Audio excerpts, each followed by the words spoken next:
Hey, hey. I Miss JL. How are you, hon?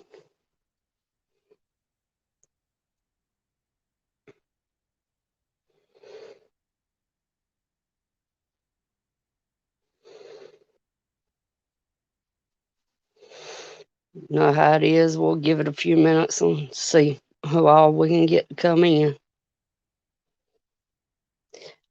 I'm all right. Having kind of a scare here at the house.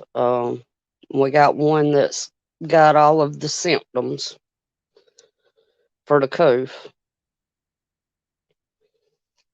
Well, actually, two of them. One went and got tested earlier.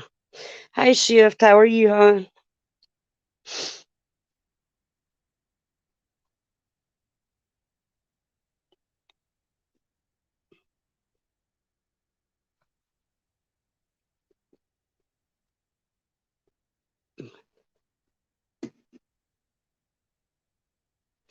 And it is an open panel, so anybody that wants to come up um can come up. I got them started taking those today, JL,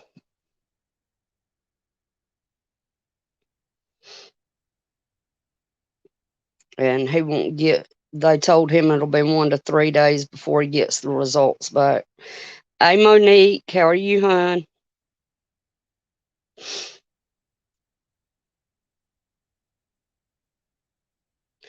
I've been watching them truckers today.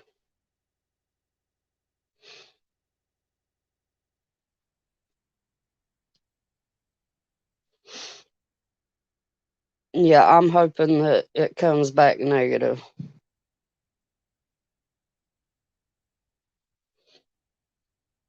because most of us in our house has some type of immune deficiency. I hear you there.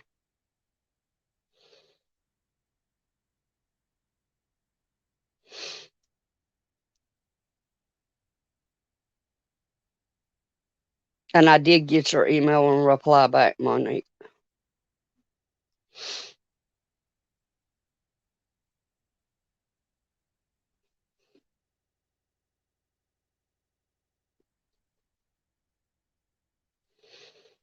I know one thing sure, it's starting to cool down quick. It's the season. We actually made it up to, I think it was 53 or 54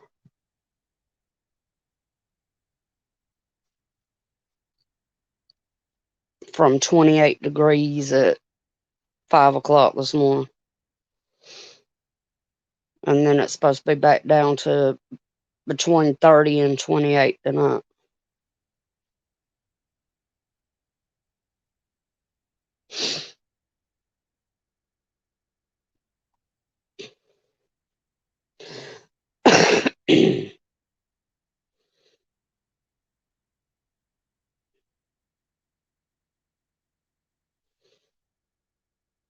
I figured we'd do an open panel and open forum tonight.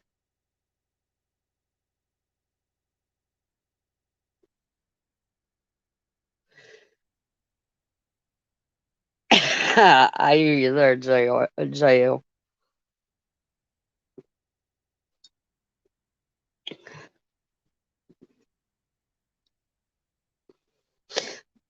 Excuse me, I have my emails, where they come through my sales. So if I see that, it's an email from somebody I know, I'll go answer it immediately. But if I don't know it, I'm like, it'll wait. Oh, shift. I definitely would send you some temperature there if I could. Mm. Yeah, it's supposed to rain here again. Tuesday, I think it is.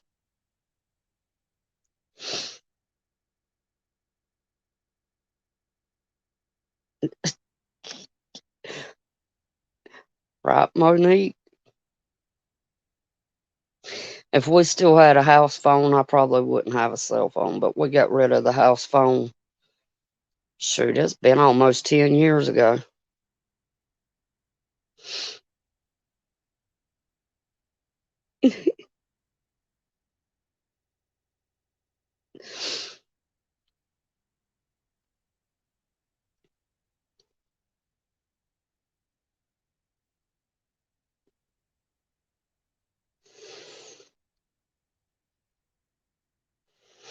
You know, Monique, I actually miss a house phone.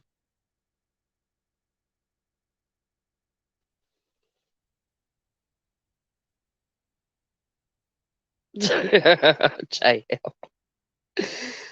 Uh, I like iPhones. I do, but I'm more knowledgeable with the Samsung phones than I am Apple products. That and two, Apple's got where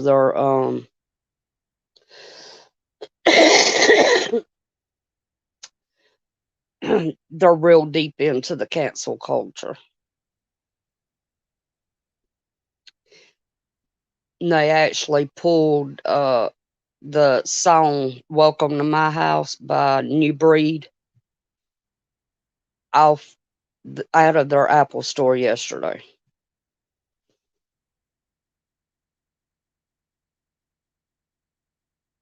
Oh, I believe it, Monique.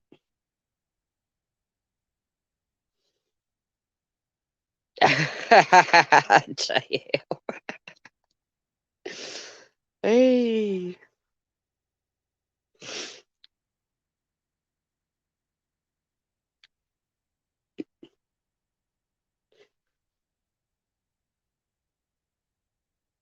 But yeah, Apple's real bad about tracking.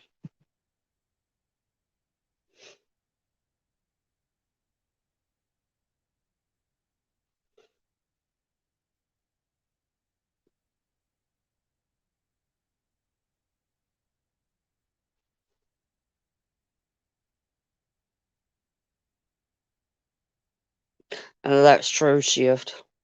That's very true.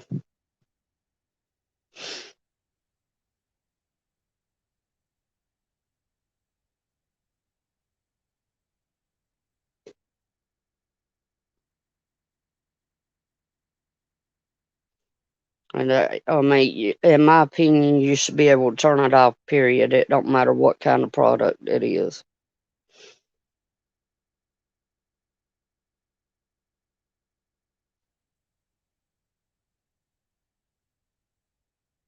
I don't blame you, Monique.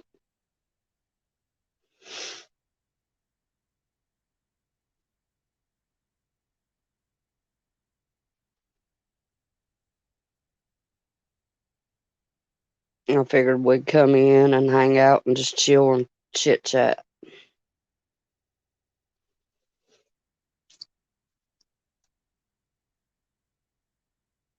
See what we could get into tonight. I'm off work for the day. I've been off work for an hour now. And I done ate supper. So I should be good to go for a while. Oh, the shit ever hits the fan, you best better believe that's gonna be the first thing I do is get rid of this phone.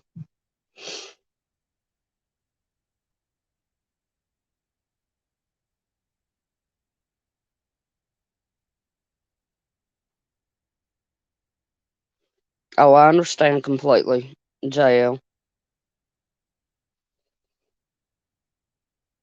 Luckily, everybody's home, so I'll, I won't have the 2-year old nor the 23-year old. So,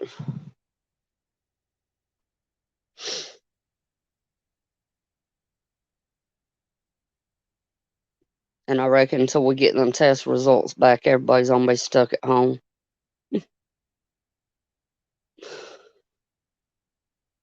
They come back positive, I'll pretty much be in my room because I don't have any symptoms. So I want to remain that way. And thing is, the one that got tested today has had the jab.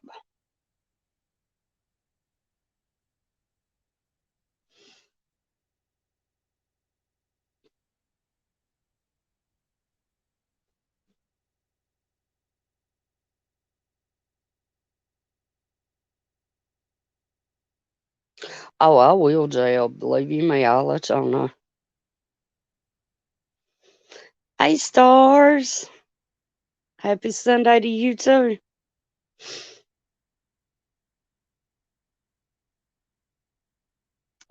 That is crazy, Monique. You know, down here, they don't know whether or not you know, had the coof. If you got the coof, they don't ask for papers or nothing. You could, be positive and walk up in Walmart or the grocery store and nobody'd ever know it unless you told them.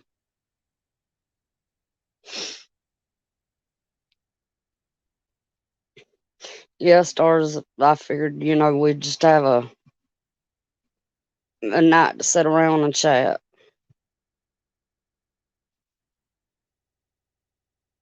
I'm so sorry, Monique. I really am. I know that's not a way to live. It really isn't.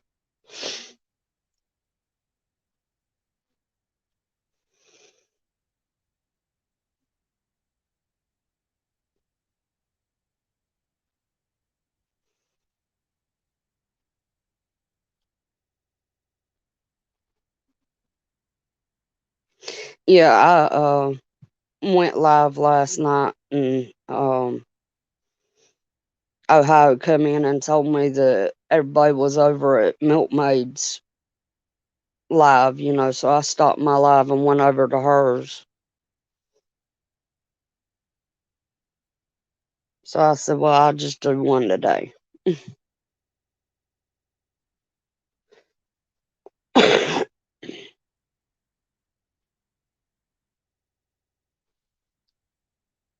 Right?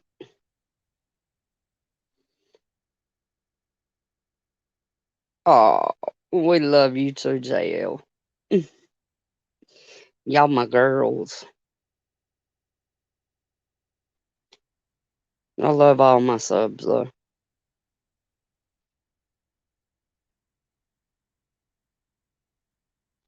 But yeah, we'd definitely make an excursion to go get you, Monique.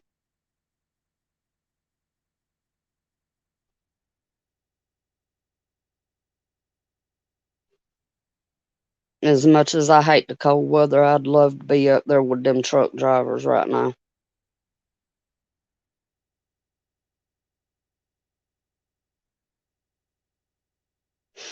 I wish that they could get off their ass here and, you know, stand up. That's true, Monique. That's very, very true.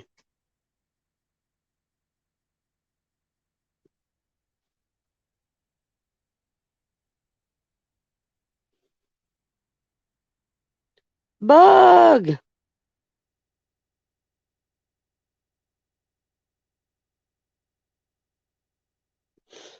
I love how he just pops up in chat.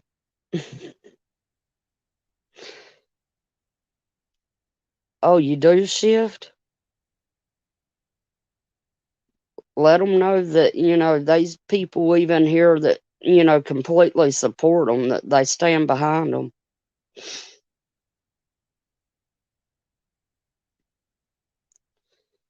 But yeah, Monique, like Bug said, how does the population up there feel about it?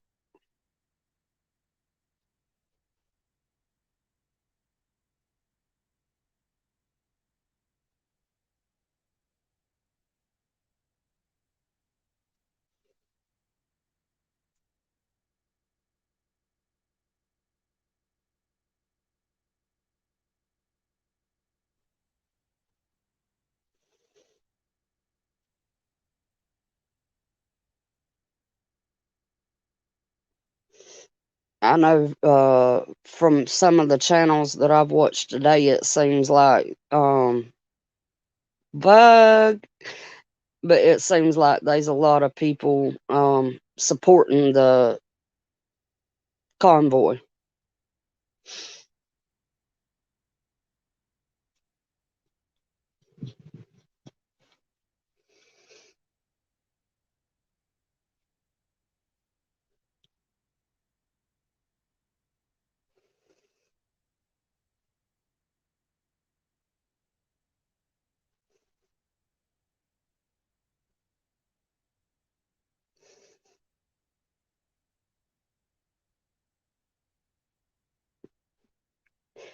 Right, JL?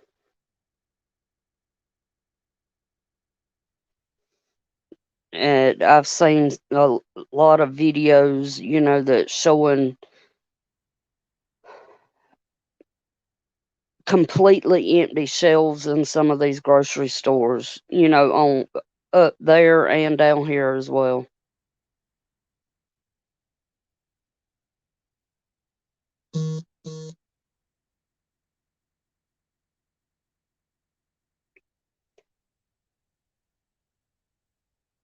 I hear you there, JL. That's awesome shift.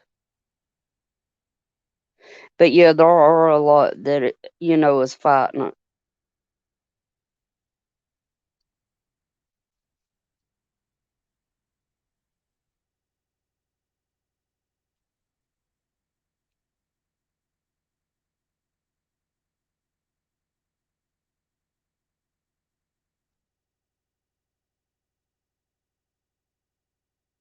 We'll definitely be praying, Monique, for sure.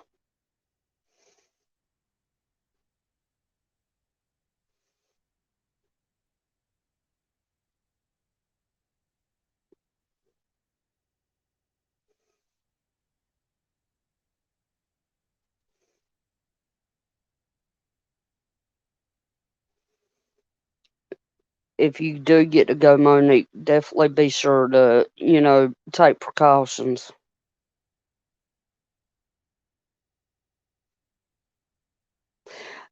Shift, y'all have heard me talk about helping take care of the 23-year-old. Um, we actually do go through home health care, and uh, luckily I don't have to have, the thing. But my best friend, who is actually labeled as the caregiver, she had to have it. Hey, Deanne, how are you, hon?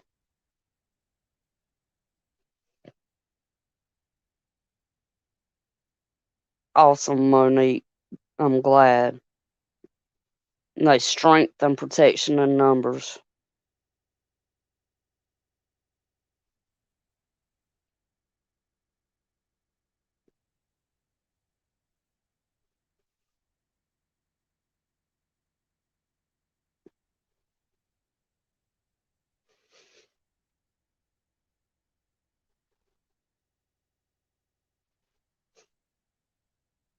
Ah, that's definitely a very good profession. I'm all right, Deanne. We just basically waiting here.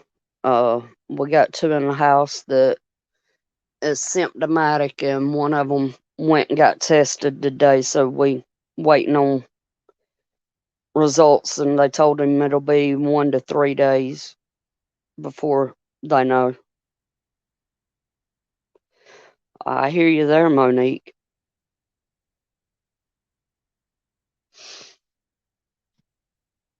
I have a lot of admiration for nurses. I really do. Yeah, Deanne, it has me unsettled, but I know I've been in close contact with the one that got tested today. He's actually had it before when the first one come out, and we didn't know it there for a couple of weeks, and I was very, very lucky and did not catch it.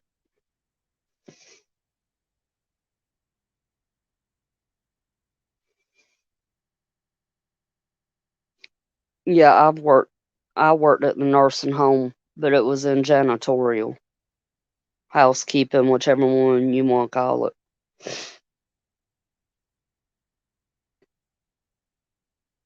So I've worked with and know a lot of great nurses. I also worked at the county hospital here as well.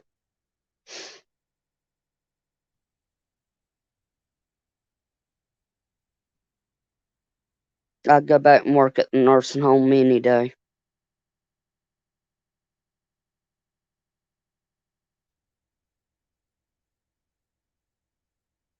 Cool. JL. I don't know why my words is not wanting to come out right today. We up to 9 people.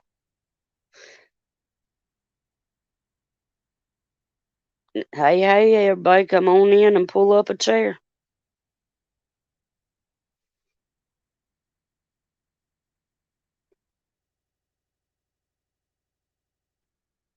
And we just chit chatting.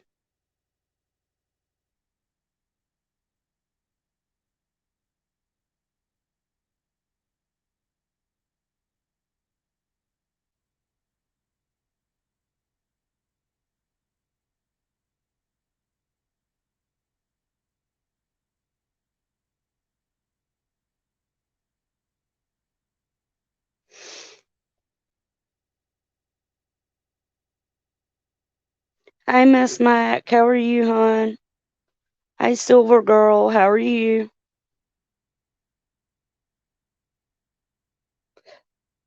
Definitely JL. Definitely.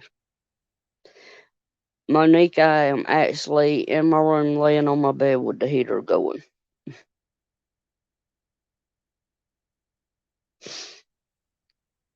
Silver Girl, I don't think I've seen you in here before, so welcome.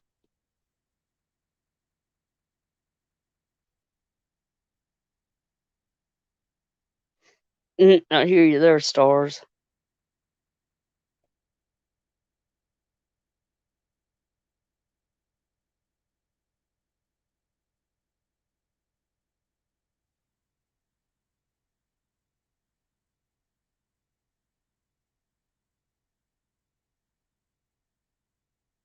It's always good to be able to work for yourself shift. It really is.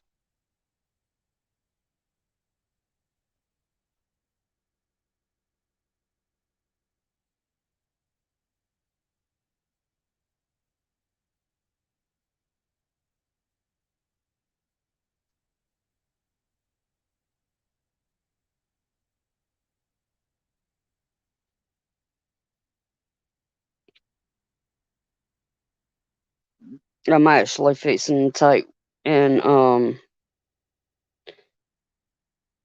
stop staying up as late as I've been doing at night. See if I can't get myself back on a better schedule.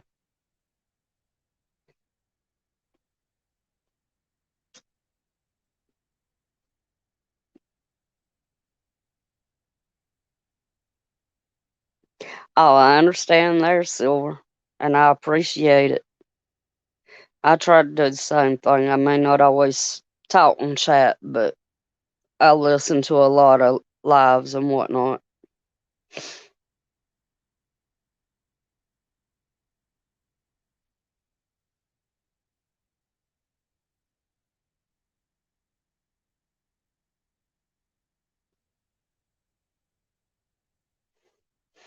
Yeah, we still haven't got any snow, sleet, or ice here, even though they were calling for it the other day.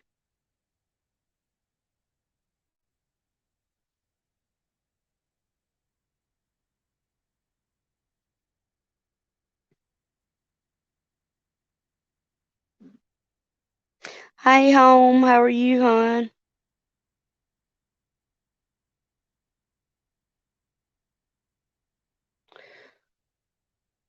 That is awesome shift. Hey, Tiger, how are you, hon?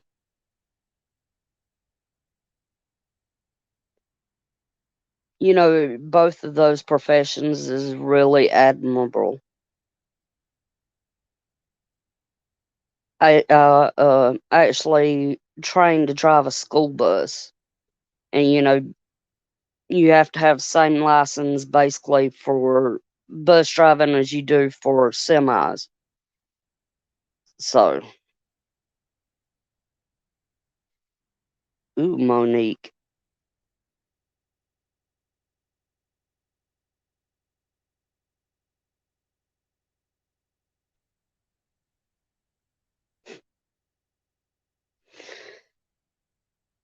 I hear you there, Silver. I feel the exact same way. Amber, how are you, hon?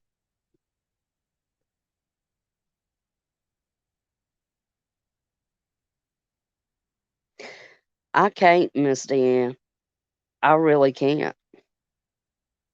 Hey, Best Life. How are you, honey?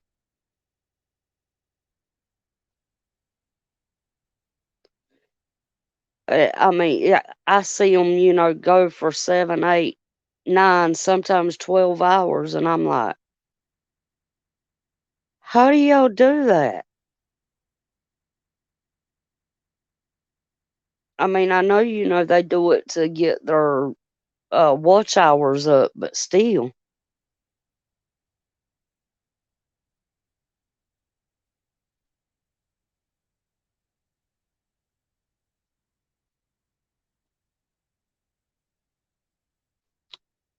I'm glad to hear home.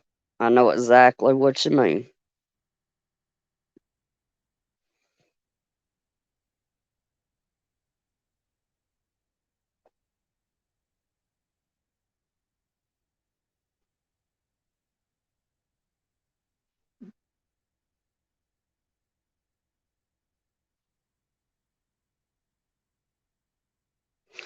I've done that a lot, Miss Deanne, I really have.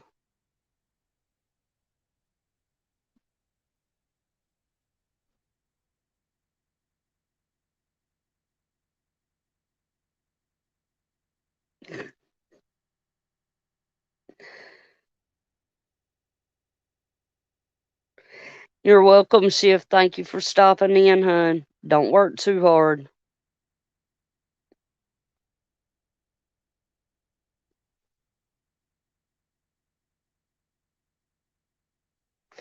Ain't nothing wrong with that, Best Life.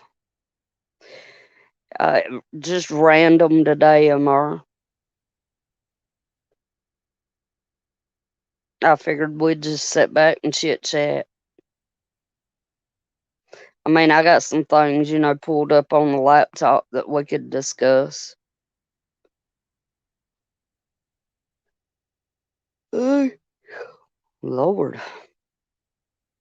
You'd swear up and down I didn't sleep till 11 o'clock this morning.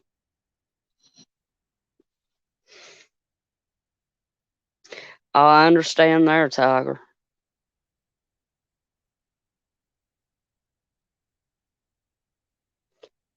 What y'all think about that colonel over in China threatening us?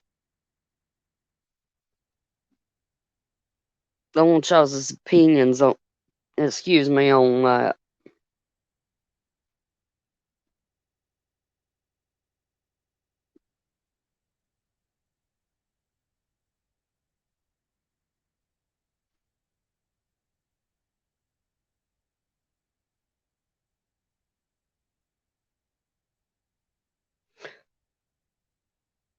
Awesome, Silver.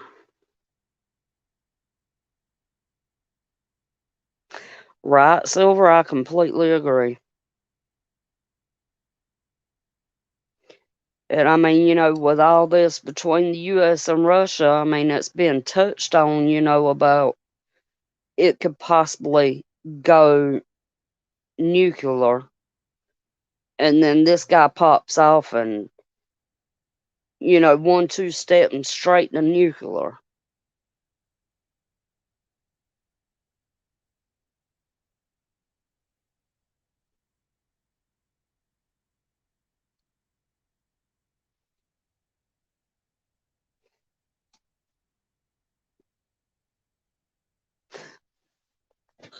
Yeah, I got it up on the laptop, so give me just a second.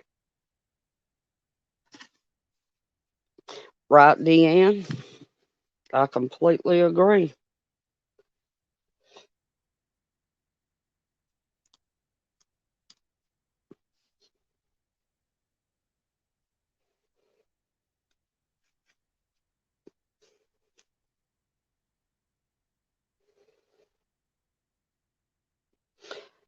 I think that's part of it too, Silver.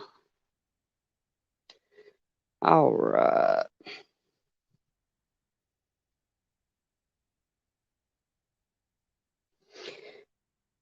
This is what I've got pulled up here is off of Freedom's Phoenix. It's a news thing. It's got a, hang on, let me turn the camera on and see if I can figure out how to turn it backwards.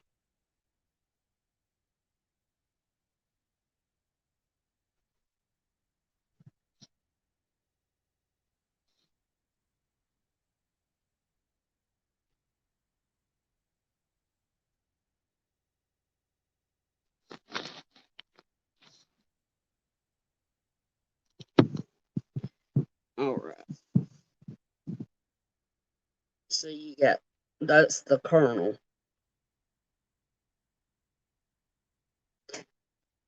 And you see here where he says China would also attack the airport where U.S. airplanes take off, destroy American aircraft carriers for sure, and then upgrade the conflict to a nuclear war.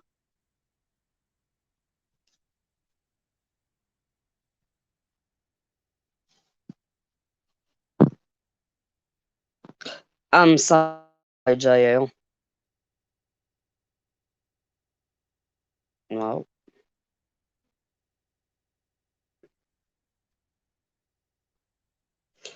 China colonel on TV will sink U.S. aircraft carriers escalate immediately to nuclear war with USA. Senior Colonel Fang Bien then openly asked if the U.S. wants to reformat the Earth through nuclear war. Is the U.S. going to defend Taiwan when China launches attacks? A Chinese officer threatened the U.S. with a nuclear war, saying aircraft carriers would be within kill range of Chinese missiles the moment they enter the South China Sea.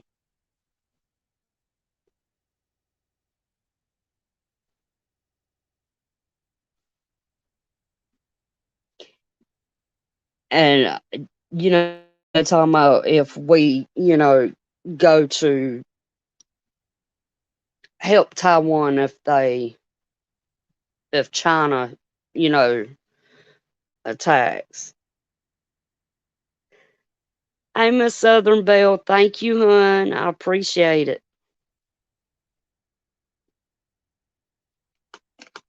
Bright stars.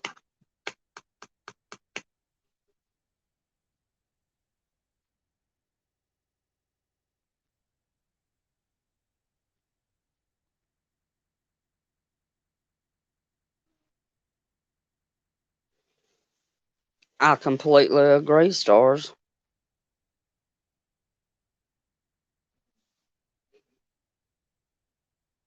And I mean, there's newspapers and news channels all over the world talking about this. That's what I'm thinking, Deanne.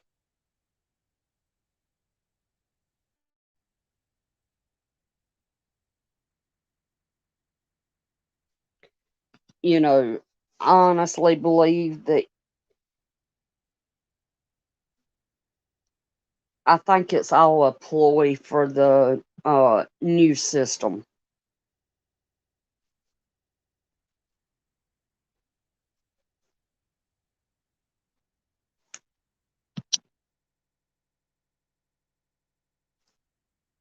I think that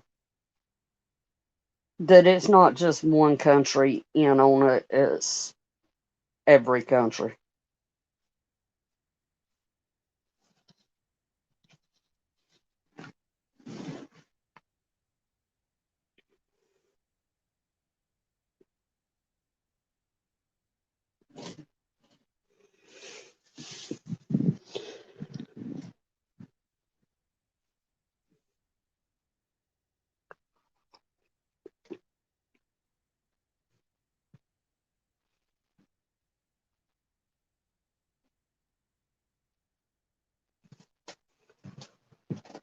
Oh, I hear you there, Silver Girl. I love Tennessee.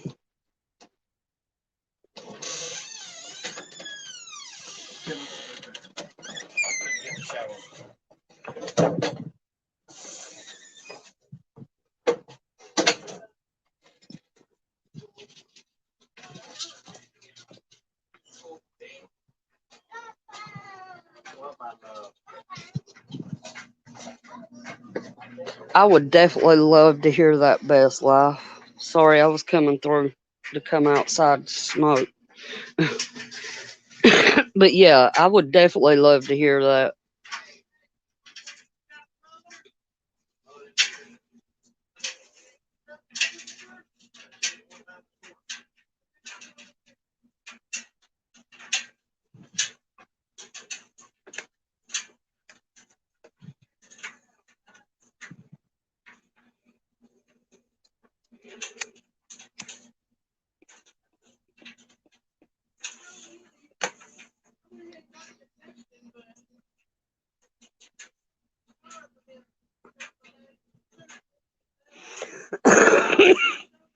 I'm not sure that,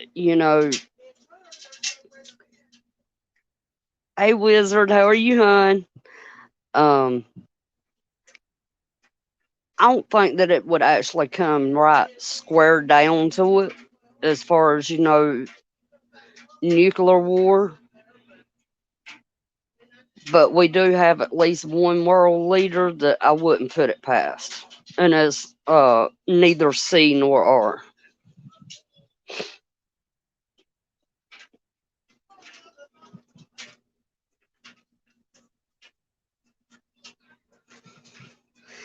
Pilot, how are you, hon? Groovy dog. Yeah, I like that wizard.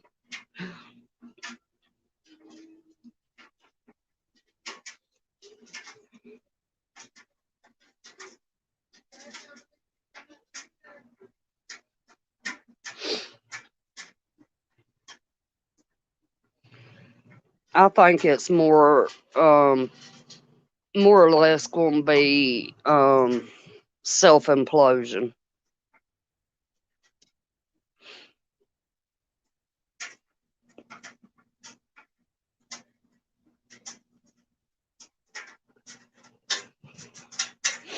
No, I wouldn't put it past either one of them to um cause an EMP.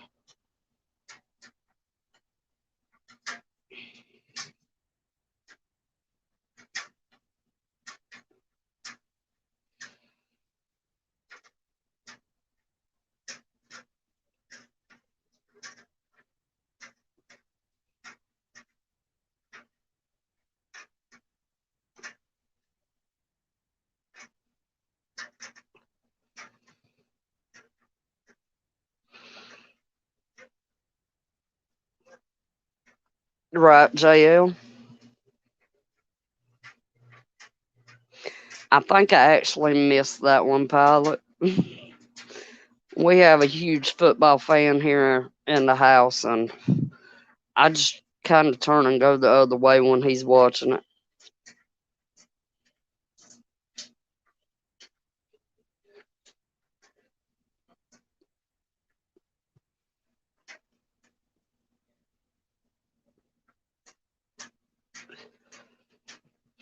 No, we definitely can't trust him, SM at all.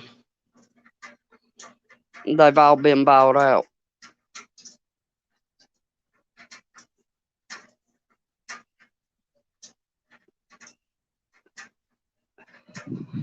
But I actually do have a reasoning behind why they want the U.S. out of the limelight.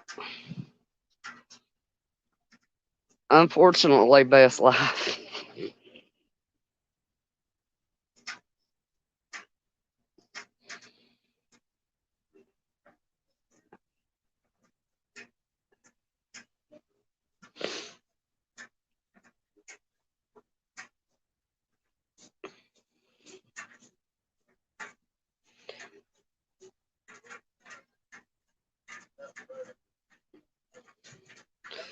Hey, Mama Red, how are you? Good to see you, hon.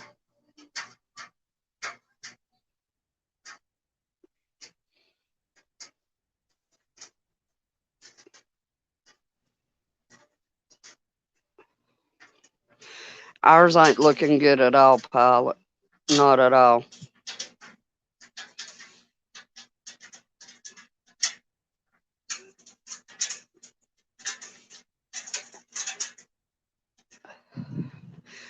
That's actually who I'm talking about, Tiger.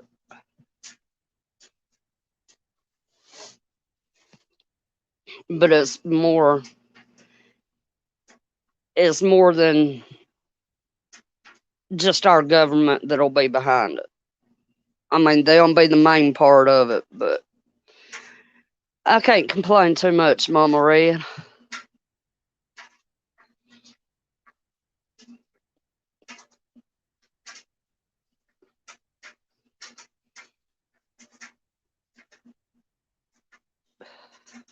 Oh no, Monique. I hate to hear that.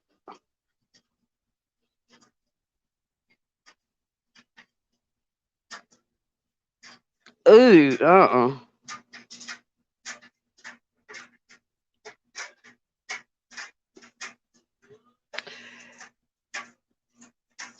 It could be a number of things, Wizard. It it very well could be finance or that thing that they found here a couple of months ago that shouldn't have been found. Or they could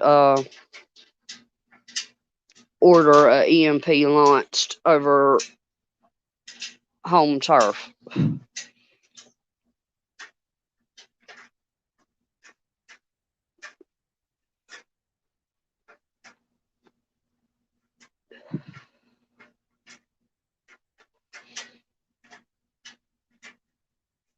Them vials that was found in Pennsylvania.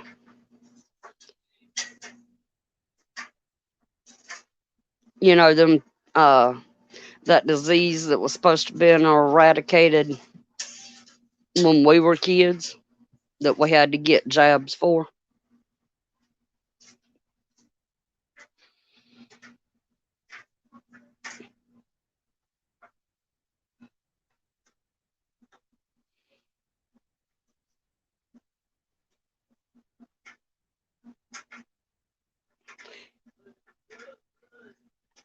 All right, see you later, best life.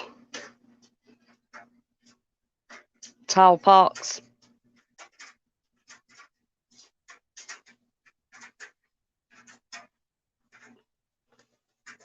Except it's not tall. Yeah.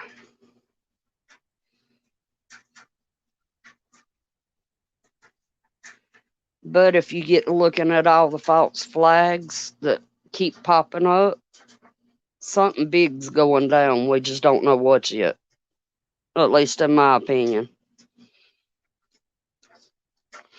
Yeah, and then you do have those that were supposedly accidentally let go the other day.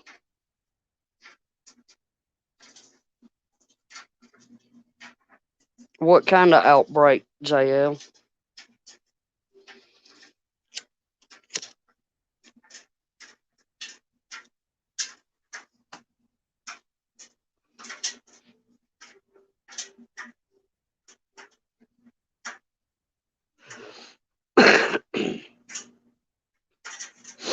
Because I'm sorry, that whole supposed accident the other day, I don't believe was an accident.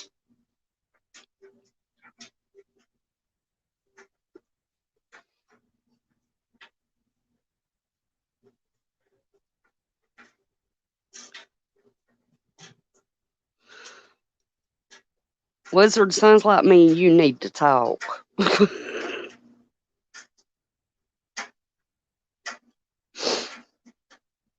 Yeah, that one, JL.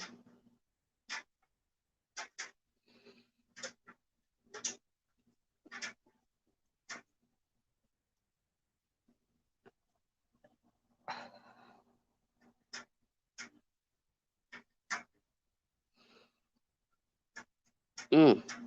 Meatloaf and potatoes definitely sounds good.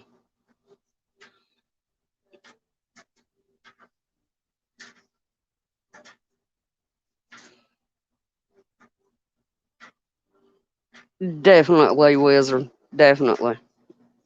I don't mind giving you my information.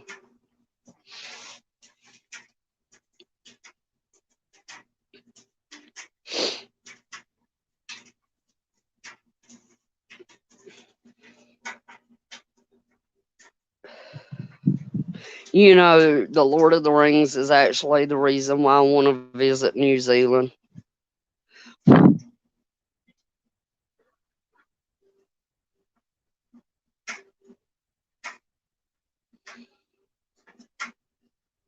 That sounds good, Mama.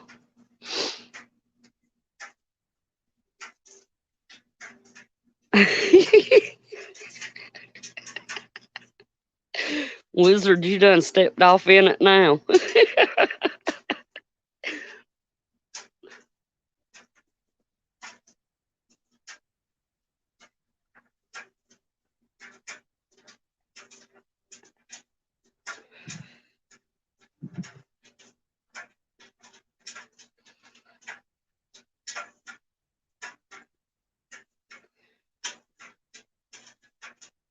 Oh, I believe that. I believe that, Wizard. I completely believe it.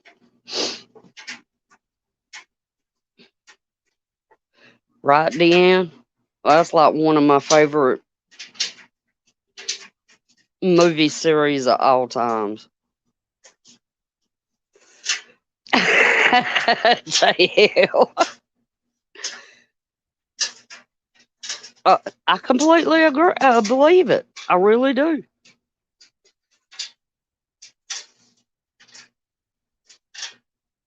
Look at who was president during that time, too.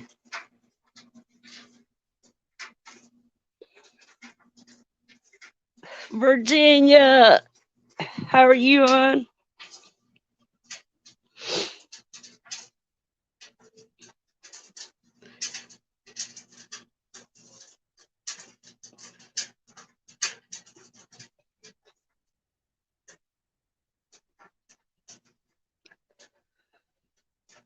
You know what's crazy is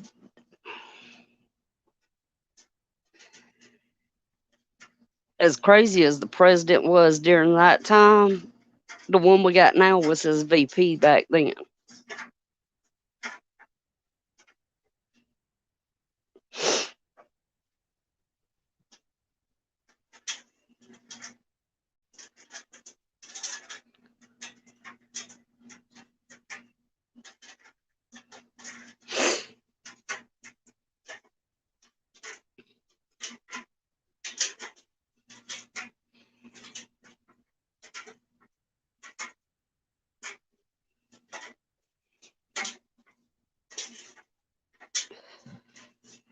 You know,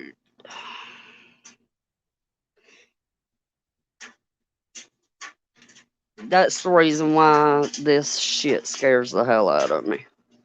Hey, Unknown, how are you, hon?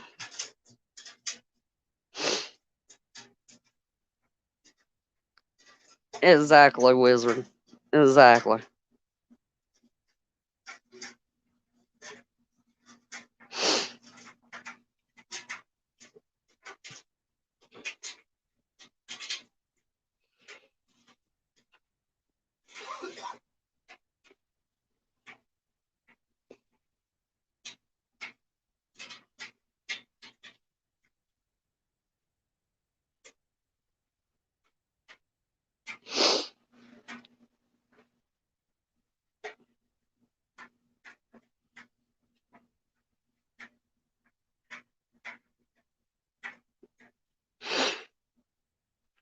I believe it, Monique.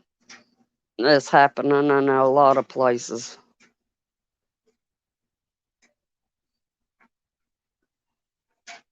I can't complain, Unknown. How are you, hon?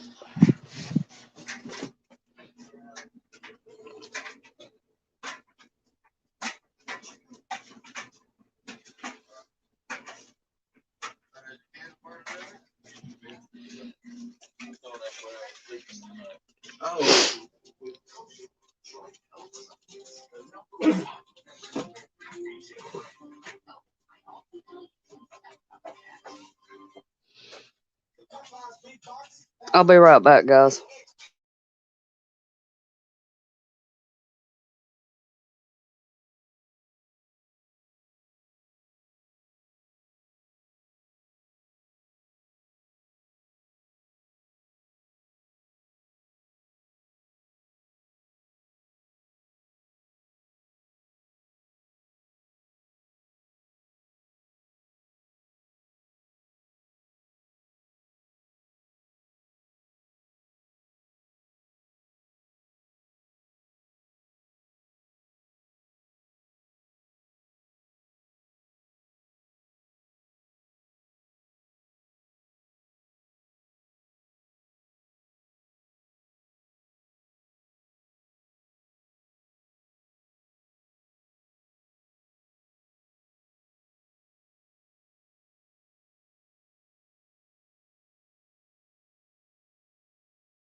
Sorry about that, guys.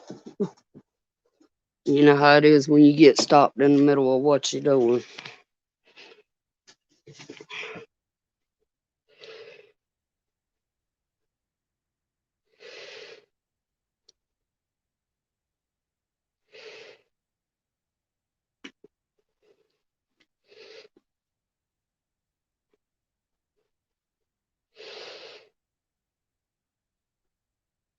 Hey, fat man, how are you? Von Eric, how are you, hon?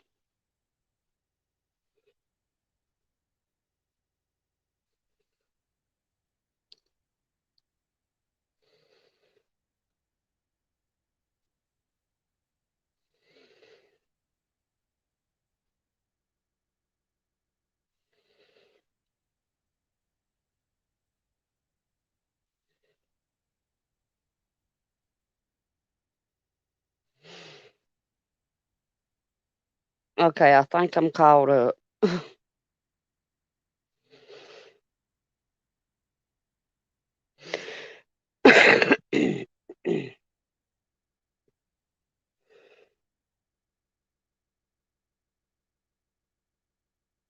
Yeah, they're really not playing about that. If you don't, agree with their line, um, they'll do everything in their power to take you down. Hey, Vaughn,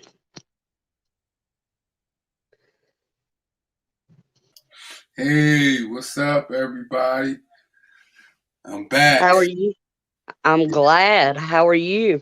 I'm doing good now. I'm back to almost 100%. So yeah, I'm doing much better, man. That flu kicked me, my son, but yeah, I'm doing much better now. I'm glad. Oh yeah, I've been listening to all of y'all platforms and things like that. I was like, man, I wish I was in those discussions, but man, I was feeling bad, still feeling a little bad, and still has a little cough and stuff like that. So I completely understand there. yeah, I want to get back to myself. So that's why I stayed away for a little bit, just listening to everybody's platforms and things like that, keeping up with the information and things like that. Yeah, definitely. That's like on days where I don't really feel too good. I'll just, watch chat and listen. I Oh yeah, won't even let them. I won't even let them know I'm in there. yeah, yeah, yeah, yeah. Yeah, that's what I was doing. Most of the time, I was, let people know I was there. I just didn't get on the platforms because I still was feeling bad. But now I'm back to 100% now. So, Right. Hey, Milkmaid. I'm glad to see you. That was an awesome live last night. oh yeah, I seen that one too. Yeah, that was awesome too. Yeah, I seen her live. What's up, That Ray? was that was actually her first one. Yeah, yeah, yeah. I seen that. What's up, Wizard? Stars Prepper, Awkward Texan. What's up, Milkmaid? Huckleberry. What's up? Mama Red, what's up with you? Glad to see everybody up and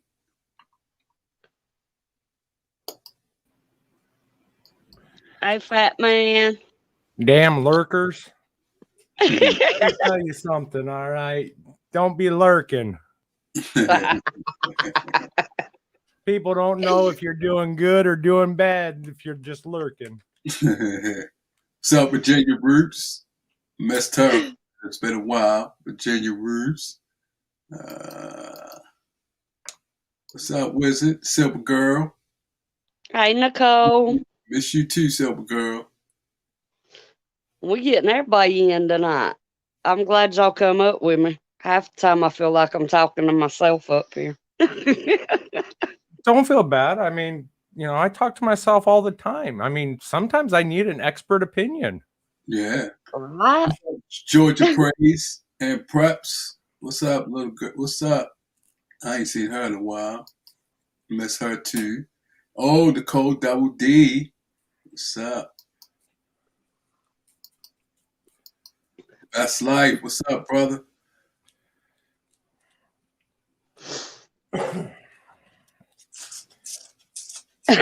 Monique, well, sometimes you just have to lurk. Yeah, sure do.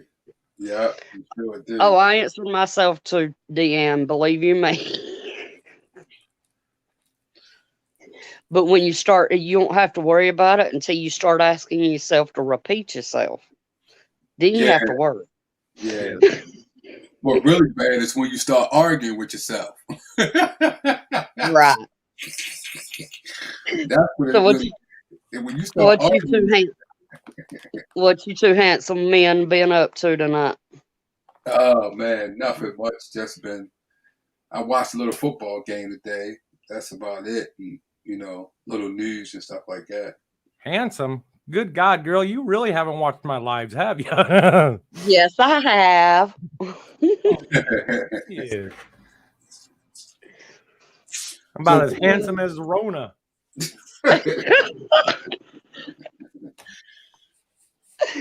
Hey.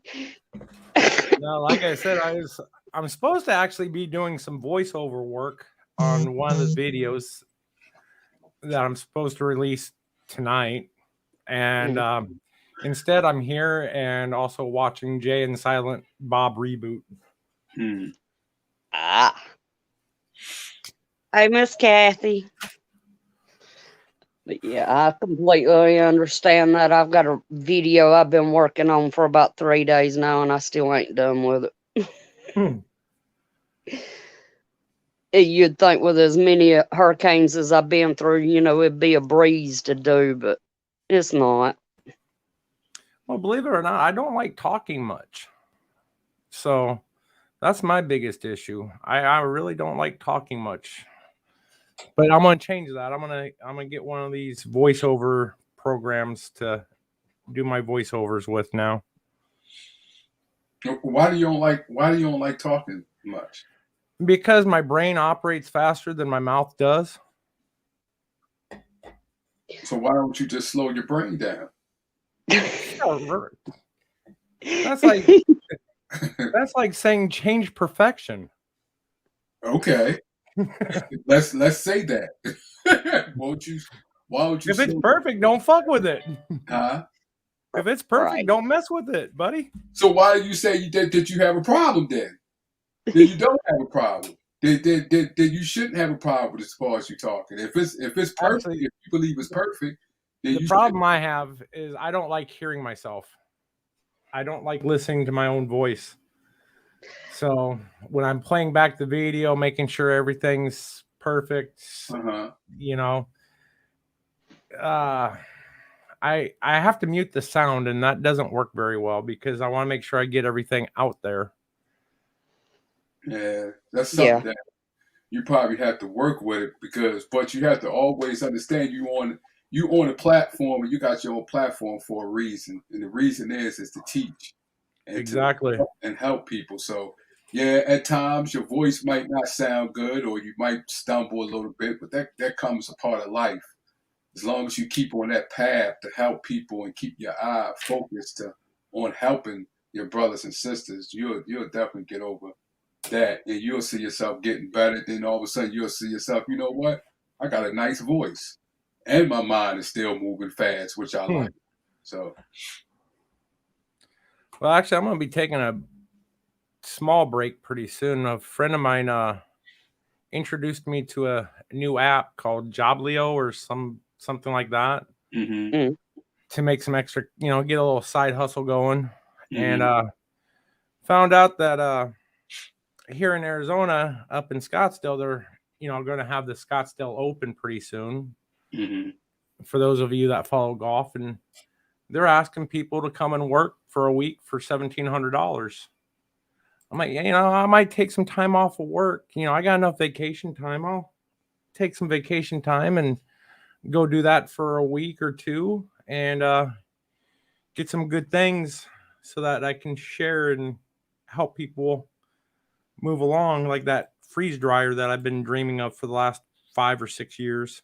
Mm-hmm. How Right, long? milkmaid. You said it's going to be for just 2 weeks. 2 weeks or so, maybe a little longer if I find some, third shift jobs that I can do after or in between my regular gig. Oh, okay. And you going because you did say that you was moving to Alaska, correct? Eventually, hopefully within the next 3 years, provided that the internet, the Starlink internet gets put up there. Oh, in Alaska. What was that? You said the Starlink internet get put up in Alaska? Yeah, I gotta have high speed uploads so that I can do my job properly. Oh, okay. Okay. And I'm just sitting there in the middle, literally smack dab in the middle of Alaska. So there's really nothing out there. Oh, okay. Awkward Texas, yes, I stumble under my words also, but that's a part of life. Sometimes we just try to get the words out so fast because our heart is so much wanting to help people. Yeah, we do stumble. All of us stumble over our words, but that's just a part of life. That's just a part of our heart that's reaching out and trying to help different people. Milkmaid, I'm still learning how to be myself. My entire life, I've always been somebody else. Whoever that particular person that's around me needs me to be, I was that person. So I don't know who myself is. Well, I know who myself is, but I haven't been myself for so long that it is strange and weird territory. So you don't remember the last time you remembered that you was yourself? You don't remember? That was a long time ago.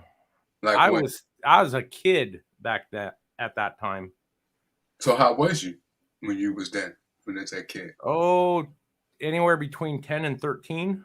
No. How was you as a person when you was that kid?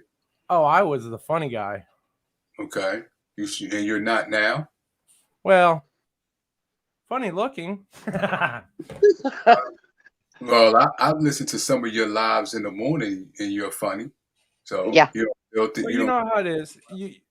You meet a girl, you Mhm. become the man that she wants you to be. Mhm. In family, you're going through family crisis, so you're becoming the man that the family needs to have at that moment. You have friends that are needing help, so you become that person who is the helper. You're always being somebody else you're being somebody else for somebody else, but you're never truly you. I mean, I see your point, but the stuff that people was bringing out of you that you was doing could it be that is part of you and they brought it out of you? Oh, Could it's definitely a part of me. I mean, uh, like when I was married, uh, I was definitely part of me was that provider, that protector, uh-huh. Was you like in that when real you life, was a even kid? right now. Was you like that when you was a kid also? No, I didn't care about anybody. Oh, okay. Okay. So that means as a kid you've grown to care for people, especially, and it came out of you when you got married? Oh yeah, definitely. Okay. Okay. Do you feel as though that you need to keep that or let it go? I need to keep it, but let it go. You know what I'm saying? Uh-huh. There's parts of me that I gotta let go. I can't like Is my friend. Are you saying that because it's because you feel as though that part is hindering you in life? Is that the To a reason degree, why? yeah. I mean, you can't like my friend would tell me with all these girls I'd meet, you Mhm. can't be Captain Save a Ho. Right. You Mhm. can't save everybody. Right. Right. But part of me wants to. Okay. Right now, it's still like my friend. Well, both my friends that I know here.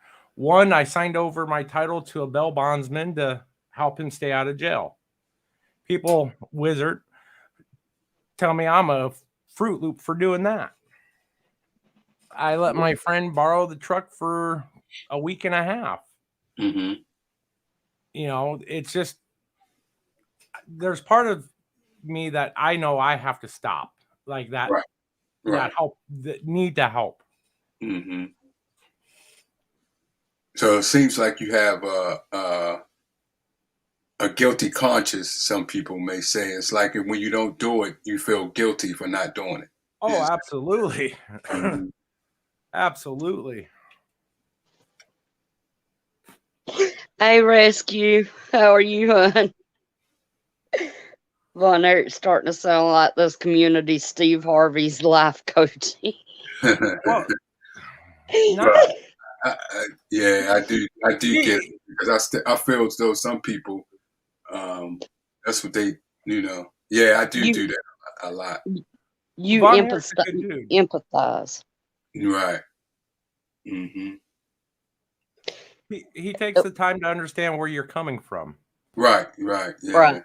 Because I believe everybody should, everybody do things for a reason, and everybody just, and I think some of those reasons should be looked at because it helps other people deal with it. And some people need to hear certain things that's going on in other people's lives because they're going through it the same also. Oh, since I seen that he's in here, I do need to shout out Ghetto. I'm sorry for putting Mrs. Ghetto in timeout over at Chad's. The program was supposed to show your name putting her in timeout so that you'd get in trouble, but it didn't work right. So I do apologize. It was 100% a joke. But don't hate me because I'm fat. Hate me because I'm beautiful. So I had to say that to Ghetto. You know I love you, brother, and not in a homosexual way. All right. I guess sometimes that just don't need to be said.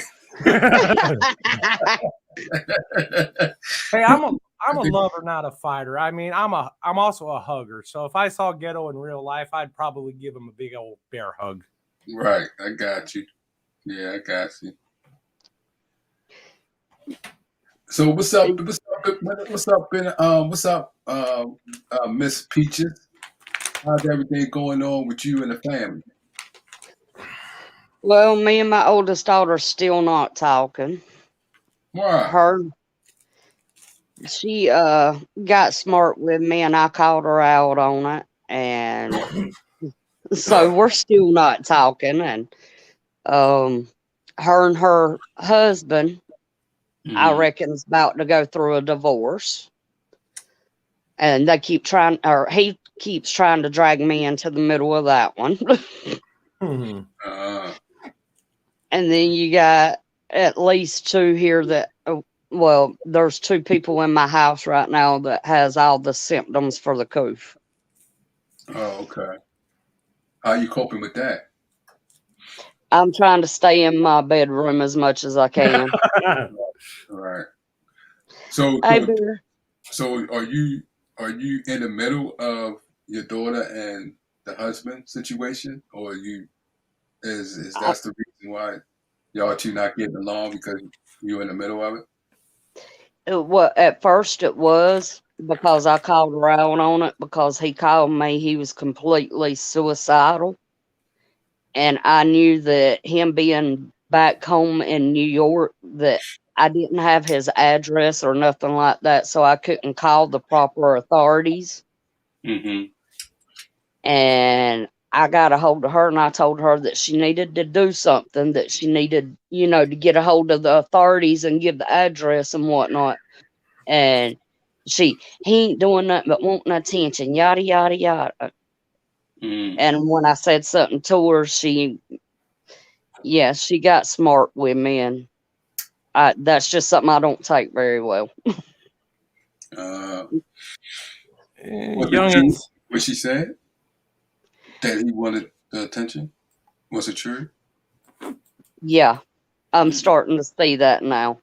Yeah. And he's got where he's calling me every day with something, and I'm just like, yeah, okay, I gotta go. And I feel bad for doing that, but sometimes you have to put yourself first.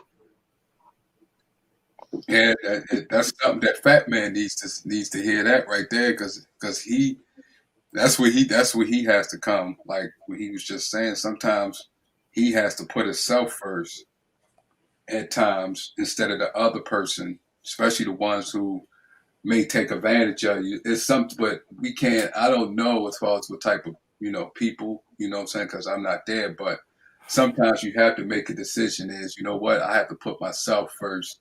Because if I put the other person first, it could do more harm to him or her than it would do to me. So sometimes you might have to make that decision. Yeah, unfortunately, I'm learning it. I'm learning it the hard way. I had to learn it with my eldest sister. Mm-hmm. Georgia, I know, Georgia Peach, I know what you're going through. I haven't spoke to my oldest sister in 4 years, and I probably never will to this day. I had to cut her out of my life. Mm. Now that's kind of hard when you got to cut somebody, family out of your life. You can cut friends or acquaintances out very easily, but when it comes to family, that's hard to do. Yeah. That's like where I live at. It's my best friend's dad's home, and he passed away going on almost 4 years now. And it's her fiance, her grandson, her nephew, her stepson, and myself in the home. And the 2-year-old's mom's in and out. My best friend has custody of the 2-year-old. And me and this woman's been best friends now for 18 years. And a lot of times I completely feel like she leans more on me than she should. I watch the 2-year-old for free. Mm-hmm. I get paid for 18 hours a week to watch the 23-year-old. When sometimes I have him probably double that amount of hours a week. Mm-hmm. And I mean, I live here, I understand that, but I also have, financial means that I need to meet. I don't pay rent. Or I wasn't supposed to, but now it's $100 every pay period. Mm-hmm. So, and I know that it's not going to, stop until I put my foot down and say enough's enough. Right. There's sometimes, and you just have to recognize that at the time and make that decision. I like what Milkmaid says. Sometimes you don't answer the calls. You just have to recognize that at the time and make that decision. I apologize for that echo, guys. That was my fault. Oh, no problem. It's all right. No worries. Sometimes, like Milkmaid said, that she has to ignore some of those calls because it's just enough, and that's true. I mean, let's be real. God did shut up heaven for 3 years, so no prayer was getting through. So Right. at times we have to make a decision and say, you know what? You have to just say no. Does it get to your heart for saying it? Absolutely, because you're used to helping people. But sometimes you have to let the person do it on their own so they could be gratified within themselves. So and that's how life is sometimes. Well, not just gratified, but get an education, basically. Okay, that's true. Yep. Mm-hmm.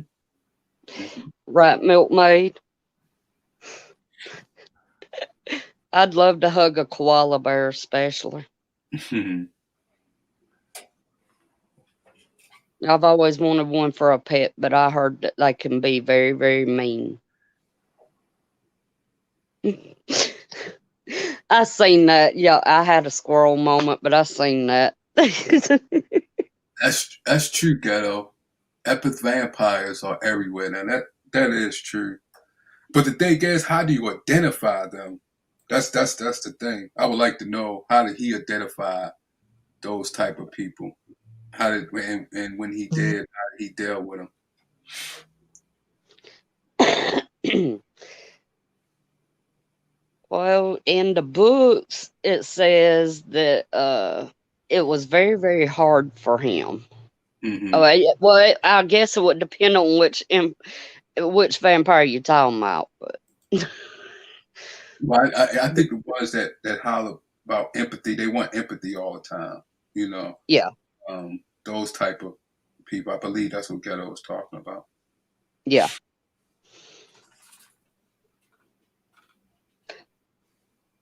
A sloth. Oh, okay. By Huckleberry said by their works. Yeah, I agree with. Yeah. That I mean, I see your point, Huckleberry, on that, by their works. But some works could be deceiving. Do you agree with that, Huckleberry? Some works can look one way but mean another. Do you agree with that or no?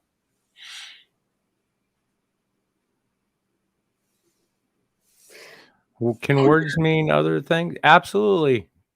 Yep. Matter of fact, down south, Georgia Peach, agree with me. What is the saying?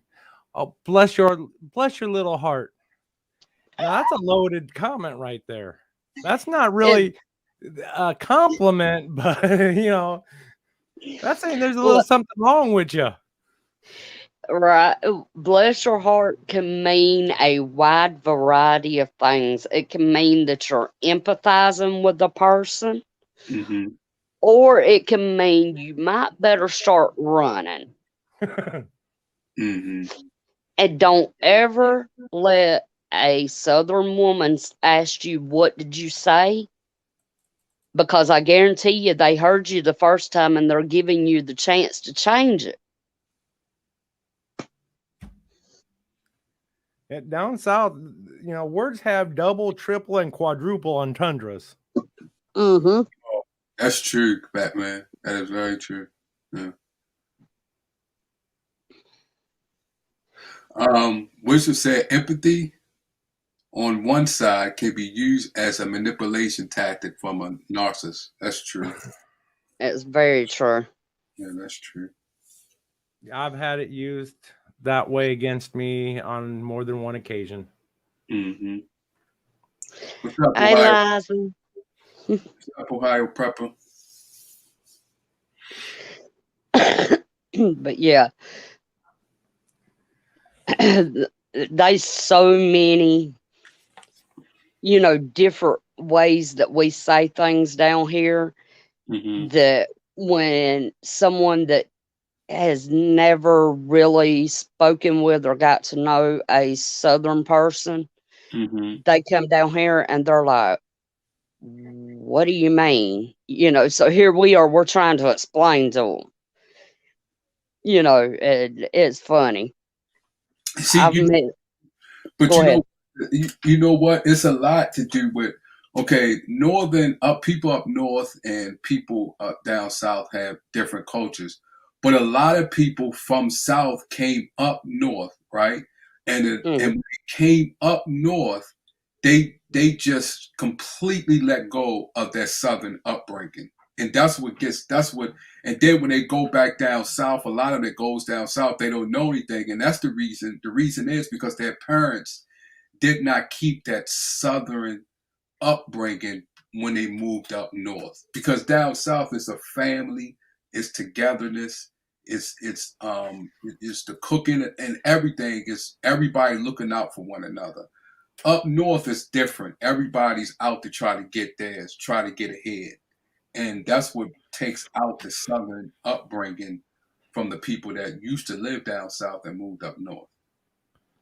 Right. So that's why I enjoyed living in the Midwest. We're like the interpreters for North and South. We see both sides. We understand both sides, and we can interpret for you just in case you don't understand what's being said, whether it's from the South or from the North. Yeah. Well, plus See, when we go down, a lot of people that from up north go down south and get a little intimidated because they're not used to people coming up to them or people saying hi or people being nice. When someone up north, we used to, if someone being nice, it's for a reason. You're trying to Mm. steal something from me, Right. or you're trying to do something to me. And it's sometimes it's hard for a northern person to get out of that unless they spend a lot more time down south. Then they like, oh, okay, now I see. And it's just a different atmosphere and a different culture up north. Because when people up north doing something nice, it's because they're trying to get somewhere with you. Yeah, that brings up a good point. And I don't know if anybody else notices this, but I do. Hmm. Even here in Arizona, when somebody says hi, I'll stop and I'll attempt a conversation with you for 5-10 minins. That's Hmm. common south. In the south, that's pretty common. Anywhere else, north or even commification over here next to us by the ocean, that's not very common. People look at you like you're weird for some reason. It's like, hey, you said hi, let's have a conversation. Right. My life's not Right. that damn busy. Right. Yeah, that's a different culture. See, you can't say parts, especially when you go further up north. You can't be saying hi to everybody, because if you saying hi to everybody, somebody's going to come at you because they know you're not from there, so they look at you as a mark. So down south is different. Even when I started going down south and working, everybody was saying hi. I was like, oh man, this is all right. It ain't like that up north. You're not going. People ain't going to say hi. They're going to look at you like, what are you doing around here? Or yeah, what are you doing around here? What's up with you? What you're doing? See, it's nothing like that down. It's not like that in many places down south. Right. Liza, I hope you get to feeling better. I hate to hear that you tested positive, hon. Mhm. I tell you what, anybody that ends up getting this red dragon, Rona, whatever the hell you want to call it, the bitch from the east, man, I feel for you. I feel for you because I had it and I never want to deal with anything like that ever again. And I pray and hope that you do not lose your sense of taste. Yeah, that's what I had the flu, man. I was like, man, I hope, but I was listening to some of y'all places when y'all said that y'all had it, and listen, I was like, oh, okay, so I don't have that. I just got the flu. Because when y'all was saying y'all was missing, y'all couldn't smell, your taste was gone. It wasn't like that for me. It's possible that you got this weaker strain, Okay. but I know mine came before the weaker strain, so I got hit with the pretty hefty strain, and it sucks because 3-4 months now that I've been over it, I still don't have a full sense of taste, and it kind of sucks when there's certain foods that you eat because of the way they taste, they just ain't the same anymore. Oh, so your sense of taste is still not there like it used to be when you. Yeah. Oh, yeah. I mean, and I've actually seen reports where people have gone 6 months or longer without recovering completely their sense of taste. Oh wow! Oh wow! I wonder did the Ghetto, because I know Ghetto said he had it. I wonder I never heard him say that he still didn't have his taste. So I wonder if him and his wife received their taste buds back fully. Oh, so Georgia Prepper said I still don't have some of my smell or taste back. Wow. I mean, it doesn't hit everybody, but those that it hits, it generally hits pretty hard. I mean, oh wow. I'm really at the point now where I can taste salty and sweet, and the variations. But I couldn't tell you the difference between milk chocolate and ultra dark chocolate like I used to be able to. Oh wow. Oh wow. That'd be a harsh way to lose weight, DM, but I know exactly what you mean there. Oh, shoot. Nah, it doesn't help with the loss of weight. Sorry, you're still eating the damn food. You're just Right, kind of reminiscing the flavor. right. Yeah. Like my favorite food, my favorite taste is black licorice. I don't know why. Mm, I think it has to do with my mom, but I love black licorice, the flavor of it. mm. I had some black licorice and it took me forever just to get the slightest hint of the black licorice taste. I mean, I was chewing on a thing of licorice for 15 minutes before I actually got the slightest bit of taste to it. Mm. Oh, okay. Ghetto said he got his taste back. At this time around, we only lost half our sense of them. Oh, okay. Oh, okay. But at least they got it back. I think. Well, yeah. At least they got it back. He said. Yeah, for some it's a quick rebound. For others, it's a slow, very slow, tedious rebound. Mm-hmm. If at all, even. I mean, I know a few people that I talk with that, it's been, over a year now that they still don't have 100%. They got 90, but But now, since you don't have it, and you got over it. Do you take something to maybe to build your immune system and prevent you? no. Oh, okay. So I figure it's just like any other virus. I mean, I got it. I uh-huh, recovered from it. uh-huh. Now studies are showing that the natural immunity to it is a lot better than these damn jabs, these Fauci ouchies they want you to get, Okay. which I think, pretty soon they're going to start offering after 10 Fauci ouchies, you get a free pizza. Oh man, Ghetto said, oh shoot, third time around, but it's been lingering for a while. Oh man, so that means is dormant in your system. That's wow. No, it means that he got infected, but his body got rid of the antibodies too quickly. And that happens with everything, with any type of disease out or virus out there, where you can have it and get reinfected, and where most people get it once and that's it. But I'm saying, but answer this, fat man. What I'm saying is, it can stay. You can get rid of it, but a small part can stay in your system. Do you think about that? Do you think that can, I don't think that's really an issue. Um, it's just the fact each person's body is different the way they react. right? For the most part, I mean, from the day that you're born, you're being attacked by all these viruses.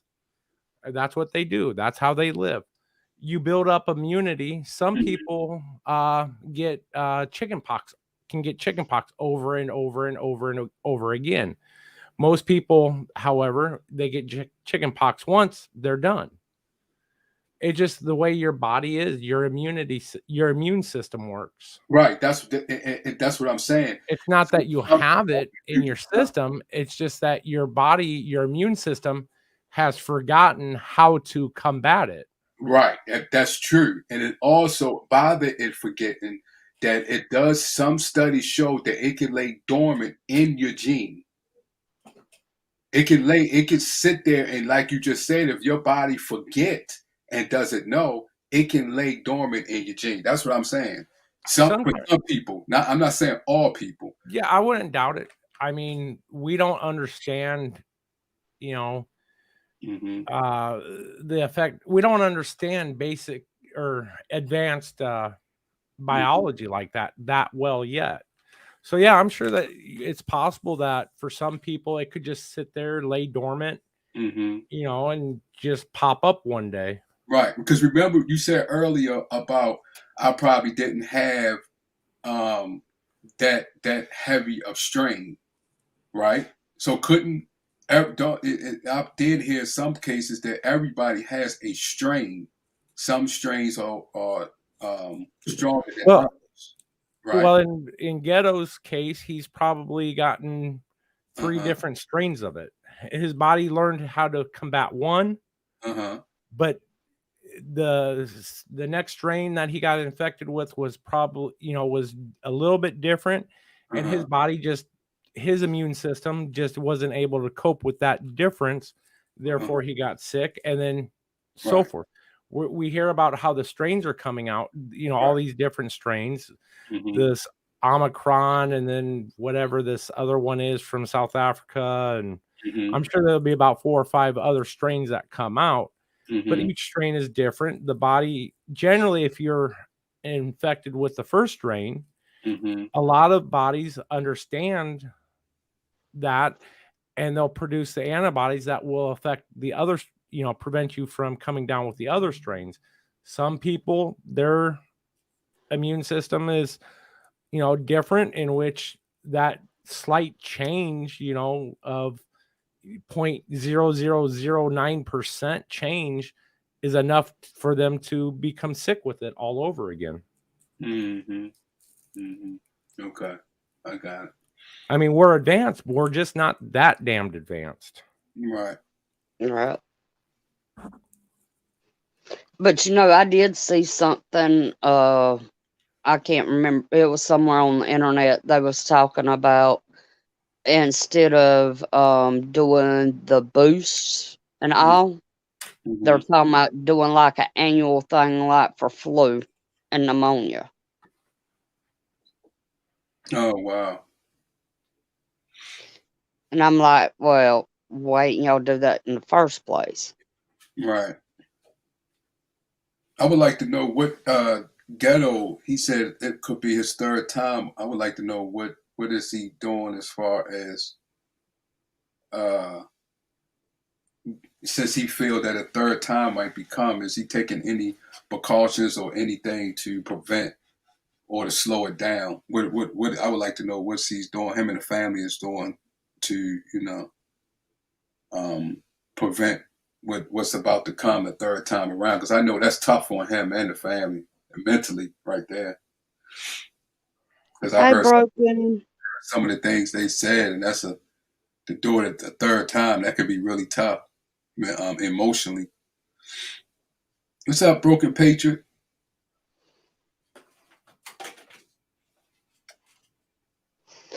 But yeah, I haven't had, as far as I know, I haven't had it. But I've been around my dad who had it. My best friend's fiance, who lives in the same house as I do, has had it. So who knows? Maybe I did have it, and it just wasn't as my body was. Your body was able to affect it and fight it a lot faster and a lot easier than somebody else that was in the household, and that's very common too with any virus. So Georgia, since they had it, what was you doing as far as eat? Because you said you never got it. So what was you doing? What was you eating? What was you know what I'm saying? Because that's kind of something to look at. You was in the same house of people that had it, but you didn't get it. I stayed in my room, which is on the complete opposite end of the house, is the room that he was in. He didn't really come out in the, communal areas very often. And if he did, I'd either go outside or I'd come back to my room. And I had, Lysol wipes and hand sanitizer and disinfectant spray, because I was very, very paranoid about it. What was you eating?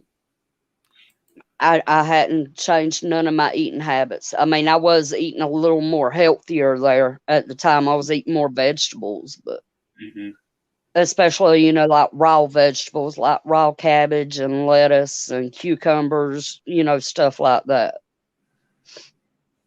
And so now go ahead, Fat Man. No, go ahead. The only thing different now is I'm taking vitamins that I wasn't taking then. So was you taking vitamins when they had it, or you taking vitamins now? I'm taking vitamins now. I wasn't then. Okay. A Tiger, Tiger 454. She said, "Is that I'm sorry, if it's a woman or I don't know." But It's a woman. okay, she said that people had it around her. What did she do? I would like to ask, what did she do? And what was she eating when they had it around her? I know she get tested, but what avenues that she took? Because that's interesting that even though you was around people that had it, you didn't get it. So your immune system must be like probably off the chain. I mean, out of this world. So I just would like to know what precautions or what did you do to what did you eat and what did you do to not get it? While we wait for her to type up a comment to Hmm. that question, because I'm kind of curious too. See, when I had it, I only felt bad for about 4 days. Mm. Now, during that 4 days, Hmm. my vitamin C intake, Hmm. I was overdosing on vitamin C. I was drinking orange juice, and I know Wizard, we commented about this on my show. It was probably not the best thing, but it was what I had freely available to me. But I just went crazy with orange juice. I was drinking it by the gallon to 2 gallons a day, and that it seemed to help me because I was only sick for 4 days. To the point where I was unable to uh, effectively live. Basically, I couldn't do anything. But that overdosing of vitamin C, giving the body what it needed to fight with, I think is what helped me out. Mm.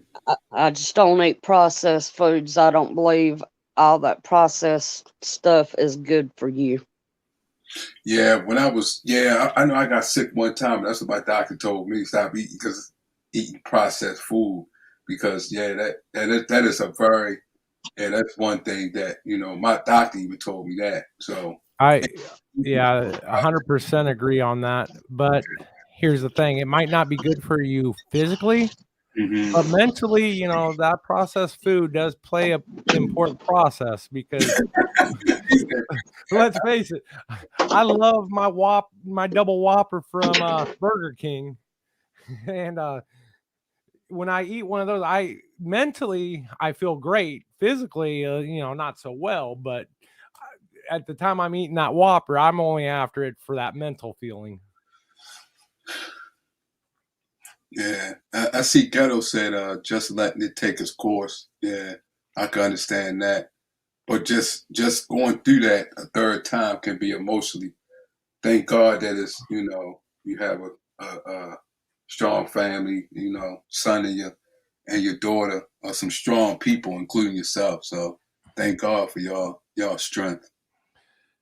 And see, that's why I believe that this whole Fauci ouchie thing definitely is a personal choice and should be a personal choice. You Hmm. shouldn't be forced to it because I know my body. I've lived with my body for 40 plus years. Okay. I know my body. I don't need the government telling me what's good for my body. I know how, just like you, Von Eric or Georgia Peach, even Ghetto, you guys know how you respond, and everybody else in chat, you know how your body responds to certain illnesses.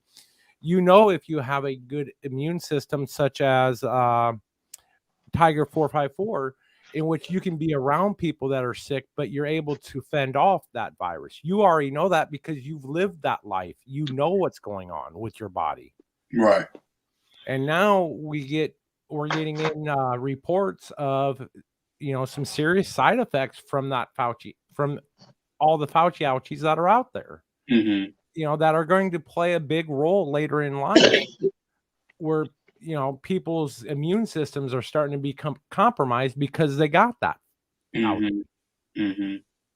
Yeah, I take elderberry tea, and I do have elderberry um um uh whatever I forgot what they're called pills. Yeah, I do have elderberry whatever they call them. I forgot, but yeah, I have elderberry tea and supplements. Yeah, supplements.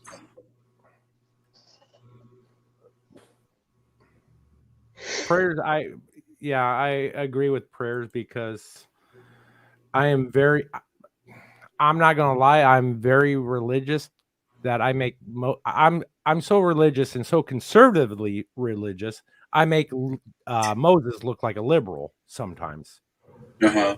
But I'm also smart enough to understand that there's many paths to the man upstairs. So Right. you have to believe.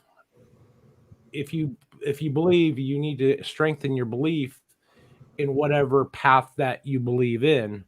Right. That is one of the biggest things, because your mind is the biggest tool, the best tool in your toolbox. It's amazing what your mind can allow you to endure. Mm-hmm.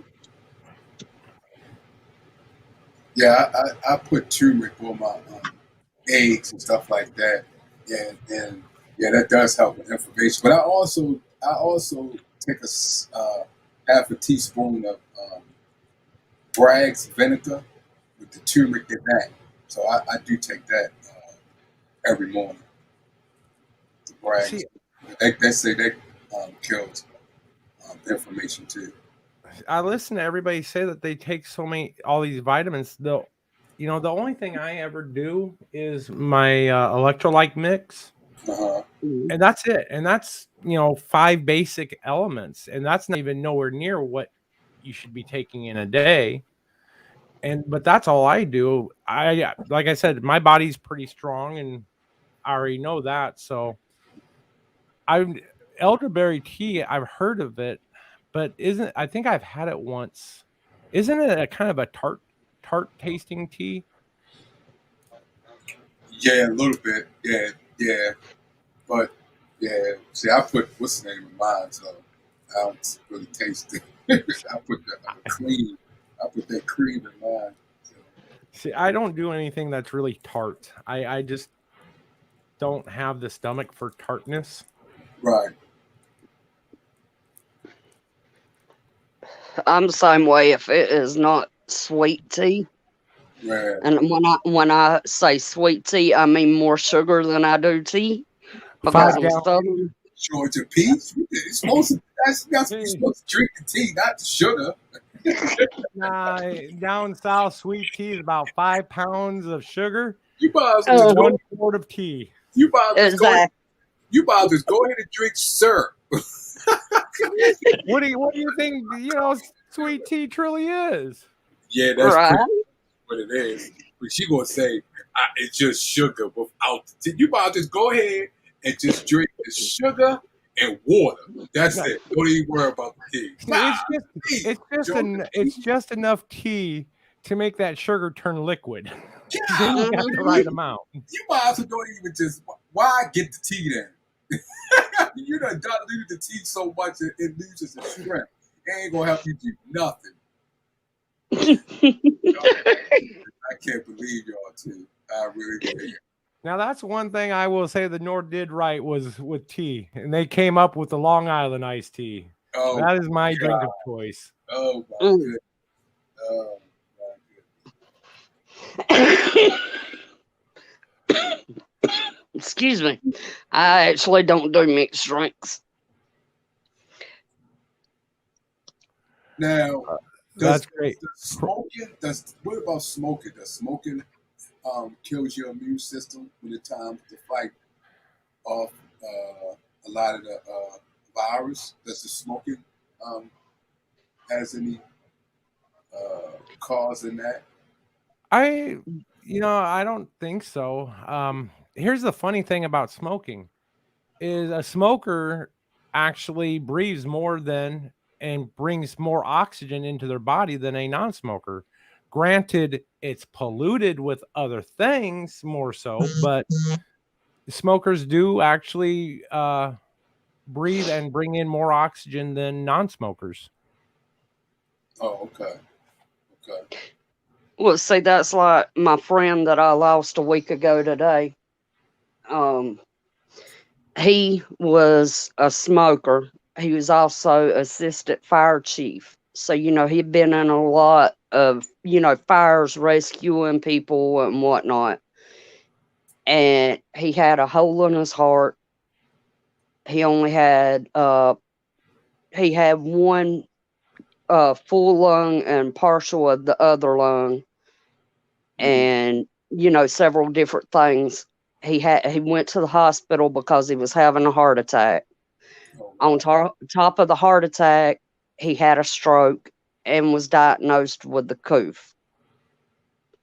And they put him on the ventilator, and they can say what they want, but that ventilator is what killed him. Good. It's good to be back on the panel, Gatto. Thanks, man. I appreciate it. But yeah, he had a lot he was dealing with, but you think that was the cause of it was the smoking, or he just had a lot of health issues? I think he had a lot of health issues. Oh, okay. Well, let's not also take away from pure genetics. My family has a very strong history of dying of cancer. However, now we are all pretty much smokers. However, smoking has never been linked to one of the cancers. We have mesothelioma and all different types of, lung cancer that could be attributed to anything but smoking.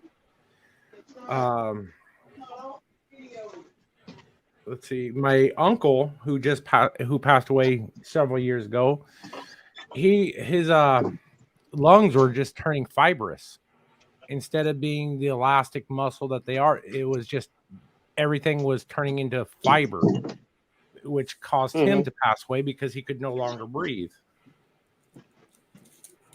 Now, Fat Man, are you saying there's no study out there that shows that smoking causes cancer, right? No, I didn't say that. I said that in my family, none of the cancers that my family has passed away from can directly be contributed to smoking. Oh, okay. All other different types of cancers of the lung. Oh, okay. I got you. Like my father passed away from mesothelioma. Oh, okay. Asbestos, the great white hype. Okay. And I honestly believe that I'll someday come down with mesothelioma, because I was in direct contact with him, growing up as a kid. Nobody knew how bad asbestos really was.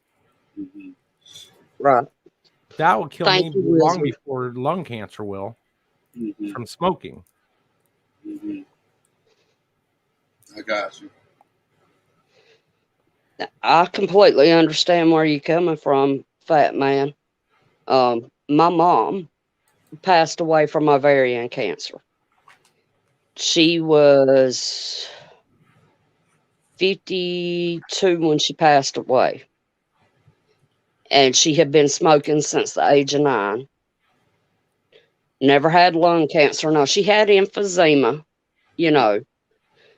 And now her dad passed away from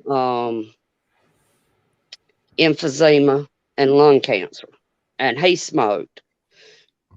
And then my aunt, who was my mom's sister, she died from she actually died from asthma. Our local hospital killed her. She was having asthma attack along with allergic reaction, and her throat was closing up, and they forced a breathing tube down her throat, and it ruptured her throat. Yeah. But there's several members of my family that's died with cancer that was smokers most of their life, but the cancer wasn't related to, smoking. Random JL, are you sure that it was bronchitis? The reason I say that is I'd gotten sick with something. I thought it was bronchitis, then I thought it was tonsillitis, and I finally went to the doctor. And the doctor said it was something else. I forgot what it was called, but it's a viral infection that actually affects smokers more often than anybody else. And I would get it several times a year. And that we had a long conversation about it. He's like, yeah, it's something that happens, but it's most common to smokers. Ghetto, I did not know that. You know, Ghetto, I don't smoke crack, so I'll take your word No. on that one. Doesn't help anything if anyone is wondering. And I think Ghetto is talking from experience. Smoking crack doesn't help. Well, okay. Okay, if anybody was wondering, yeah, I was wondering if crack if smoke crack would help you get through the COVID. So I was wondering.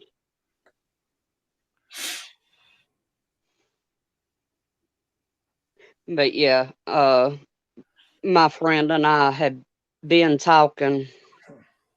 Well, this August would have been 4 years. Mhm. And he lived out in Texas, so we hadn't met face to face. We'd like FaceTime, and stuff like that. But I hurt, don't get me wrong, but I feel very, very bad for his kids. Whose kids? My friend that passed away last Sunday, Oh, okay. him and his ex-wife had adopted 2 kids because they weren't able to have biological kids. Mm. And him and his wife split up, and he moved back to Texas because his dad's health was failing. Mhm. And there he became a foster parent to 4 other kids Mm. on top of the 2 that he had adopted. Mm. Okay. And he lost one to a very, very bad car wreck in October. Mm. Mm. That's another reason why, he went downhill as quick as he did, I believe. Right. Yeah. Yeah, that could be hard to cope with emotionally. Yeah. You know, death is funny for each individual. And the reason I say that is now my mom, when she got diagnosed with throat cancer, well, Yeah. we already know that it was mainly caused by the type of environment that she worked in, but we won't get too much into that. But she was of high spirit. She was very religious to a degree. I mean, not, like you think, but she was very religious. Mm. And, a lot of people dread that, getting the cancer. She had an upbeat attitude. She did what she had to do. She fought the good fight. But a day before she passed, she went around to all the nurses that, in the hospital that were taking care of her. And she said, well, it was a pleasure meeting you. I probably won't survive past tomorrow. I'll probably be leaving this world. She knew at that point in time, it was her time. Your mind is very, I don't know how to tell people, but I don't care what you believe in, but believe in something and believe in it with full gusto, because your mind is the most important and the most powerful thing that you have, and it's going to prepare you for everything, whether it be SHTF event or the end of your days here on earth. Mm-hmm.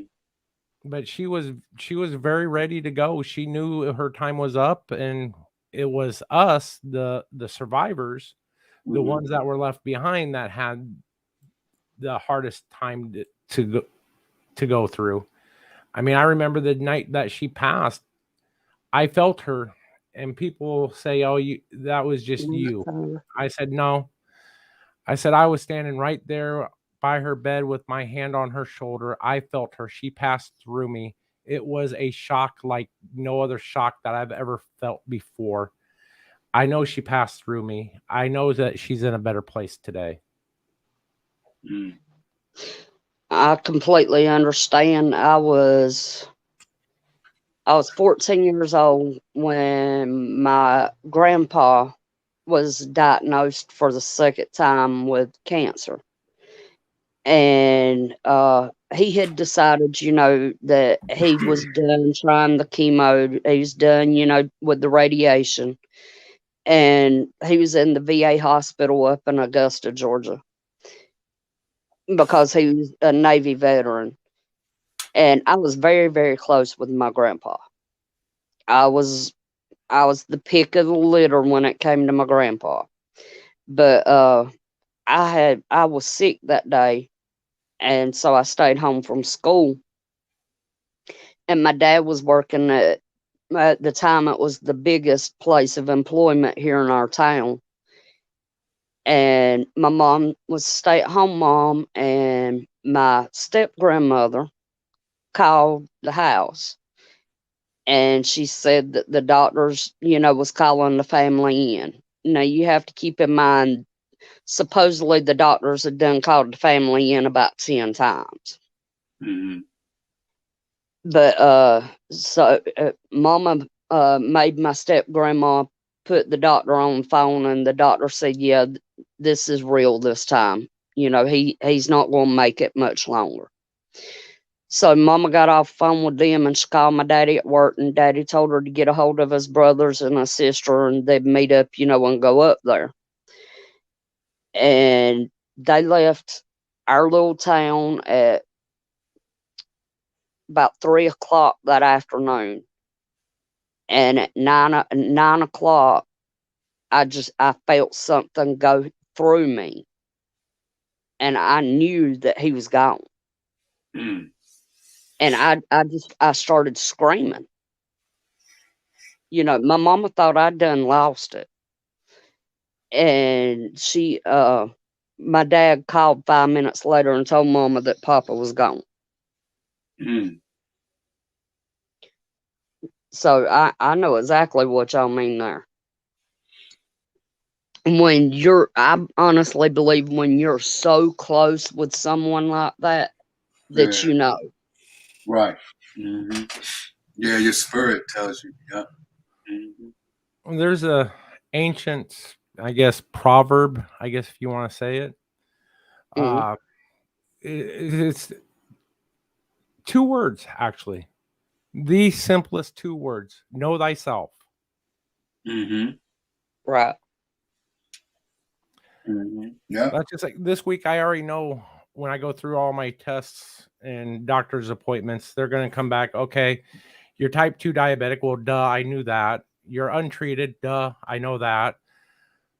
Here's medication. Here's metformin and a shot that you need to take once a week. Well, okay, I'll do that for a little while because I know what it is I need to do in order to cure my own diabetes. I've done it once before, and I can do it again. Mm-hmm. I just need to confirm some other things before I even start that process. Other than that, I won't take medication. I don't do medication. Oh, what do you mean confirm other things before you start the process of your diabetes? What do you mean by that? Well, there's other things that are going on with my body itself that I need to rule out or confirm. Okay. And that's, I'm my own doctor. I'm not going to listen to somebody that spent, 10 years in school to learn how to milk me for money. Okay. I know what my body needs. Like I said, I've lived with my body. I know my body. Mm-hmm. I know what it is it can do. I mean, I make fun of myself. I call myself Fat Man Prepper. Yes, I'm fat. Okay. Mm-hmm. When I walk outside to get the mail, it measures on the Richter scale. Mm-hmm. But I'm also that first SOB that says, hey, see that mountain? Let's go climb it. Okay. I've gone to work out with friends, in the past. They're like, oh, you could never handle my workout. I did their workout and was like, okay, now let's do mine right after. They're like, no, man, I'm too tired. I said, what? You're too tired for an hour and a half on the treadmill? Mm-hmm. Just because I understand. you're one thing, if you're fat, hey, great. I'm not going to down you for it because you know what? I know what it's like to be fat, but I can outdo a lot of these uh Skinny, muscle heads. skinny people. Skinny people, muscle heads. I mean, I've gone to work, and I hate to sound in any way racist, but it is a fact that a lot of your Mexicans out here work a lot harder than a white man does. Mhm. It's just a fact. Now, when I went to do a temporary job, and I got on the job site, and they started snickering at me because of my size. But at the end of the day, they're like, "Come drink with us. We'll buy you beer. You won't have to worry. We're impressed by what your work ethic and what you're able to accomplish." But when you say, wait a minute, you said Mexicans work harder than white people. What white people are you talking about? Well, whatever white people I've seen. Okay, I can only comment about, what it is I see in right. life. Mhm. Because you can't. If a Mexican work hard because it depends on it's the culture.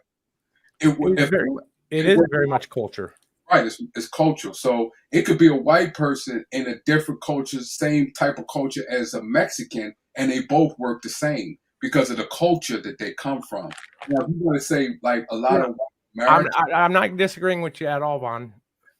Don't get me wrong. That's why I put a disclaimer at the very beginning. right, Again, and I'll repeat the disclaimer. It is what I've seen. And I've seen white people raised in a Hispanic environment with that type of culture, and they were lazy. Right, exactly, right. And because there's a lot of black people that they raised in the culture, they ain't going to do the same thing as Mexican or No. some other. Even being black, I've seen them actually outwork me even, which I just, to make things as simple as possible, sometimes I go about it the wrong way. And so I apologize if I offend anybody. It's what I've seen and what I've experienced in my life. What you experience in your life is completely different. Right. Although what Wizard said, I gotta agree with. White men cannot jump. That's absolutely 100% true. I don't care what you say. White men cannot jump. That still depends on the white man because I've seen white men jump higher than black men. So depends on the white person and depends on what culture he's from. Now, if you're going to take a statistic, yeah, you could probably say that but it depends on where you're taking that statistic at. But yeah, if you want to take a statistic, then the statistic will probably say black men. A lot of black men can jump, but it all depends on. It's just like the same way white people can shoot better. White people can shoot threes. That's time in the basketball league. Black people can play basketball, but they can't shoot like white men because of the way the culture is and things like that, and the way how they was raised as far as their basketball skills. So look at Luka Doncic. He look where he comes from. That's the reason why he play basketball so good. Look what culture he's in. Look how they fight to get to play basketball or to get ahead the country that he comes from. That's why he's so good. Appreciate you, Hutch. So it all depends on the person and the culture and what type of person there is. So Well, like I said, I try to put it in a simpler term that people are more able to understand what it is that I'm trying to say. And I'm not politically correct. And if I offend anybody, I apologize. It's nowhere near to meaning to be offensive. It's meaning to get my point across to you in a manner that you may better understand. But like you said, Vaughn, it is very much a cultural issue. And that's the problem that we have in the United States. Right. Our culture is give me now and I don't want to work for it. Right. Yeah. A lot of it. And that is going to be our downfall. What you cooking, Hutch? Oh, now we're gonna go to food. Y'all trying to make a fat man hungry again. Shit. He had popped in and said he wanted to give us a thumbs up that he was cooking. And that's another thing I like about down south. Down south, is just like being in Italy. Mhm. When you eat, oh, that's an occasion. Oh no, see, that's a whole event for the night. There's no, oh, I'll just have a salad, please. Nah, you're gonna get a salad. You're gonna get a main course. You're gonna get a second, third, fourth, and fifth main course. You're gonna have 3, 4 different desserts. You're gonna have a pre-meal. Hutch, I'm gonna send you my address and you can send me some of those, okay? But you're right, fat man. I mean, down here, like for Thanksgiving and Christmas and other holidays, you best better believe it's gonna take at the very minimum 2 days to cook. Yeah. That's Oh not yeah. including that's not including food prep. Right? I mean, there's enough food on that table to feed a large army. We're not talking a small Yes. army. We're talking a large army. Mhm. We're talking about some chicken and dumplings, some ham and turkey, some fried chicken, greens, whether it's turnips, mustard, collards, sometimes all of it, rutabagas, all kinds of vegetables. And don't forget your starches. And Mhm. don't get me started on desserts. Oh, What do good. y'all? What do y'all? They have said. I seen something that as far as when the pandemic hit, right? Mm, A lot of countries has been a lot of people in countries has been taking more and more rights of the people away, and it's more mm, so a lot of countries becoming putting dictators in place, and a lot of the government is taking a lot of the people's rights away.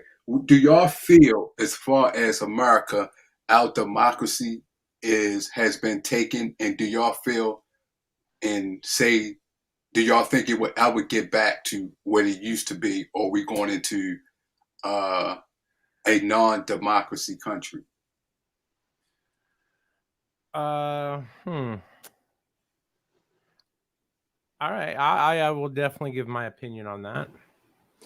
America right now is screwed. We're not a democracy. I forgot what the terminology. Basically, the rich basically control everything. I don't think we'll ever get back to a democracy without bloodshed. I mean, since early 1900s is when America took a nosedive, and we started concentrating on corporations and businesses more than the people itself. And I think the people have had their rights stripped away from them little by little every year. Mm-hmm. I agree. This country is completely leaning more towards communism. That's not how you pronounce that. Communism Mm-hmm. more than we are, republic or, democratic. That's the way, this country was always supposed to be a republic. Mm-hmm. That's what it states in the Constitution. Right. The United States is meant to be a union of states. And Mm. somebody had mentioned something on one of Ghetto's live that I was part of that just irks me and pisses me off to no extent. They're like, well, Germany doesn't have states. Well, Germany is a state of its own. Arizona is its own state. New York, Georgia, Arizona, California, whatever state, a state is a country. That's the way they referred to countries at the time that our uh, Constitution was being written. Our federal government is only supposed to do two things. It's supposed to take our interests on the world stage as a collective, and it's supposed to dictate how each state interacts with each other. That's it. We've allowed it to manifest into something that it was never meant to be. Right. Yeah, that's true. And I think And America just not, is it's not going to be the way it was when the before the pandemic. And I Well, think it was going downhill before, but I think it's the pandemic. They're using the pandemic to take more and more. they're trying to take more, and it's coming out more and more how the United States, we failed ourselves. We are destroying ourselves from within. We don't need to worry about China coming in to invade or Russia. Shit. They're buying up the property. They don't let us fight amongst ourselves while they pick up the property. Mm-hmm. But Right. yeah, when somebody said something like that, and I asked, what is it that you're doing to change? What is it that you're doing to implement change in the US? If you don't like it so much, what is it that you're doing to change it? Well, I'm not doing nothing. I'm just waiting for it to fall to roast marshmallows. Well, to me, you're part of the problem at that point, because you've already been defeated and you're spreading that defeatist rhetoric to everybody else. And defeat actually spreads a lot faster than victory. Mm-hmm. So so what do you feel as a country of people that we are? What should we do?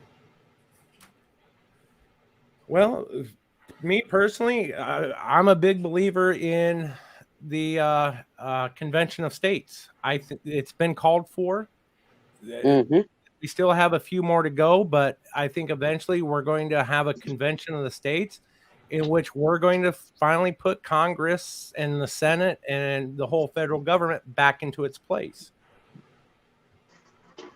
I believe in that too, Fat Man, but I have something to add to that. I believe that we should have the Convention of States, 100%. But I also believe, and it is in the Constitution, Mm-hmm. it says that as a country, or as we the people, let me put it that way, We have the have, right to overthrow the government when that government yes, becomes tyrannical. Absolutely. and I don't. until we get enough people with a set of balls either on their chest or between their legs to actually stand up and do that, nothing's on change. See, I'm a prepper. I'm hoping for the best. The Convention of But the States would be the best. However, I'm prepared for the worst. exactly.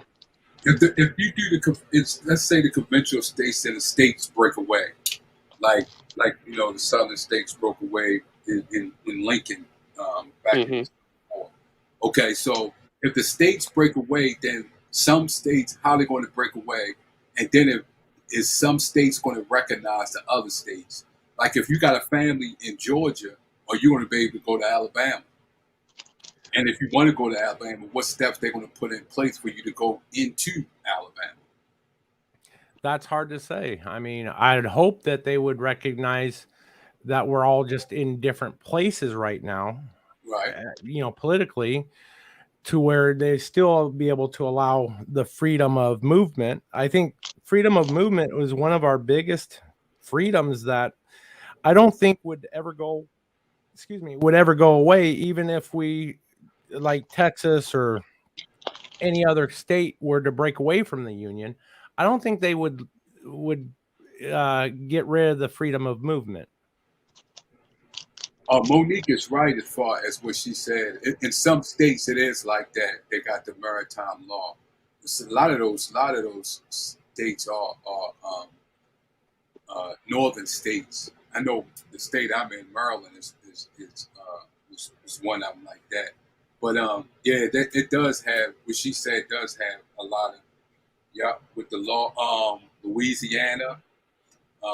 Not the crown, but they even were saying they still go under the French laws in Louisiana. So, a lot of the states, she is what she was reading. Yeah, some of those states are like that. Hmm.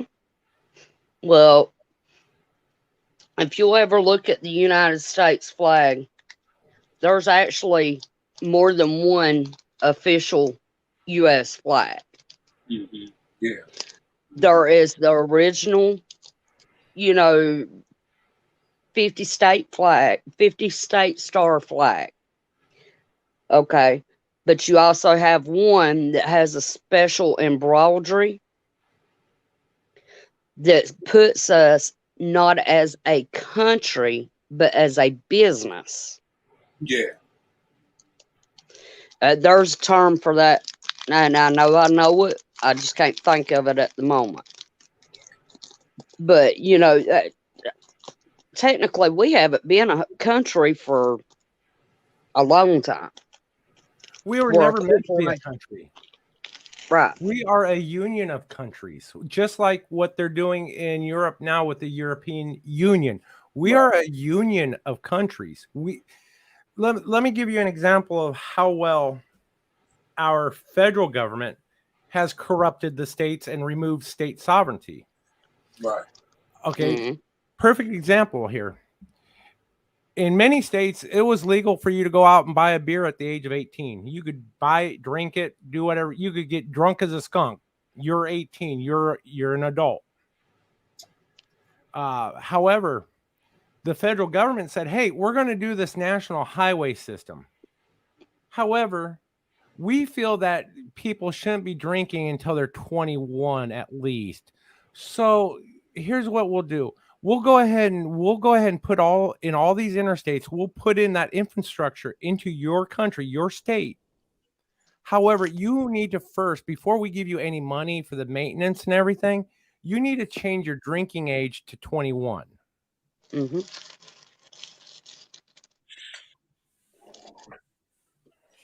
Exactly. I mean, it's, you know, at the age of 18, you can be sent off to war. You can, you know, enlist in any service branch and be sent off overseas to war.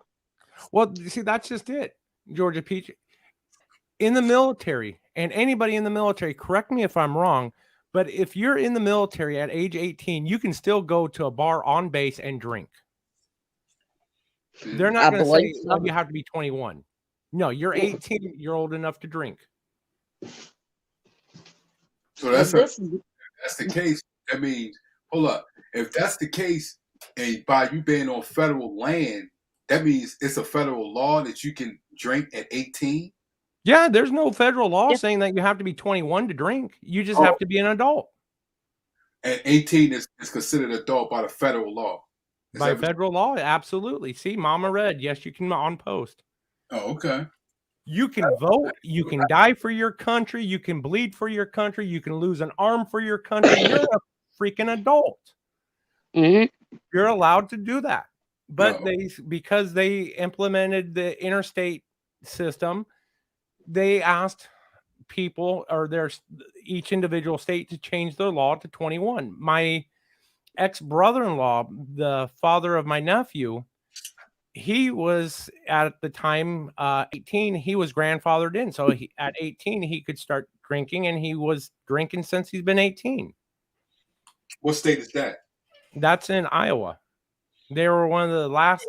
Oh, you said state is 21? Every state? Every state is 21 Oh, okay. Mhm. because the federal government made those states to change it in order to receive aid. Oh, okay. Okay. I got you. Except on Indian Federal Reservation, I think they can still drink at 18. I Right? don't know reservation laws. I think on Indian reservations, I think they could drink at 18, maybe younger, I believe. But the federal government, our federal government, has corrupted and removed so many state sovereign rights that it's just amazing, and we need to reel it in. I mean, as far as I'm concerned, which I know, okay, I work for the state unemployment office here in my state. Okay, so this is going to sound counterintuitive because unemployment is actually is controlled by the federal government. 95% of the federal programs that are out there need to be shut down and closed. They're just too much. They're so violating state sovereignty that it's not even funny if you look at it. Wait a minute, I'm confused. Awkward Texan said, even when I was in Germany, I could drink off base, but not on the base. She How was old- in the Air Force. Oh, so what that mean? I mean, so They spot- may have separate the Thank you, bases Ghetto. can make their own rules. huh? You say They- each make their own rules? They can make their own rules on base. Mhm. But yeah, that's what. See, that's what I was thinking, because she said she couldn't do. I would like to know, how old was she then? If she couldn't drink, and why she couldn't drink on base. Well, I'm assuming she was under 21 based on just the conversation, but the base can make that rule and determination. That is up to that base seat. That base is man in charge. Okay, so she said she was too young to drink on base. I would like to know how old she was then, if she was. But you still saying that each base still has their own rules to implement the drinking. She was 19. Oh, she was 19? Mm-hmm. So that means some bases was 21 and some bases was 18 then. Depending on what that CO of that base wants to implement. Okay. I got you. Yeah, it's basically up to the head officer, if I remember correctly. I mean, I've never served, but I have family and friends who has, and some that still are. Mm-hmm. Oh, okay. I mean, you got to remember something. When you're in the military, you're not governed by the same laws as everybody else. You're under military law. That's what you follow. But she said, Fat Man, she said all bases were the same. That's not something a base commander can change. It's a federal law. I would beg to differ with you on that. Huh? I would beg to differ. I think you're misinformed. No, I'm just saying what she said. No, I'm responding to that comment. Oh, okay. I know people in the military that are 18, 19, and 20, under 21. They can drink freely on base. It is a commanding officer's discretion. Mm. Yeah, I don't know that, because I don't know anybody that's in this. I don't know this as far as that. So I don't know. So that's why I can't comment on that, because I don't know. Well, I'm not saying that you're just going to run into one or two bases like that. I mean, anymore, I think they're pretty much all kind of like that, except for maybe a few standouts. And that's also responding to Awkward Texan in her last comment down there. She said it was the same when she was in Colorado. So, matter of fact, I know people that have been sent over to Iraq and all that. They were getting drunk every time on base. They came back from a mission. At 18? 18, 19.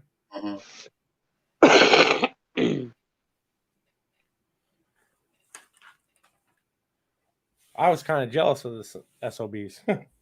Because a lot of them we were in, I grew up with in high school, and we were all in JROTC, getting ready to go to college and join the ROTC program in college so that we get our officer commission.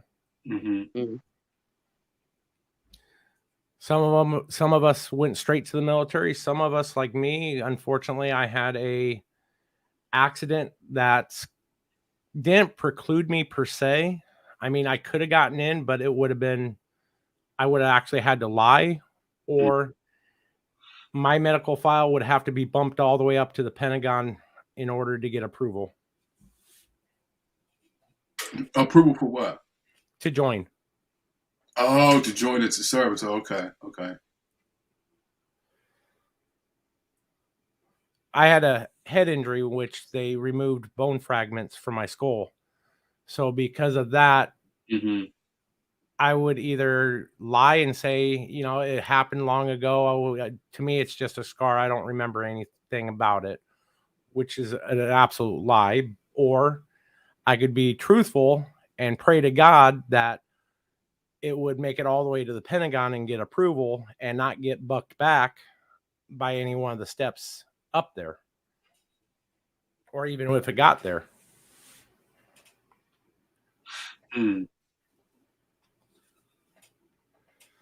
So I guess the main thing to take away from that, guys, is remember, there's preppers out there that are very big military, ex-military. There's some of us that could not serve, but we serve in a different fashion. Mm-hmm. We're usually the ones that wanted to be in but couldn't get in, or the ones that are trying like hell to get the government to become more honest and transparent. Mm-hmm. And you will also be one of the first ones that are out there with the grassroots things. And those are going to be the ones that you really have to watch out for. A lot, the grassroots programs, yeah, there's a lot that you do have to be very careful of. I've been taken by a few of them. Started believing one way, and then I started doing research, and I learned, yeah, you guys hornswoggled me. I'm not lying. It takes a big man to admit when they're wrong. Yeah, that's true. Mm-hmm.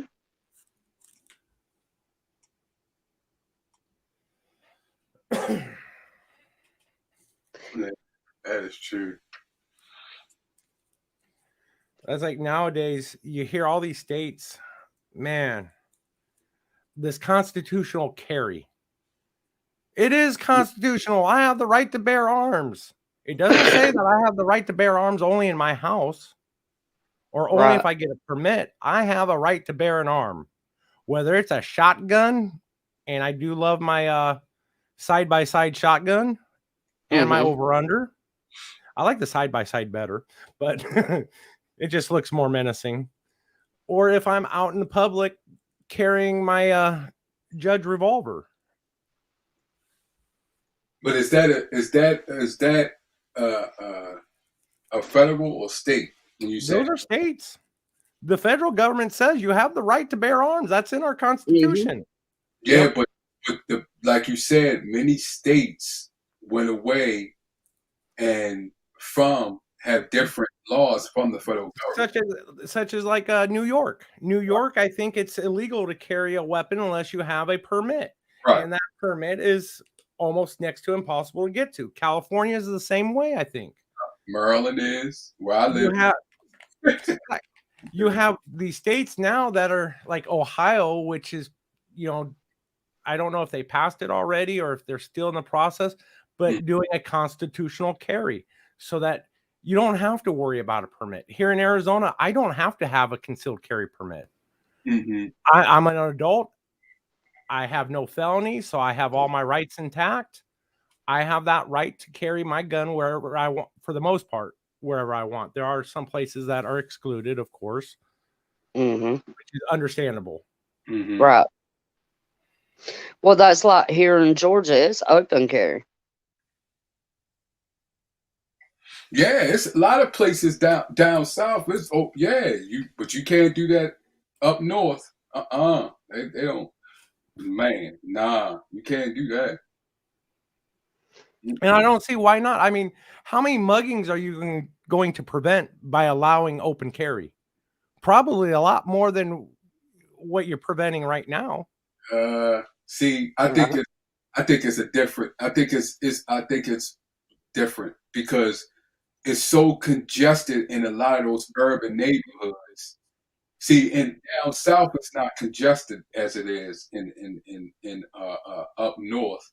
So you got open carry in those type of situations. It's just See, down south when they open carry, and it's got to do with culture too, because see, down south culture is just much different they open carry. They ain't out to try to kill you. You know what I'm saying?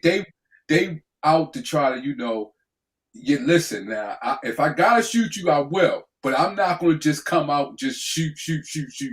See, up north, the mentality is different in the hood. Yeah, they believe in things like, instead of the a castle doctrine or the right to stand your ground, they Right. believe in the right to flee. Right. Mhm. And I'm sorry, I'm not going to flee anything. You want to take my money over my dead body? Once you pull my freaking cold gun out of my hand, then you take Mhm. my money. Right. I'm not going to give you my money and flee like a little. I'm not going to say that word. Right. Why just- not? I woulda. It's just Well, I'm trying to be respectful of your channel. I don't know. Oh, I know. but I'll say it. I'm not going to flee like a little bitch. right. The only way to stand up to crime is to stand up to crime. Mhm. There's no cowering behind laws. Look, I understand laws are there to protect us, each and every one of us. But Right. if you try to do something against the law to me, you're going to meet the judge that very moment. Mhm. See, And I'm also preparing to buy the prosecutor and the defender. right. So you'll have the whole courtroom. Right. But you have to. The thing is, it's just, see, down south is different. Up north is different. It's the mentality is different. So that's why they don't have open carry. Now, it's some people, like if you're a bail bondsman, yeah, you can open carry. Or you're a store owner, you own a business, yeah, you can open carry. But outside of that, nah, you can't. Because you got people, someone is robbing you, right? And then you pull out to try to get there. Somebody will pull out to shoot you. Because where you at in the hood? You see what I'm saying? I have one philosophy when I pull my gun out. If I pull my gun out, somebody's dying. Right. You're right. I understand, because someone did something harm to you. But I'm saying, look where you at. Like if you up in north in the hood, someone will kill you. They better be faster on the trigger than I am. That's all I'm going to say. Right. But I'm saying, the person that you try to shoot, when you shoot that person, someone is going to shoot you while you shoot that person. You know why? Because of the mentality of the people up north. See, down south, you won't have that.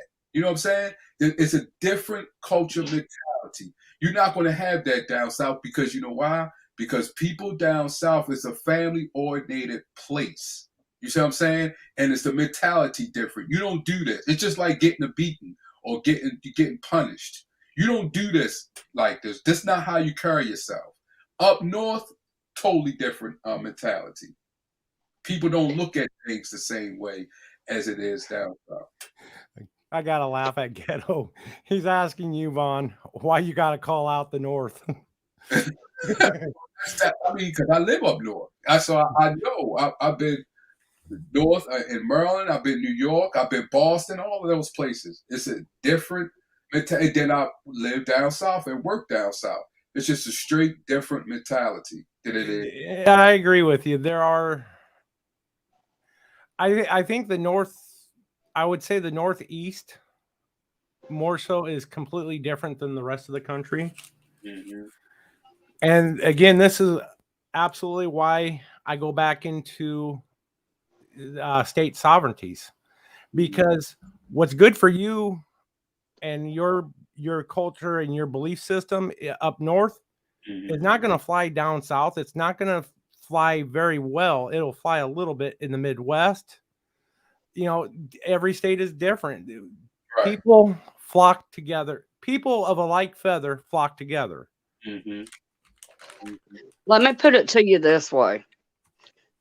For people that don't know how truly a Southern person feels about this topic, I have a video for you to go watch. If you know the song but you've never seen the video, or you don't know this song and still have not ever seen the video, go to YouTube type in NU space BREED, new breed. Welcome to my house. Go watch that video. You'll learn exactly what the South means about welcome to my house uninvited. Because that's exactly what will happen. Someone bust up in a Southern person's house uninvited. Because you better well bring your friends and bring some shovels along to dig your own graves. Right? Well, you will find that up north too. You can't go up in any house up north. you go when you get out of there, you ain't coming out of there. That's just how it is. So if you go to anybody's house around in the world, you're not going to just come up in anybody's house and that person will say, you know what? Yeah, come on in, take all my stuff. Nah. That's how most places is around the world and around the country. You're not going to just go up in anybody's house. But here's the difference. Here's the big difference, Vaughn. Up north, you could be prosecuted for shooting that intruder. Down south, or even here in Arizona, it's a castle doctrine. You're not going to be prosecuted unless you shoot the son of a bitch in the back. You got castle doctrine. We got castle doctrine here in Maryland. It's just that what it is, the difference is the prosecution system don't prosecute according to the castle doctrine like they do down south. Exactly. So it's a difference as far as the system, the way they prosecute people. Because we got castle doctrine here, you got castle doctrine in New York also. But if the system don't prosecute the way that it's supposed to, that's the reason why a lot of people, the things happen, like you're saying, that is a difference from the South than the North. Because of the way the system is prosecuting people. Well, yeah, I mean the South and like here in Arizona, prosecutors feel, hey, it's less paperwork. Let's not even worry about prosecuting. Up there, they're like, no, somebody's going to complain. So, they left the door unlocked. Therefore, it's their fault. So we should go ahead and prosecute them. But Miss Monique, in reference to your comment, the South sounds like the Wild West. Let me give you a reference. When I divorced my ex-husband, he kind of gave us a lot of flack because we had a very young daughter. So he thought he was all about the thug life. Well, we went to the county sheriff at the time, and you got to keep in mind, I did not like that man, and to this day, I still don't, even though he's no longer in office. But anyway, and we went to the sheriff, and the sheriff told us, he comes back on your land, you can shoot him and kill him. Just make sure you don't leave the drag lines in the yard when you pull him in the house.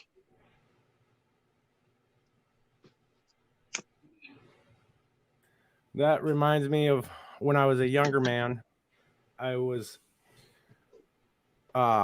working, and we had an employee meeting. We closed down the store an hour or two early, and we had an employee meeting. And I drove up in my 68 Mustang, and kid was out there after the meeting writing on the dust that was on the Mustang. I was getting pissed because, that's a great way to ruin a paint job. So we got into an argument. I said, you know what, whatever, dude. So I ended up taking off, me and my buddy. We go less than a half mile to my house. And while I'm on the street of my house, this guy blocks me off from my driveway, jumps out of his car and starts wanting to fight. I'm like, okay, let me go ahead and take care of this. I take the keys out of the ignition, jump out the car, and I'm like, look, you really want to do it? Let's do this. That son of a bitch took a tire checker. Now, for any of you that don't know what a tire checker is, I'm going to tell you. It's a big oak rod, basically like a baton that the police carry, with a steel rod down the center. Truckers use it all the time to check the tire pressures on their trucks. He took that tire checker, jumped up, and went full force, hit me right on the top of the head. I'm a big guy. It knocked me down to a knee. Everyone else is like, damn, just awe and oohing, that it didn't freaking knock me out. It took me a minute or two. I shook it off, got right back up, threw that son of a bitch across the street into the neighbor's yard and started pounding on him.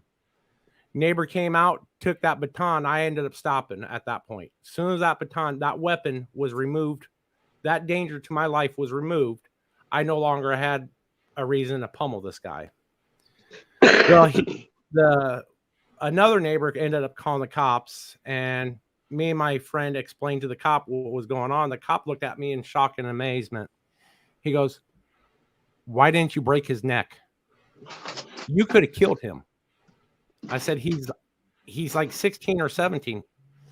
He goes, "It don't matter. That boy assaulted you with a deadly weapon. In this state, anybody ever assaults you with a deadly weapon, you have the right to defend yourself up to the death of that person." And that's when I've started every state that I moved to. I learned the law for self-defense, because if it comes down to it, at this point, I will kill a man without thinking twice if my life or the life of somebody around me is in danger.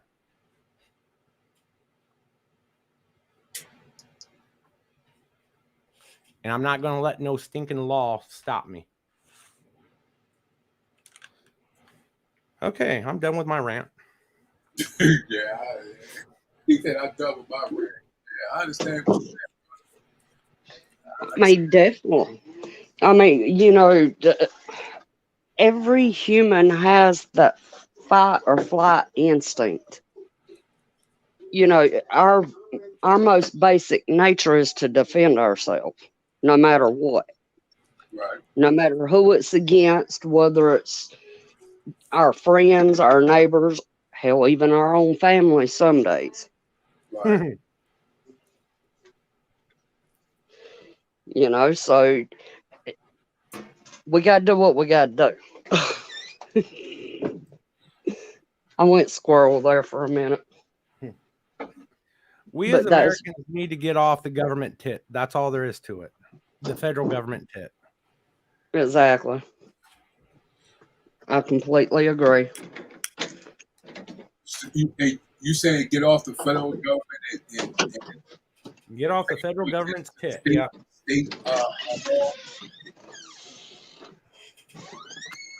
Yep. But what if, some of these, like you just said earlier, Fat Man, you just said the federal took a lot of the state sovereignty due to they won't get funding. Now, some states' funding are very low, so they need that federal funding. So they don't need it. You don't think so? They need it. You don't think so? They think they need it. It's easy money. Right. It's an easy answer. Mm-hmm. Hey, do this and we'll give you all this. Okay. Right. So that's what I'm saying. The state will rather take the money and do what the federal government says than say, no, we don't need your money. And the reason why is because a lot of those corporations in the state that you're in want that money. Oh, yeah. And with that is, because of that, our court system are more willing to side on the side of big business and government, or big business and even government, than the individual rights. The judge could sit there and think, oh yeah, he's absolutely in the right, but rule against you as an individual because it does not fit with the way the federal government and the corporations want it done. We So got to understand, our country is based off of individuals, not corporations. Mhm. Corporations should have very little to no power. It is But- the people that have the power. but the corporation, yeah, that's true. I agree. But the corporations run it though. You look at Bill Gates is getting ready to build a power plant in Wyoming, right? Mhm. The power plant that he's building in Wyoming, do you know what is need to power it? Only comes from Russia.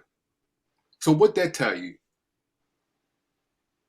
If the power plant that he's getting ready to build, and in the only place for it to run to get the material only comes from Russia, that tells you right there. Right there, this is what he is building. So if it's doing it in Wyoming, it's going to go all around the country. And the only place it comes from is Russia. That lets you know corporations has always been in charge and they will still be in charge. Well, they weren't always, but they have When was they wasn't? pre-1900.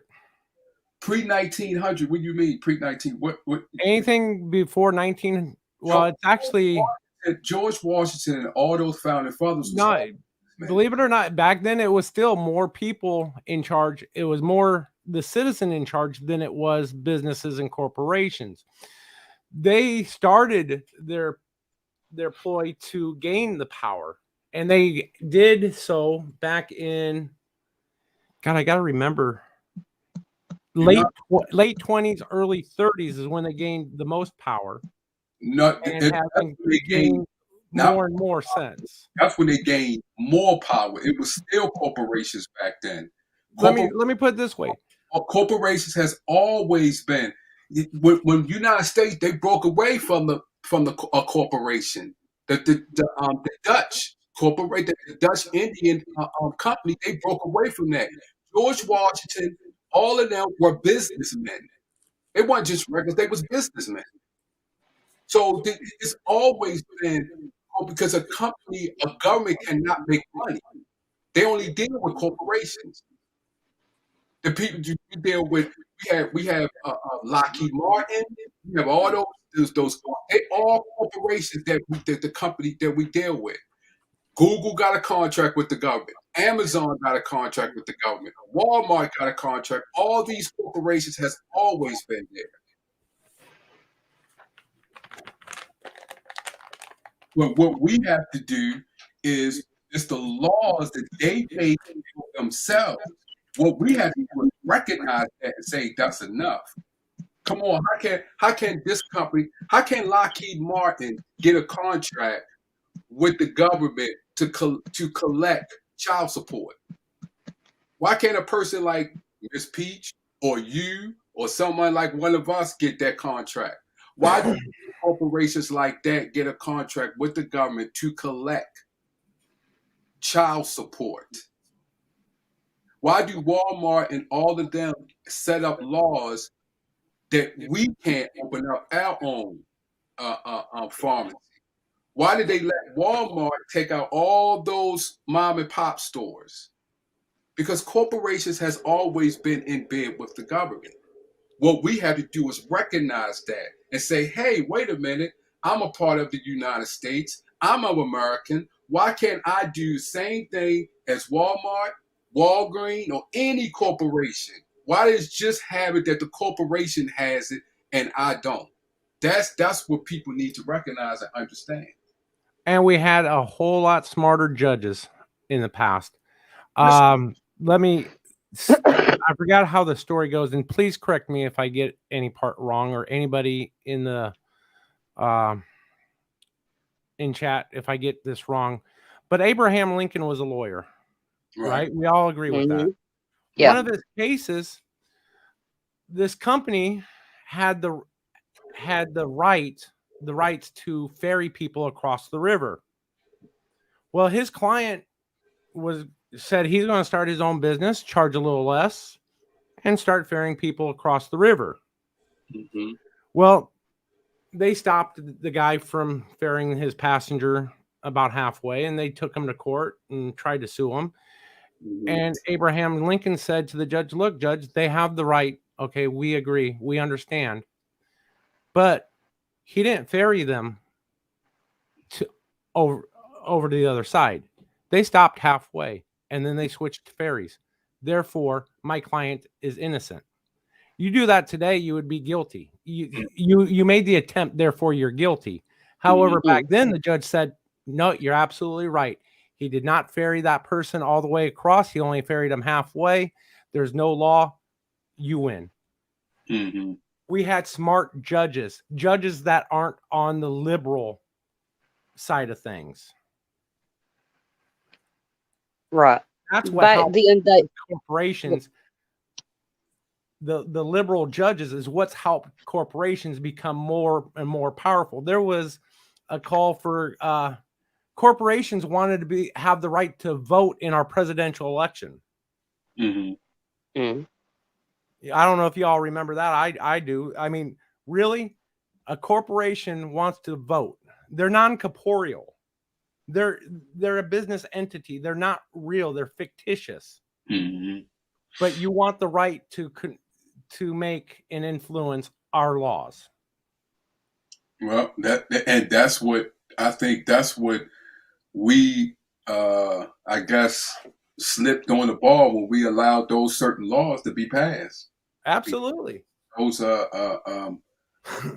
things is the reason why people at the bottom is hard to grow, to get up.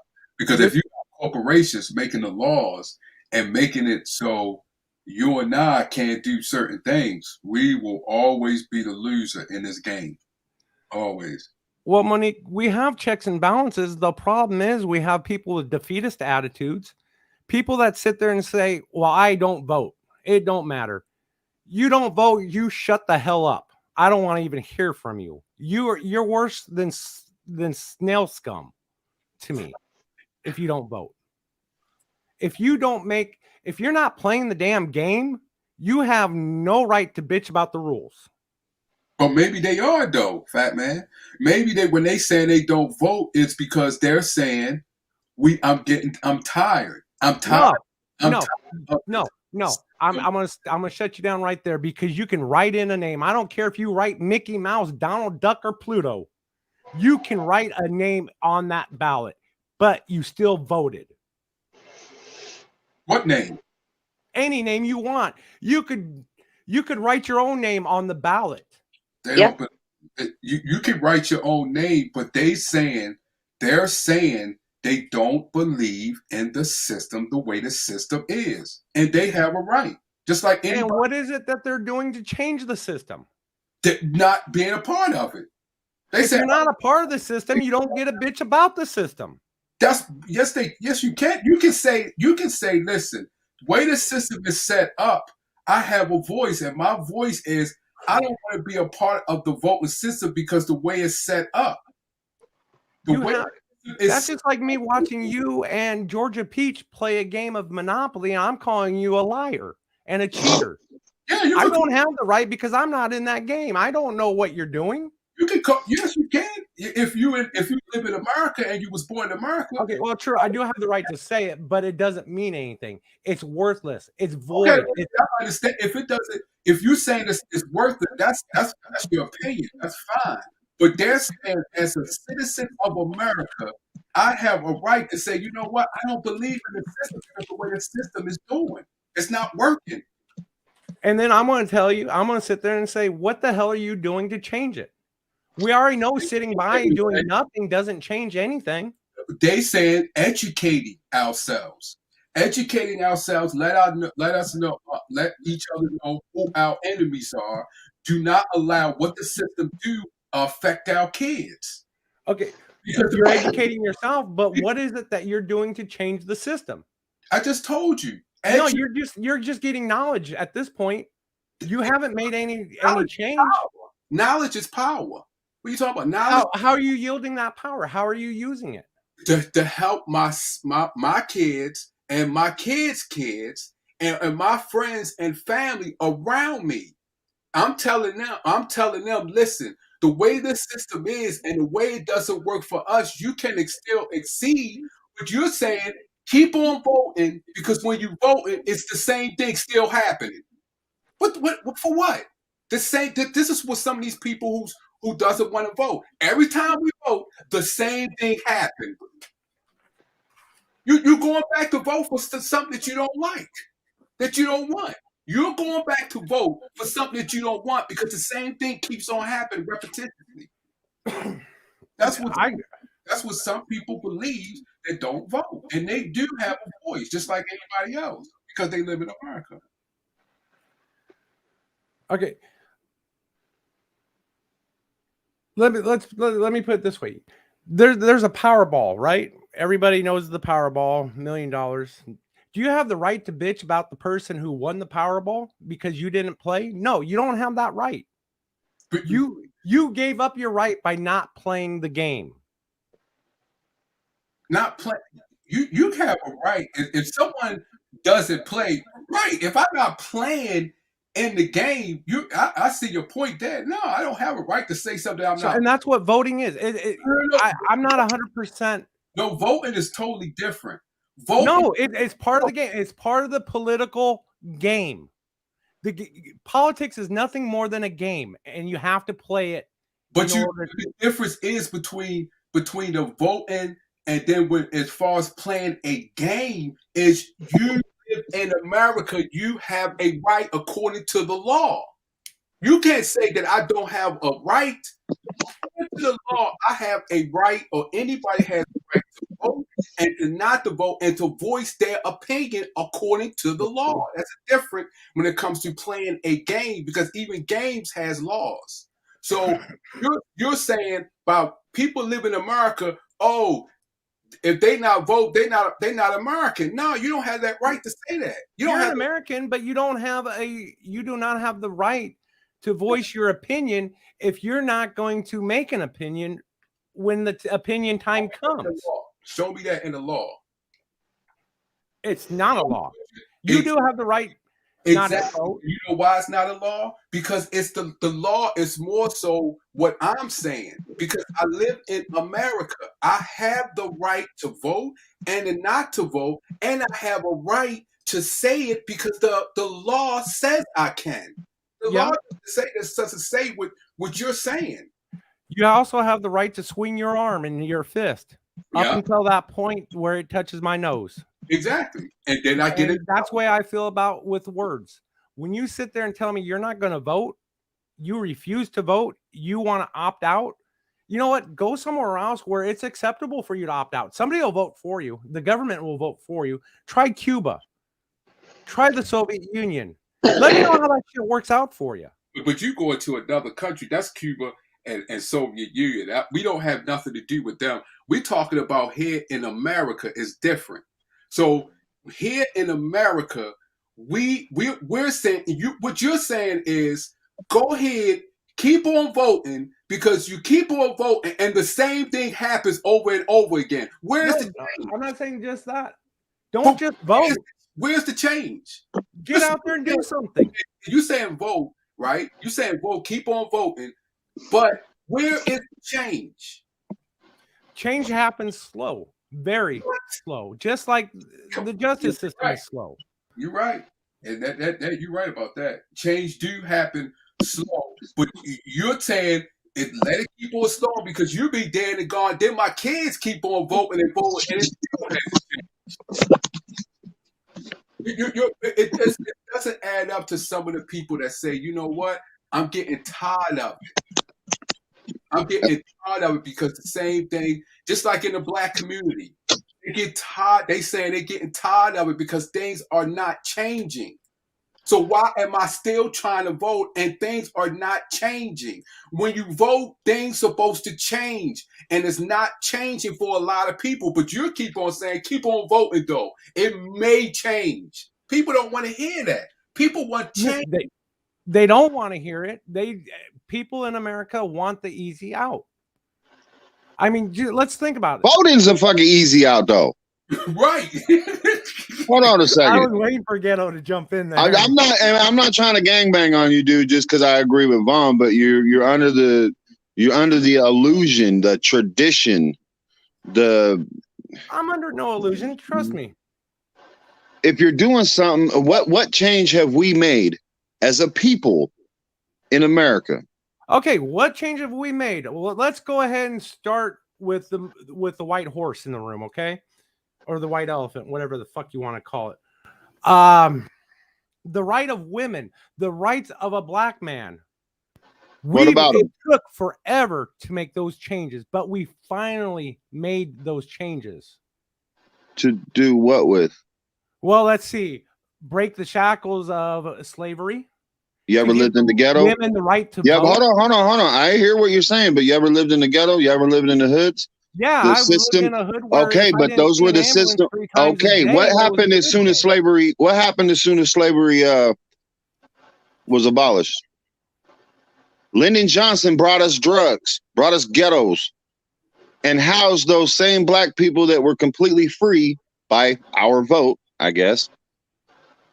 So how much different was that? I don't know how much difference would another several thousand votes made. You don't know. I don't know, but I know I'm going to fight the fight. I'm going to play the game. There's a difference in there's a difference in fighting though and joining. No, I vote. Look, I vote libertarian every motherfucking election. So I'm not saying I'm against voting, but I do it out of tradition. It's my right to do it. But guess what? It's another man's right to not do it and do it differently. Right. If you're not doing anything productively to change this system, then I agree with you. You have no right to bitch about the system. Right. But voting is not the hill to stand on when it comes to telling somebody that they have no right to even bitch about their own country if they're doing something else, at least. And I'm sorry, I can't get behind tradition because traditionally my family, my roots have all been Democratic. No, he's talking about I vote very conservatively and I'm a Republican. What's wrong with Democratic? It's not with my same beliefs. I'm a conservative Republican. I feel that small government is the best government. Did we vote in two-party system? The liberal, I understand where you're trying to go. From the beginning, we should not have had the system that we have in place. Yeah, and exactly. that's what I mean. I'll never disagree with you on that. The foundation of our system has been broken since the signing of the Declaration of Independence. Right. And we've been under an illusion of freedom. No matter what we fucking vote, it doesn't matter. Honestly, it does not matter. Right. And then you're saying, and I'm just talking about the people that looks at it as far as not voting. It's just like just this bad vote. Trump had more votes. He had more, and he still didn't get into office. And the one before Trump with Clinton, she had more votes. She didn't get to office. Oh, delegates put them in. Delegates, not voting. Delegates put them in office. They did a backroom deal for the president to come in office, and you still saying voting. That's what people are saying when they're talking about they don't want to vote. Delegates put the president in office, and the delegates do not have to go by your votes. They'll tell you that. Look what Cheney said. Cheney said, I don't care what the people thought as far as the war. It's what I believe what the people need. That's what the politicians' mentality is. You're saying go ahead and vote, but the people, the delegates that pick the president, do not go by your vote. The guy said it on TED. You can go to any politician, they will tell you. They will tell you it's what I believe, what I think that you should need. Yep. Not the people. Yep. And in my state of Arizona, I've elected people into office or helped elect people into office that are changing the laws here in Arizona, stating that if we elect you as a delegate, you have to go by the popular vote. If you don't go by the popular vote, then you will suffer these consequences. We're making changes by our vote. All I wanted to say, guys, is it's not about who's voting. It's about who counts the votes. At the end of the day, who's control of counting all the votes? And why is there so much mystery behind the fact that they're not letting us all know? I think we should have a system to where we see all our votes so we can know as American people. I feel like we should be able to count the votes. Not the same motherfuckers that are being elected in or not elected in, because of course it's going to go in their favor. I completely agree, and I'm all for the abolishment of the Electoral College. First of all, not just that, I would like to know, why is the vote machines made in China? Why are the vote machines that we go to cast our vote made in China? And then the software is not even made here in the United States. Hello, by the way, Miss Georgia Peach. I'm going to step down. I just felt a little tickled. You good? You might as well stay up here, Ghetto, because you're going to get tickled more and more. No, I'm good. I'm double dipping, man. I'm heading over to Hutchins as well. I like to show everybody love, but I can't do that from the panel. But I appreciate your stream. It's good conversations today, Miss Peach. Thank you, Ghetto. When you drop down, will you post Hutch's link in chat? Yes, ma'am. All right, fellas. Thank you. Huh? But yeah, I'm enjoying the conversation. I do want to give a quick shout out though, real quick. Sandy, I'm glad to see you, hon. I've known her for about 15 years. We actually met through Twitter.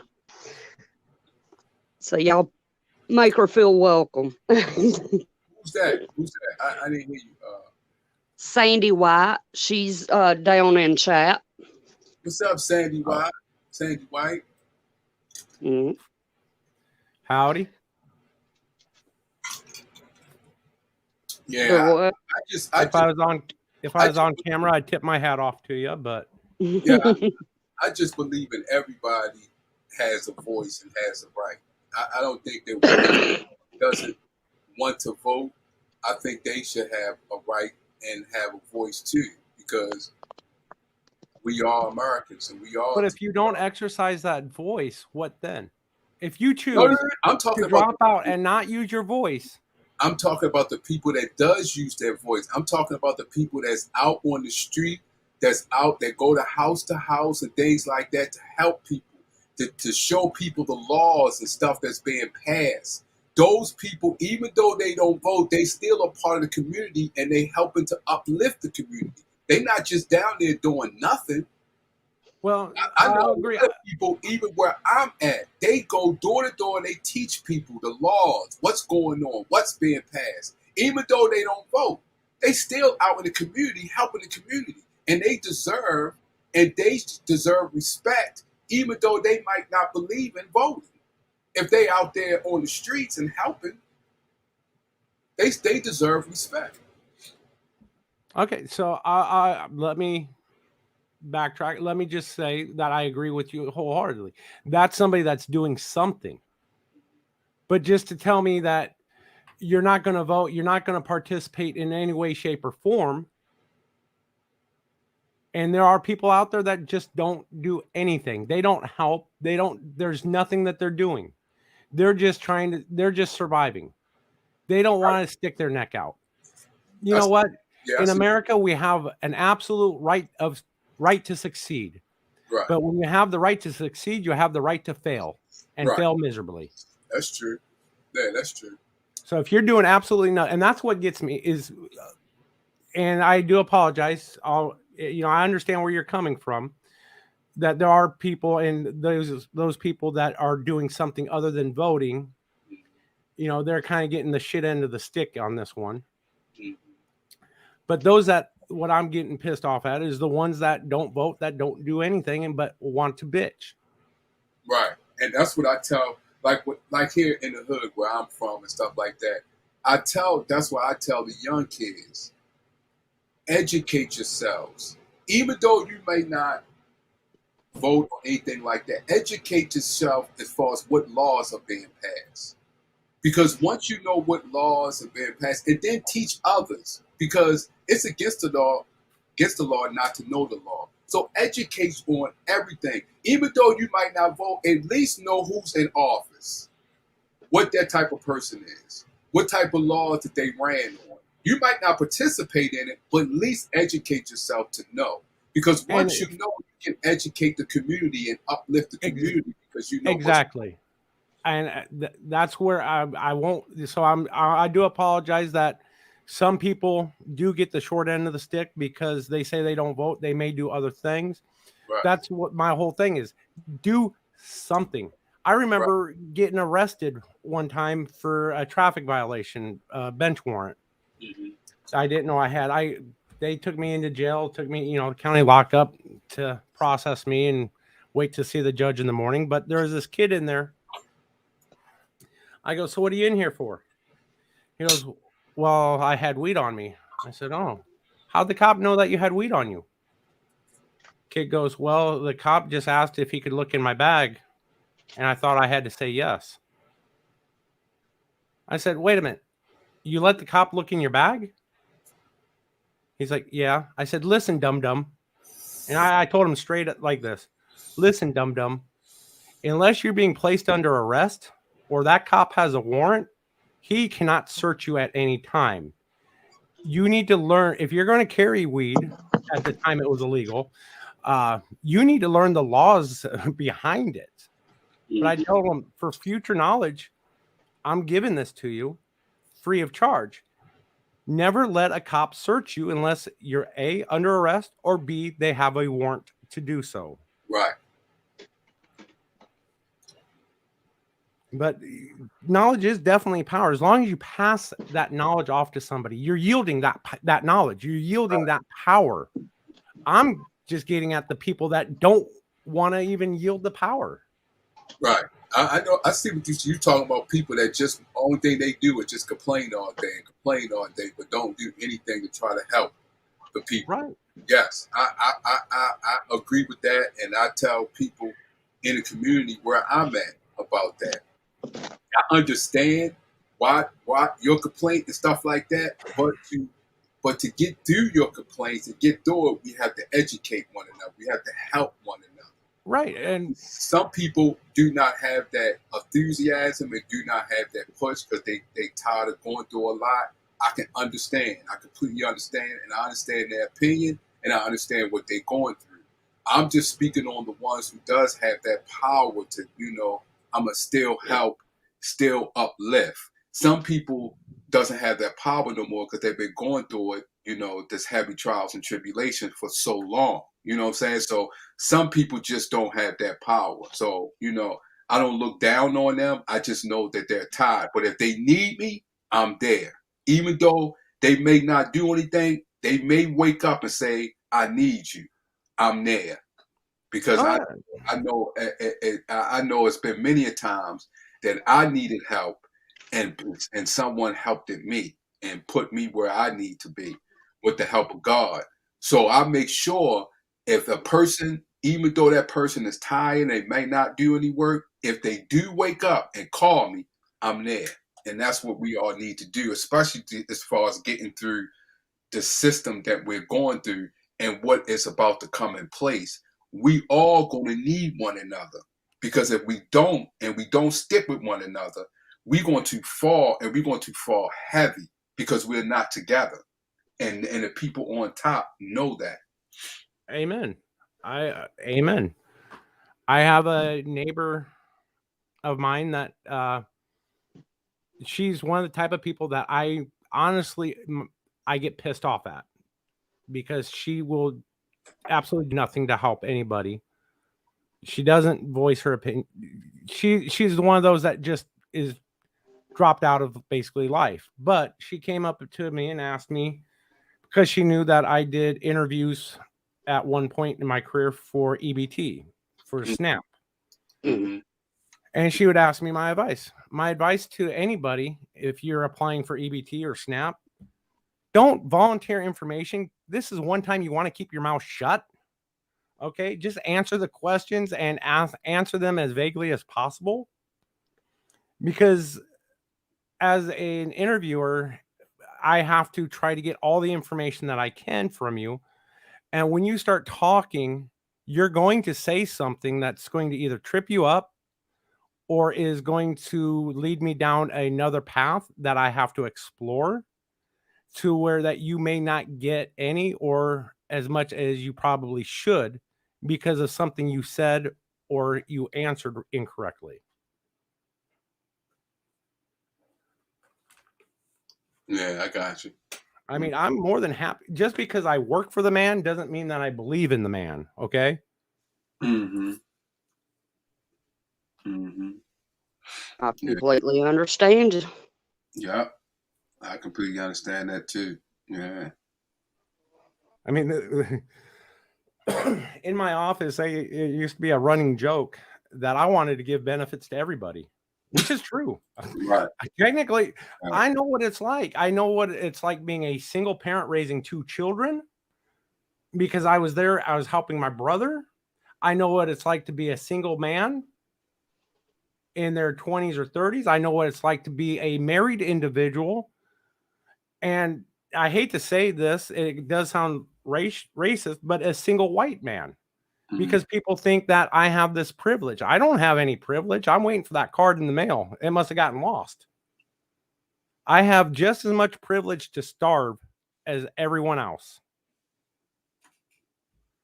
I know what it's like to be on all sides, unfortunately, in my short life. Yeah. I remember when I had my company, I had a contracting company, and it was called Hunter Communication, but they used to call it criminal communication because I used to try to hire criminals, but I went by the law though.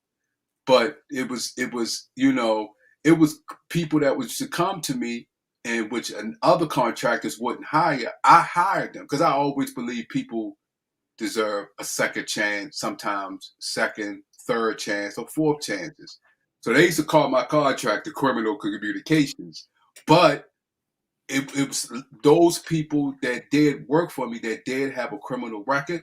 They was my best workers because it was like they made a mistake. They seen whatever they did, it wasn't a good thing. They changed their life around, and they was my most loyal workers. The ones that didn't have a criminal record, they gave me the blues.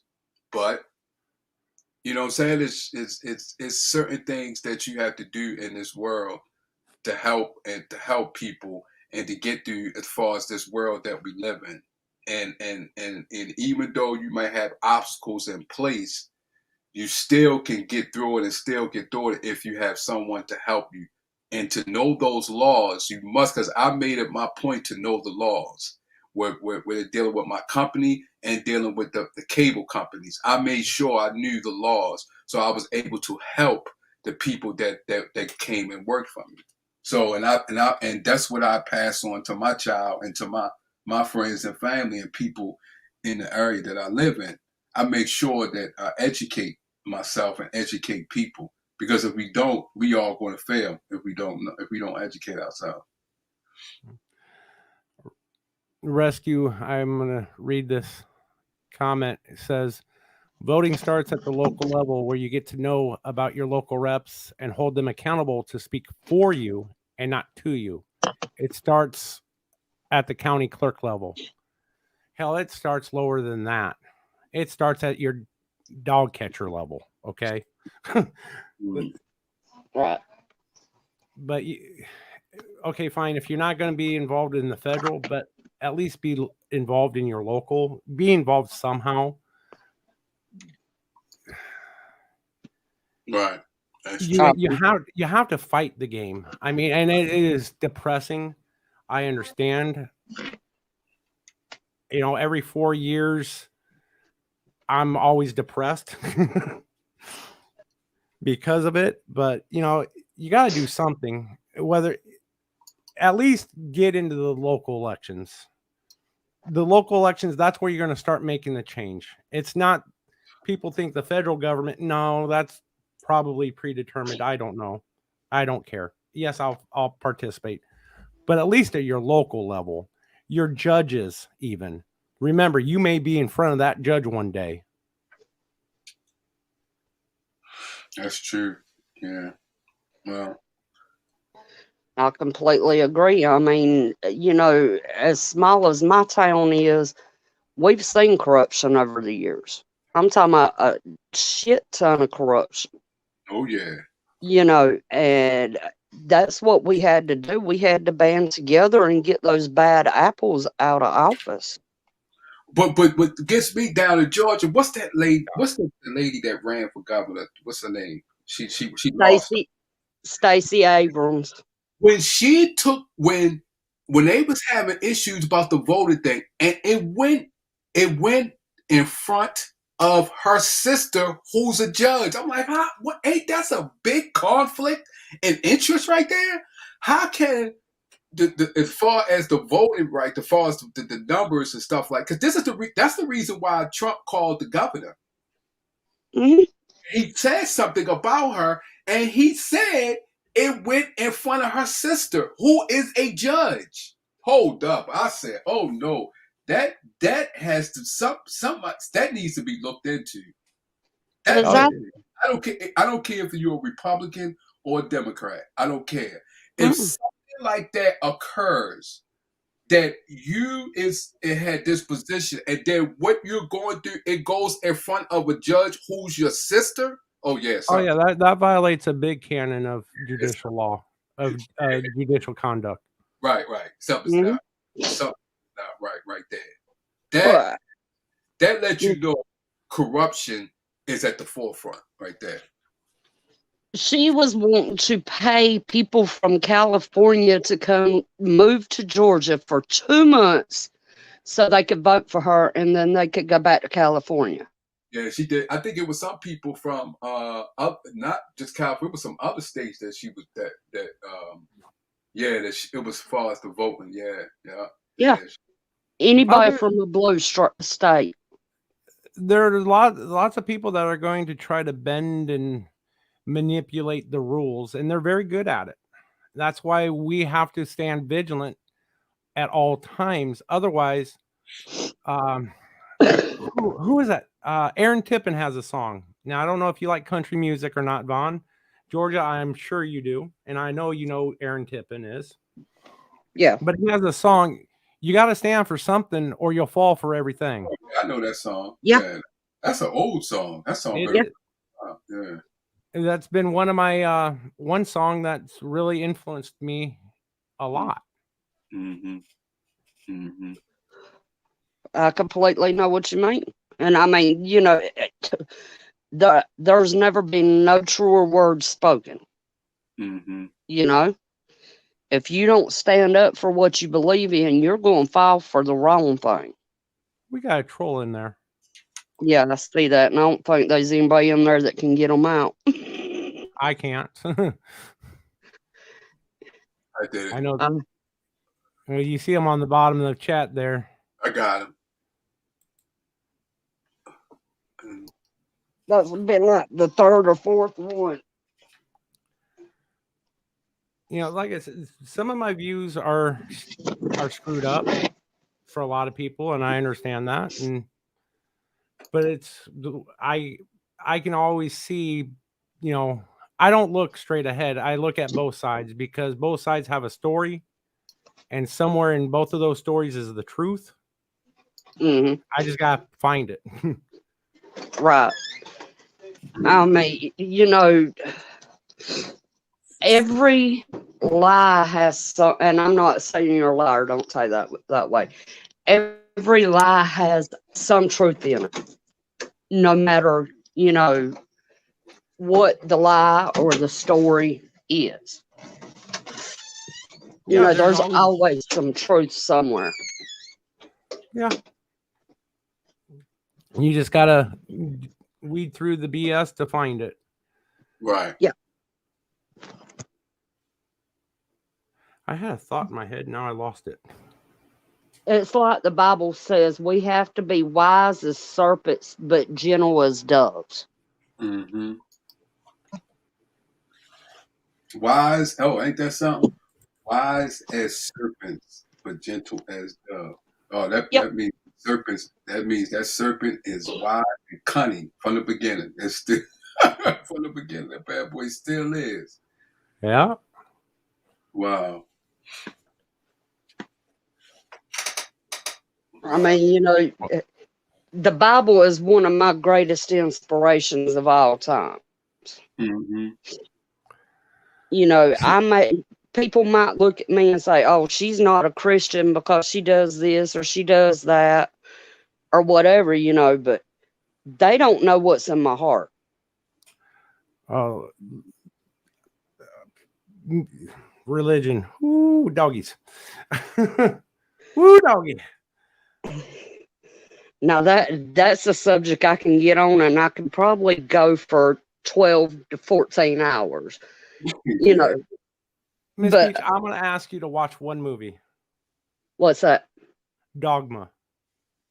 Oh, I think I've seen it. Okay.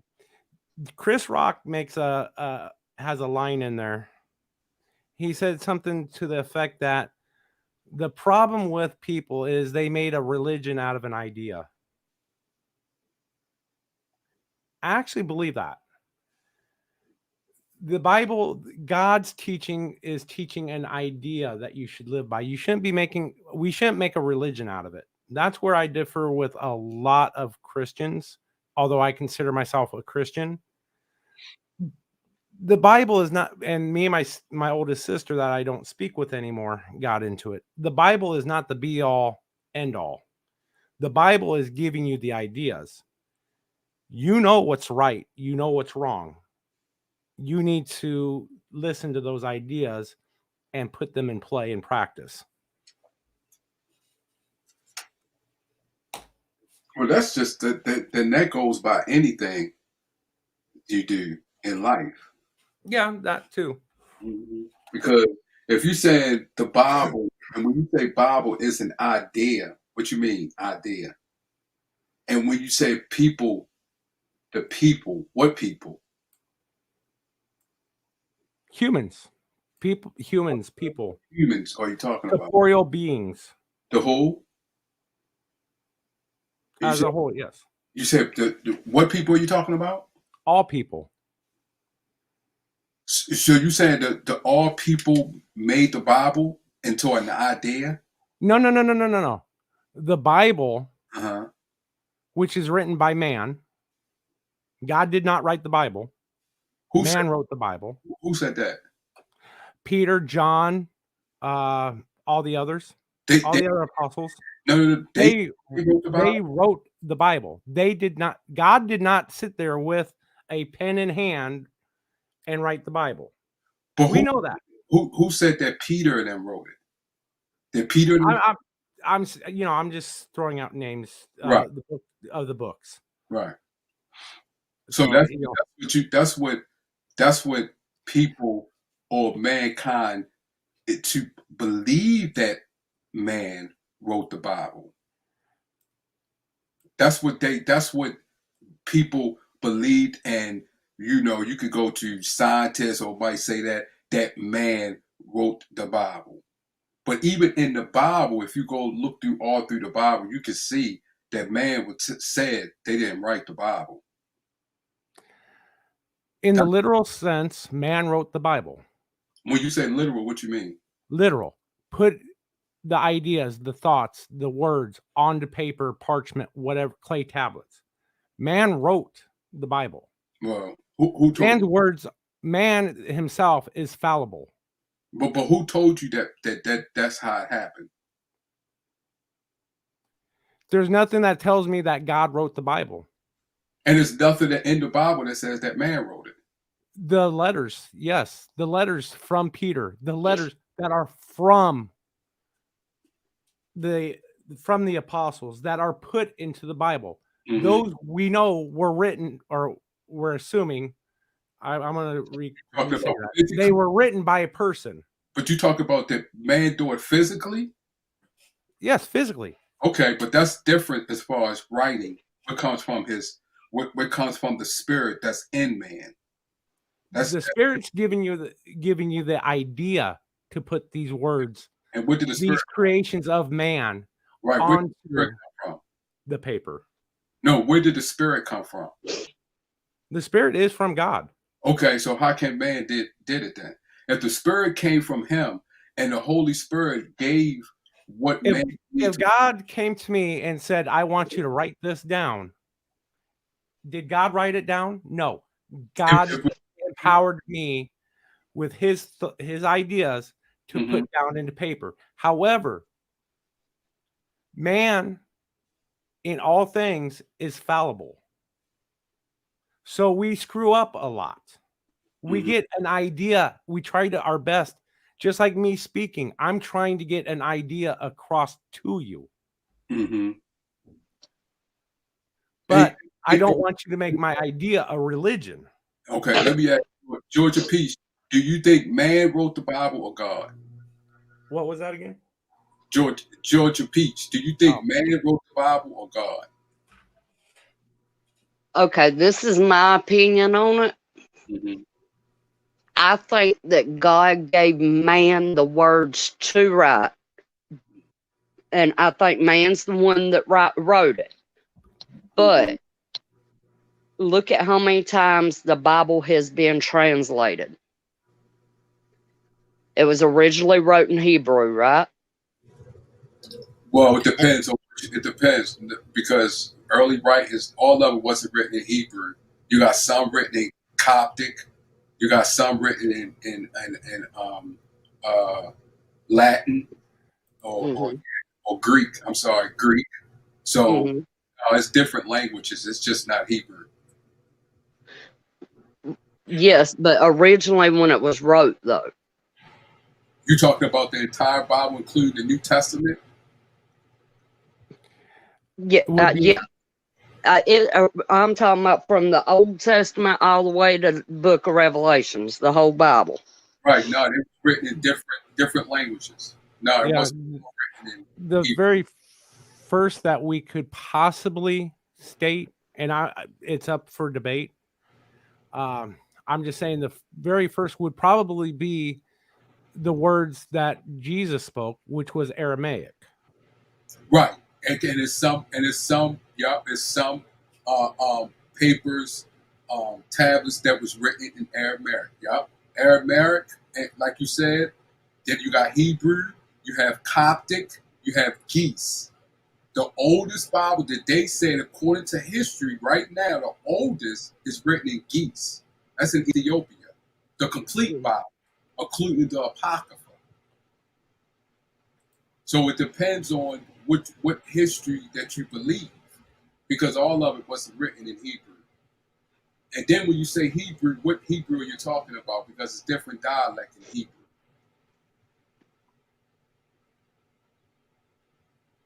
So that's when it comes. That's when it comes down to what you believe or what you believe personally, because it's written in different languages. John is written in Coptic. That's in a Coptic college. Yeah. So that's first. I mean, yeah, John the Baptist. That's in Coptic. That wasn't in Hebrew, or and then some of them, like Fat Man said, Amharic. Yes, it's some papers and some things that was written in Amharic. But yeah, I mean, I think Georgia Peach is kind of right where I'm at, where I don't think per se the words. I think the idea, the Spirit gave man the idea. Again, man being as fallible as man is, tried to put that idea into words. We mess up a lot with the Bible, I think. That's why I don't follow a per se religion, although I state that I'm Christian. It's not that I follow exact to the T, but it's what more closely fits where I'm at. Well, it's just that the Bible it's too many things in the Bible would tell you man could not have write and did not write the Bible. First, Jesus Christ said, I myself can do nothing without the Father. He can't do nothing. When they built the temple, God told them, y'all did not build anything. I built this temple. Even though they built it, he said, y'all did not build anything. I built this temple. I'm the one who put the knowledge, the wisdom, and the understanding for you to carve everything for this temple to be built. So that means they didn't do anything. It was God who gave them the ability, who gave them the wisdom, the knowledge, and the words. Also, God said, the firstborn are mine, because what I did in Egypt with Pharaoh. Listen to what he said. He said, the firstborns are mine for what I did. I did in Egypt when he had Pharaoh kill all the firstborns. God said, I will harden Pharaoh's heart. So if God hardened Pharaoh's heart, you mean to tell me he cannot do the same thing with mankind when it came to write the Bible? This is him sending his spirit to do all things. I will send a hardened spirit so Israel would not have compassion on the people they was fighting with, because if they had compassion on them, they would change and forgive them. God sent a lying spirit. A lying spirit said, I will go down and have the people lie to one another. A lying spirit. So that tells, it's too many things in the Bible will say that man did not write the Bible. It was all done by God's spirit that he sent. Well, it's going to be dependent upon how we define writing.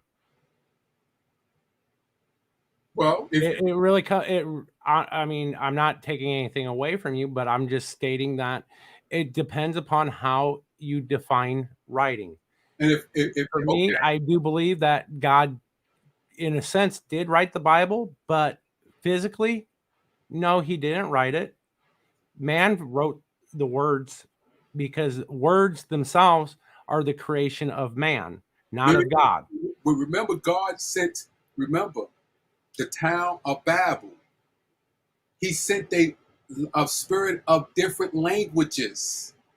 Exactly. Languages are still, but that's not a construct of man. No. He said, let's go down.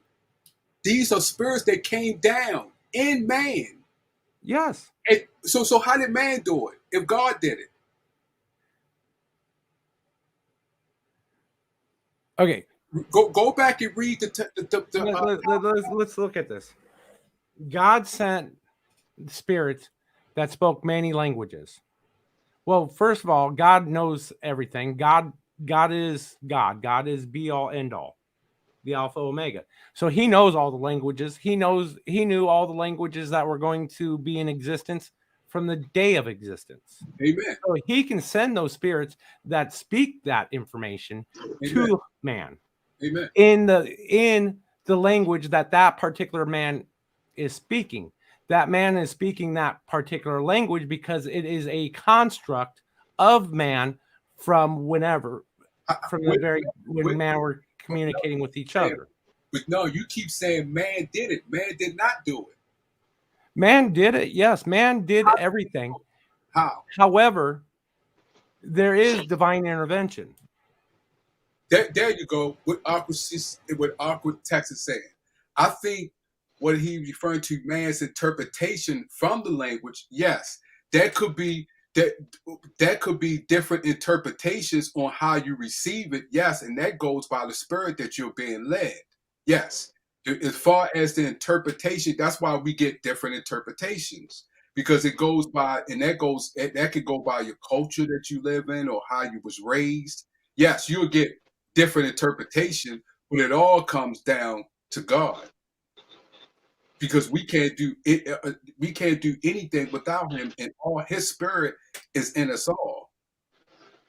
So if you want to say man got different interpretations, which yes, you would be absolutely right, would cause religion to be the way it is when you got all these different things going on, and man saying that you wrong and this person is right.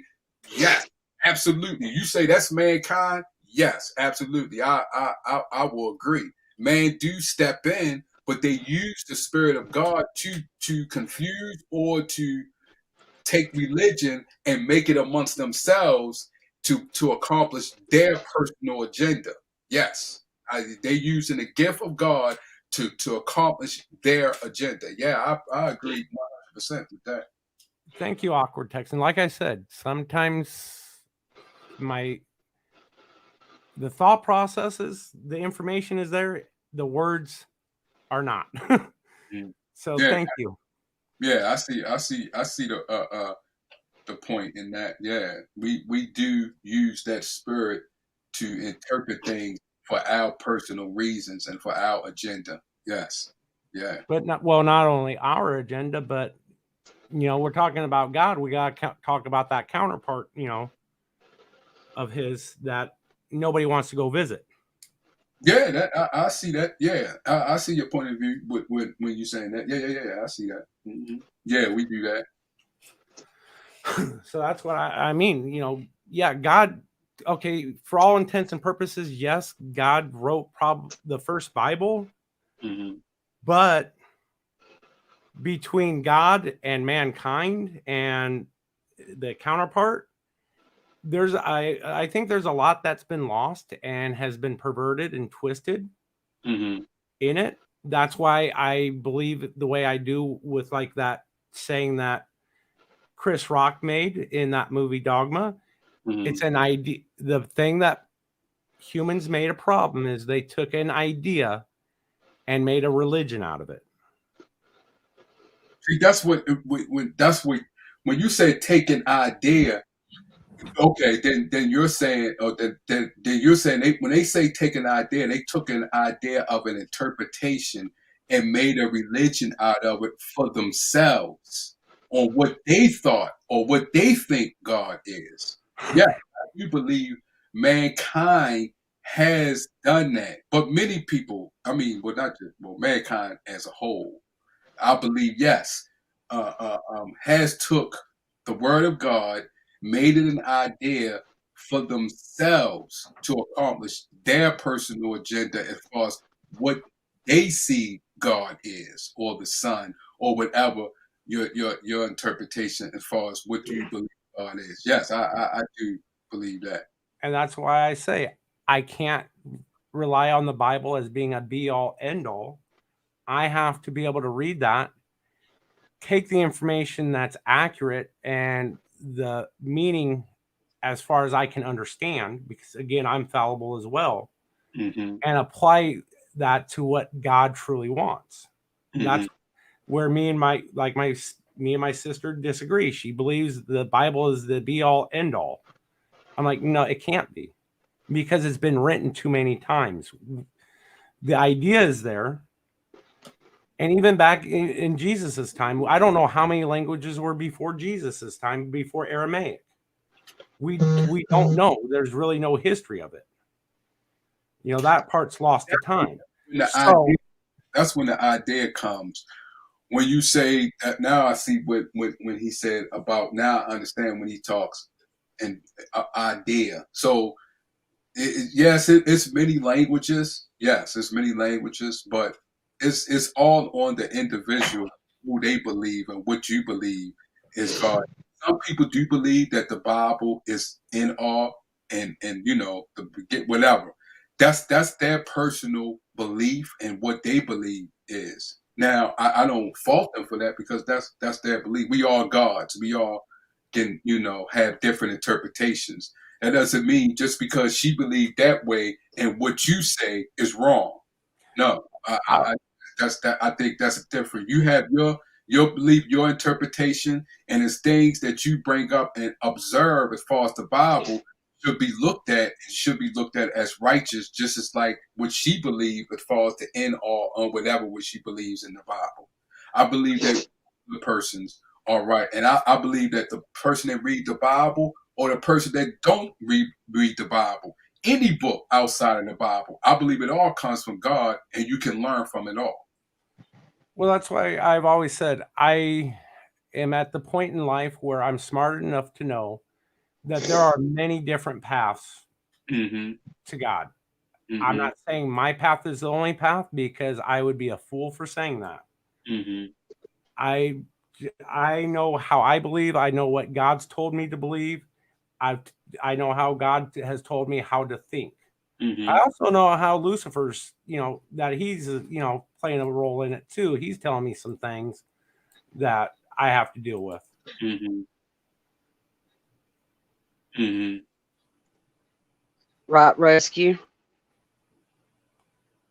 Yeah, God do talks through many avenues. Yeah, and I think that's what it hurts when it comes to religion, because many people has religions that believe, oh, my religion is the one that people need to follow, or that religion is wrong.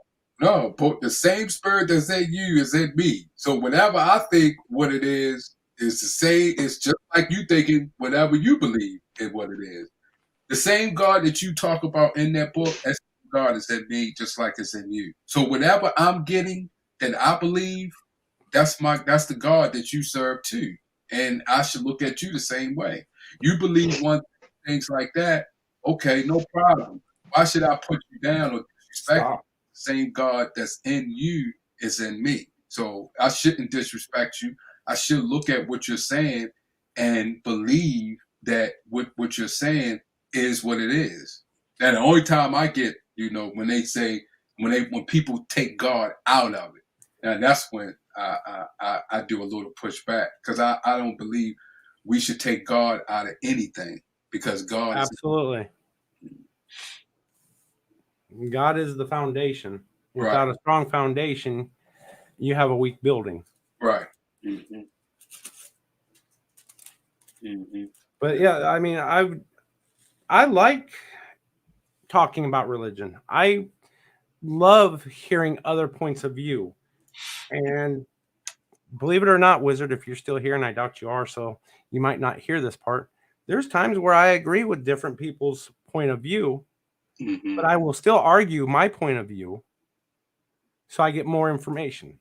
Mm-hmm. Right. I mean, that's the whole point, of, I don't want to really say debate, but, is talking things out. Mm-hmm. You learn from other people. Mm-hmm. We don't just learn from, let's say, the Bible. Mm-hmm. We learn from everyday mistakes and ventures. Mm-hmm. I'm 42 years old, be 43 in May. Mm-hmm. Oh, hell, you a youngin'. But, Yeah, I know things now that I didn't know, let's say, even 2 years ago. Mm-hmm. You see what I'm saying? We learn from our mistakes. Mm-hmm. Yeah. Reading what Rescue says down here, I calm my mind and seek guidance from God, and then read different things that lead me to stay on track. I believe God talks through many avenues, and again, we all agree. Mm-hmm. I mean, sometimes that man will talk to you in some of the worst possible times too. Mm-hmm. You're like, you Right. don't want to hear anything, but he's sitting there talking. Mm. Think about it. How do we apply without, because I know everybody believes in different religions. How do we apply the foundation of God to get through what we're going through as far as here in America? How do we apply that in our lives? I apply it just knowing that there's something better. Mm-hmm. There's always Right. there's just something better. Mm-hmm. People are saying, "Oh, well, we're at the end of times." No, not yet. Maybe not. But in the book, it also says that he doesn't even know when the end of times will be. Mm-hmm. Only the Father. Only the Father, right? Do y'all believe? Because now they've been having a faith-based initiative fund since since Bush. I could have been, well, it might have been since Reagan. And what they did, they have different religious organization that sits on this board. What's the name? I just seen Biden's person that's in charge of that, and how he's trying to work with different religious organizations as far as the Build Back initiative and things like that in the community. Do you think a lot of our religion people, as far as the churches, do you think, are they for us when it comes to uplifting America, or are they with the government? I honestly believe they're for the government. Even though, it's supposed to be separation of church and state, Mm-hmm. I don't believe they follow that anymore.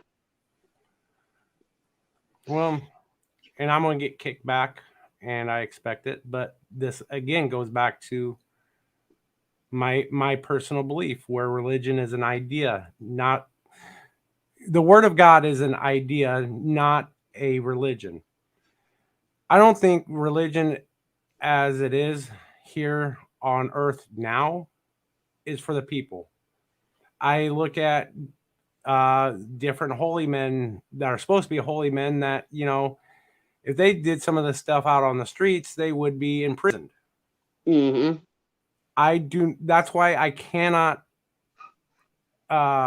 associate with very many, if any. I haven't found one church here in Arizona that I could go to that I can fully support, because there's something wrong. Oh, is it? Oh, okay. So you think these churches has portrayed, as far as using the idea of religion to portray God? Man is fallible. Mm-hmm. Mm. I grew up Baptist. Mm-hmm. What I call back pew Baptist. But I mean, it's a missionary Baptist church is what it is, that I grew up in. They support the missionaries. I'm all for that. Mm-hmm. God calls, for certain people, those he chooses to go on missions, to spread the word. Mm-hmm. Okay, I fully support that. But my home church is still part of the Southern Baptist Association. Mm-hmm. And I have separated myself from the Baptist denomination because of this association. Oh. They try to play politics with church. Oh. Yeah. Mm. And I mean, I've went to, Church of God. I absolutely love Church of God. Mm-hmm. I've been to Methodist. I've been to holiness churches, Pentecostal. Mm-hmm. And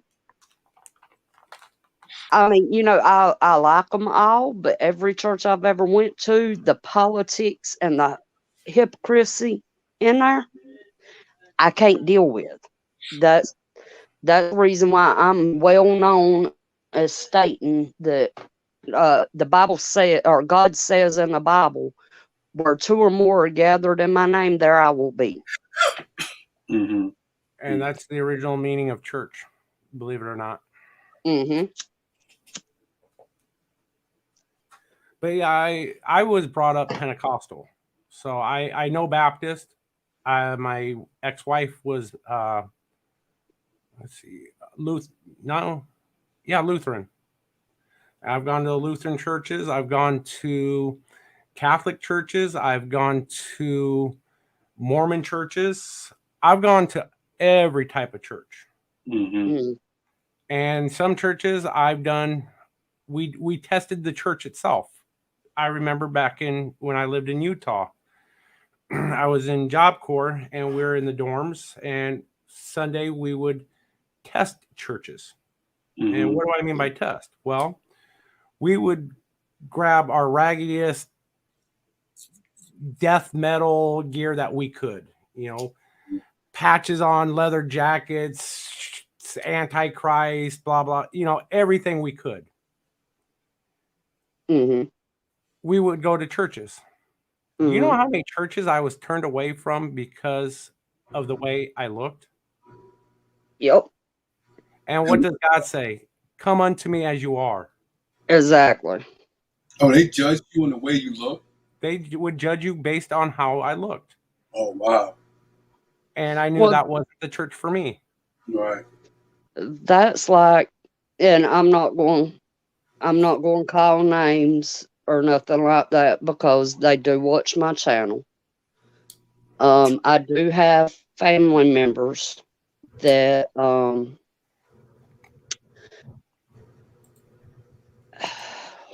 one was born with both parts.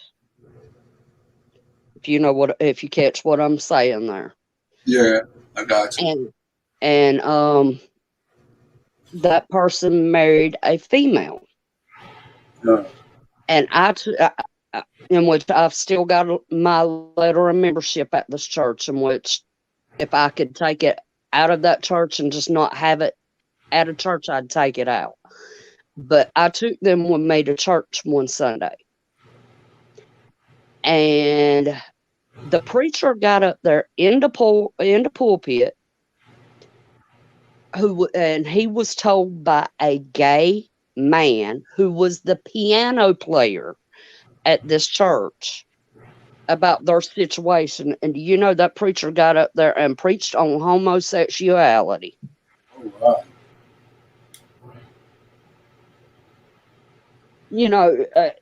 And it was just too coincidental for me to believe that that's what God laid on his heart. Wow.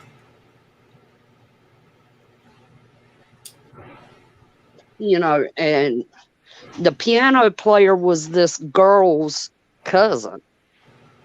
And he's gay. Yeah. Oh, wow.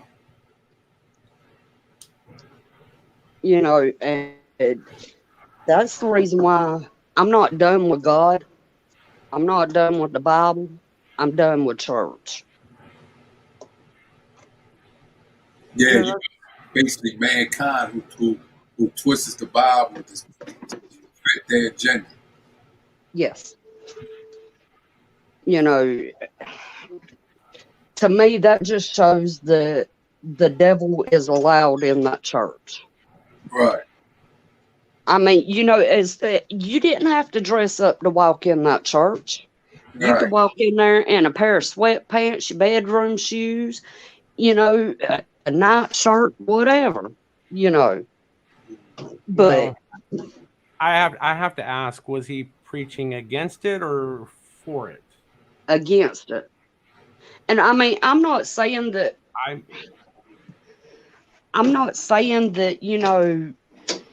it was the way he presented it. He kept his eyes dead straight on those two the whole service. Well, presentation does have a lot to do with it. However, I personally, and I do have a niece that is gay. Mm-hmm. I do not agree with her choice. I do believe in my heart of hearts that it's an abomination of God himself. I'm not for that type of lifestyle, and I think it's wrong. And unfortunately, here in Arizona, it seems like most of the churches are accepting of it, and that's why I don't go to any of these churches out here. I'm not accepting of it. I do not believe that's what God intended. Well, I mean, I'm not saying that, I believe that that's what God, intended. I'm not saying that it's right, but the Bible says, judge ye not, therefore ye be judged. It's not on us as human beings to judge people. We're supposed to love everyone as God loves us. And he said, Rescue said that preacher was just shaming. He did a shaming sermon because he didn't do the same. He didn't do that with the gay piano person, right? He only went to those two, but didn't do anything about the gay piano guy. And that's where he was wrong. you know, what really got me, besides, you know, the sermon shaming, as Rescue put it, when we went to leave, he acted like he didn't want to shake their hands. Oh, wow. You know, that's what turns people away from it. Now There's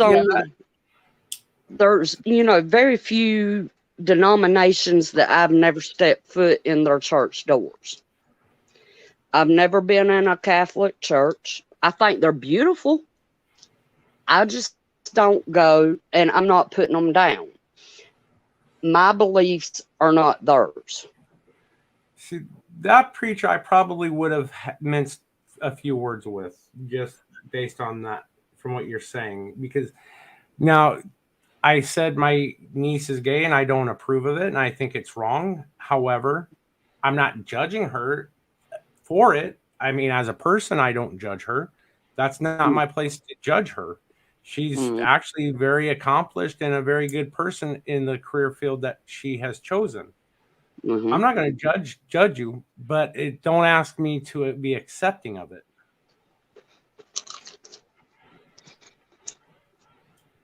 And I think a lot of people kind of get those two mixed up, being accepting of it and judging.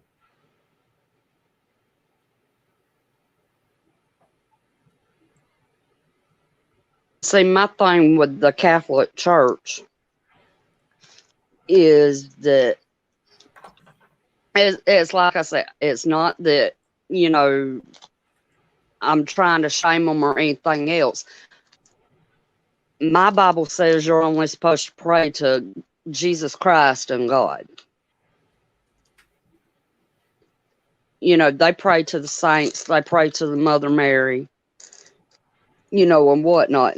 That's the only reason why I would not step foot in a Catholic church. What Catholic church? Because it's different denomination of Catholic church. All of them don't pray to Mary. So which ones are you talking about? The ones that pray to Mary, right? Right. Okay. I want to, if I may, address awkward Texan. Regardless, all should be welcome. And she said something that God is all forgiving. However, we really need to remember Matthew 7:21 through 23. Not everyone who says to me, Lord, Lord, shall enter the kingdom of heaven, but he who does the will of my Father in heaven. Many will say to me in that day, Lord, Lord, have we not prophesied in your name, cast out demons in your name, done many wonders in your name? And then I will declare to them, I never knew you. Depart from me, you who practice lawlessness. So yes, God forgives all, but not everybody's going to make it to heaven. And you do have to follow the teachings of God. I don't believe that was one of God's teachings, to live that particular lifestyle. What's that? To live what? Oh, you talking about as far as homosexuality? Yes. Mm-hmm. Well, that's why I guess all judgment is left up to Jesus Christ, because that is a hard judgment right there. That's why I say I'm not going to judge an individual on that.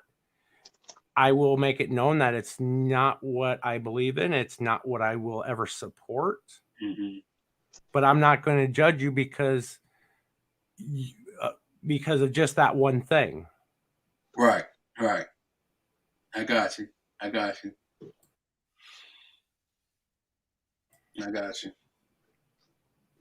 I mean, Lord, I got to deal with people judging me on a daily basis for being fat. Yeah, that's kind of crazy right there, though.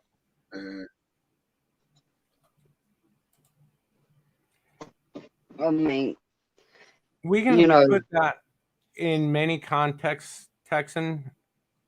We can put that in reference to heaven as well as here on earth and the church. The church is the house of God. Okay.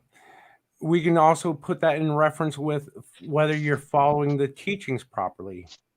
I don't know if I'm following the teachings properly. I know that I'm trying like hell to follow the teachings, but I may falter.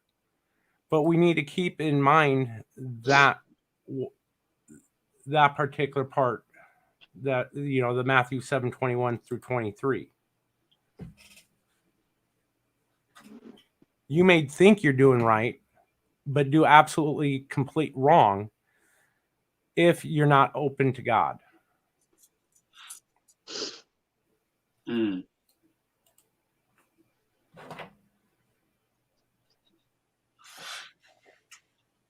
Yeah. Georgia, I got to get me a new Bible. I kind of lost it somewhere, misplaced it. I don't know what happened to it, but I tend to read the Bible. Well, anymore, I actually listen to it. You know, audiobooks, gotta love them. Really gotta love audiobooks. But I listen to my Bible pretty much on a daily basis. Yeah, I listen to that. Yeah, I got a Bible app. I listen to the Bible apps and stuff, and I read the Bible too. Well, I've been reading the That's Bible like, for years. I have my physical Bible. I have Bible on my phone. I have Bible on my laptop, Bible on my desktop, you know, and I have Bible references as well, you know. Mm-hmm. And I try to read at least one chapter a day, if not more, you know. Well, see, that's, to me, that's going overboard, and I kind of put it in the religion is like a fine Irish whiskey, great in moderation. And I know kids can kick back on that, but you know, I listen to it, but I don't have it everywhere. I do have an app on my phone. Well, the audio book, I should say, because that's more what it is. But that's about right now the only place I have it, because I don't know where my actual physical Bible is. Well, see, it's okay to see when you say you don't when you say going overboard. I mean that is how where God has you. We have to realize God has people in different avenues to get to God, but and also apply that when it comes to people on how they deal with God. Many people deal with God in different ways. Some people did like what you're doing. That's where you are, where God has you. Amen. You know what I'm saying? Someone might have like Georgia Peach said what she has as far as what God has. This, she has the app, she has the Bible, she has these things. That's where God has her, and whatever where God has other people. What we have to realize and identify is to respect it and say amen, just like amen to yourself, because God, that's what God do. Like I said, it's just overboard for me. Mm-hmm. I didn't say it was overboard and leave it at that. For me, it's a bit overboard, but to each their own. You know, if that's the way you need to be, at least you have easy reference to whatever it is that you need to reference at that moment. Me, I'm pretty good with just my cell phone because I'm never without it.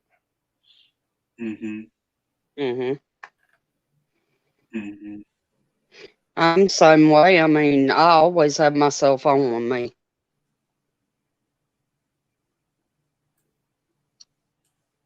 You said what? Would you say, Georgia Peach? I said I always have my cell phone on me. Always. Oh, okay. Oh, yeah, I got you. Yeah, I was actually reading that from Awkward Texan. Let's see.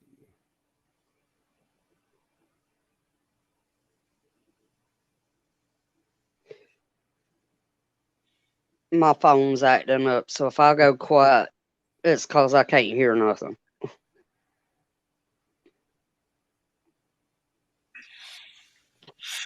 Yeah. I don't know if it's my phone or the internet. Yeah, it's we all have different paths and different.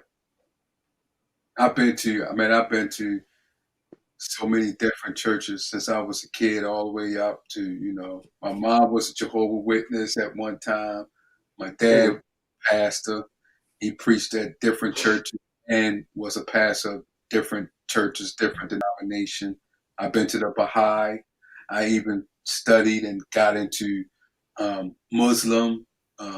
So I was always intrigued on different religion and different paths and different ways, came across people that was Buddha. And I was always intrigued on different religion, different cultures and things like that, and how they look at God and how they serve God. It's always been intriguing to me since I was a kid, and it still is to this day. So yeah, I've followed many. Well, I can't say follow. Excuse me. I have researched many religions. I've gone as far back as learning pagan religions. mhm, I've learned the Cabal and the Tree of Life. mhm, Because like we say before, there's truth in everything. mhm, Even Satan himself spews the truth, mhm, but intertwined with so much garbage that you really need to look for yourself. mhm. And I believe with Rescue, you can interact with God throughout every day if you put him first in your decision-making process. The coolest little things become clear. So true. Too true. Yeah, that's true with Georgia Praise and Prep said, "Yeah, there's no place God you can hide from God. He's in the joyful times and the dark times." Yeah, that is true. That is absolutely true. I think that's part of the reason I felt what I felt when my mom passed away. Mm-hmm. I know it was my mom, but Mm-hmm. it just wasn't her. If you could experience what I experienced at that moment in time, you would understand. Mm-hmm.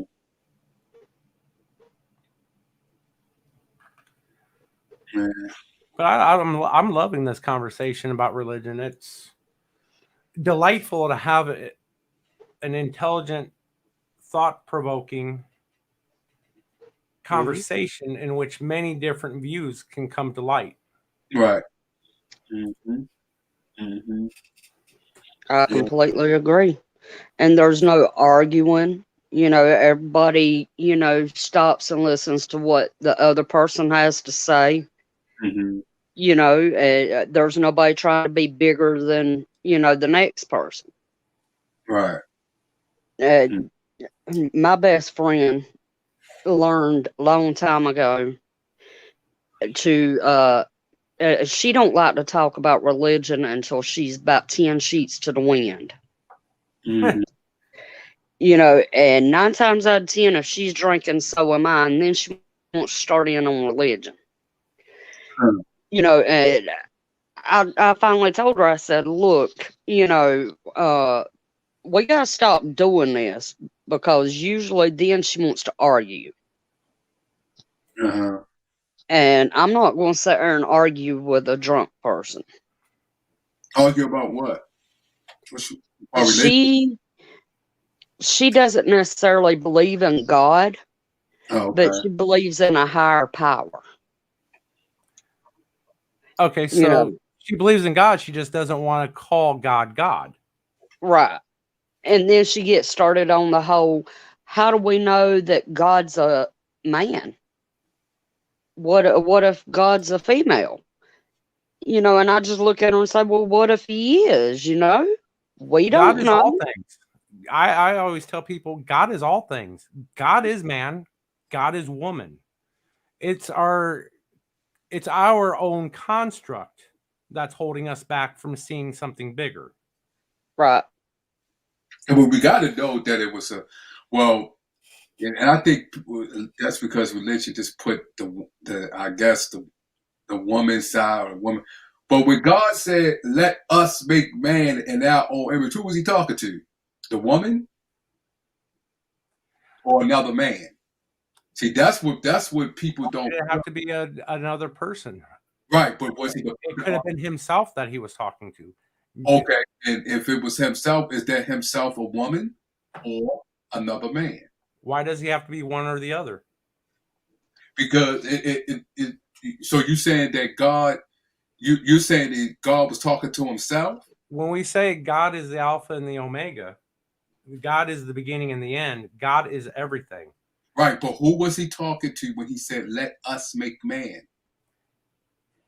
I don't know. Exactly. So, but I can only assume based on what I've learned. We could say that he was talking to a woman, or God could be right? Both man and woman, and everything in between. Let's just say he's man and woman, which it would be right what you're saying, because remember he took Eve out of Adam, right? Mm-hmm.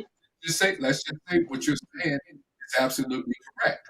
We do know, since what you're saying, that a woman was there with him. They was one together.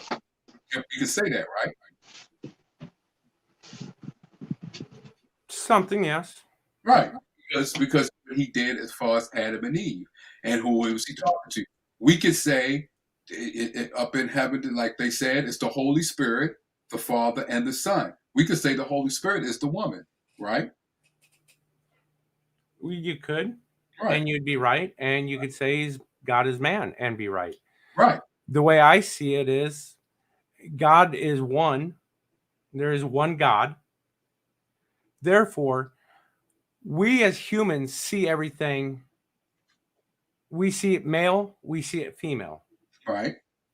Who's to say that there's not a third? And I know you're going to hate me saying this, and you're going to want to jump down it, but understand where I'm coming from, because I don't have the right words. But who's to say God is not shemale, both man and woman? Why is God got to be a singular when God could be many? We think of being an entity as being singular. When you say we don't look at it as being, as many, as plural. Okay, but when you say Shmuel, what you gotta female? Yeah. God is male, God is female. Okay. God is old, God is old, God is young. Okay. God is everything. Show me that spiritually. Because what you're not what you did get on earlier when you said mankind. So what you have to separate is show me your wisdom that you're trying to say. Because what you're saying, but I just want to see it spiritually. So God created man in his own image. In the image of God, he created him. Male and female, he created them. Okay. Genesis 1:27. Okay. God made man in his image. Okay. Mm-hmm. God also made woman in his image. Okay. So I don't know. God is plural. I don't know if God is singular. I don't know.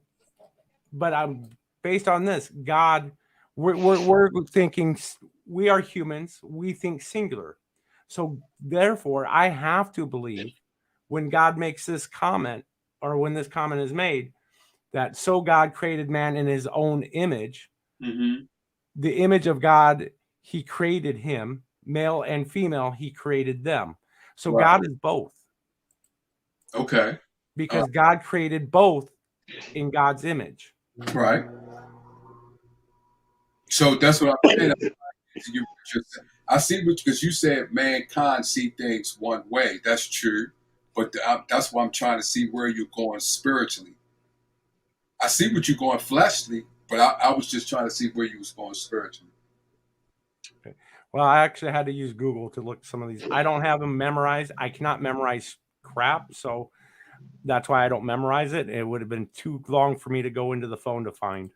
Right. I got you. Gotta love Google sometimes. But yeah, I see where you was heading to. But remember, Outdoor Adventures with Ron. Man is fallible in so many ways. That's why we go back to where I say, the Bible, religion is an idea, not a religion, because we put things into words and we screw it up so badly that we have to put our own spin on it in order for us to understand. That's why if God were to speak to you directly, you wouldn't understand him. But see, that depends. That depends. It all, because you just said God made us in his own image, but then you turn around and said man is fallible. We made in God's image. So if man is that what you said, then God is. Because we made in his image. We're made in his image, but we're also given, God made the angels. The angels, in his angels were not given free thought. That he saved for his favorite creation, us humans. Okay, so let's go by what you said, that God didn't give. That's not written, but let's go by what you said, that he didn't give the angels free thought. So you're saying that he made us better than the angels? We are his favorite, yes. But that's not written, though. Hold on.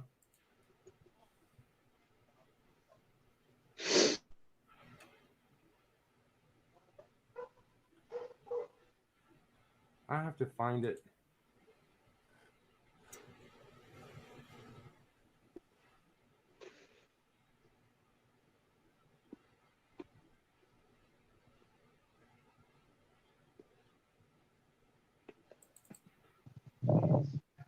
That's not what I wanted. I'm sorry, I'm still searching. It's okay. Take your time. I mean, like we were saying, I enjoy conversations like this. Matter of fact, I want to invite both of y'all back next Sunday and us have an open panel, like, the three of us like we are tonight, and discuss this even further and more in depth. Yeah, it would take me too long to, unfortunately, search for what I'm trying to search for. Sorry, Vaughn. That's no problem. But you just got, when you find it, just whatever, when we have that discussion, because you got to remember, the angels slept with mankind, which they wasn't supposed to. They did. They created the Nephilim. Right. So that means the angels was always higher than mankind. Remember, mankind lured the angels, and they slept with mankind, not the other way around. Right, Ron, that's what we was talking about a while ago. Yeah. Enoch was considered an angel. He was on the mountains, him and his kids. The others, mankind, was at the bottom.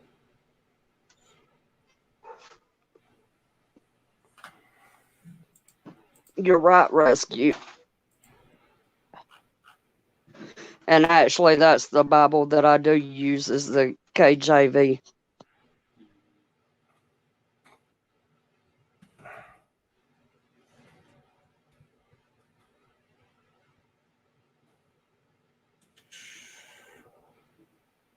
But yeah, that know if I'm saying that. Yeah, I read the KJV sometimes that too, but I try to read them all the different versions. Well, going in, with the KJV, that what I started going to church at the age of 4. My parents didn't go to church. So one of the neighborhood ladies, would pick me up Sunday morning, Sunday night, Wednesday night, and, take me to church. And so the church that I was raised in, that's, the Bible that was always used. Right. So that's the Bible that I know. I don't even do the New King James Version. Right. I just want to say this, Fat Man. I'm not saying that you're wrong. I'm just trying to clear just want you to go more in depth in what you're saying, because what you're saying is true to it. I was trying to see, wanted you to go more in depth with it in what you're saying. That's all. No, I understand. I'm sorry. I'm being quiet now because I'm trying to research the information that I need. Unfortunately, I got so much going on that's kind of hard. No, I it's no may give it up for a little bit. No, but I'm not saying. I just want you to know. I don't get into the person being right or wrong. I always listen to the person, because whatever a person taught, it's facts. I just try to get into more in depth and see what the person. No, is. and that's I understand what you're saying. That's what I was looking for. Is even though it's not written, that doesn't mean what you're saying is not true. You see what I'm saying? Even though it may not be written, that doesn't mean what you're saying is not. It's not written per se, right? But it's written in implication. Right. Okay. Well, okay. That's what I was trying to see what you was getting into and see what you were saying spiritually and fleshly. So yeah, okay. I can see that. I can understand that. Georgia Praise, I actually prefer older translations than I do current. Anything before King James, I prefer. I do not have any faith in the King James version. Sorry.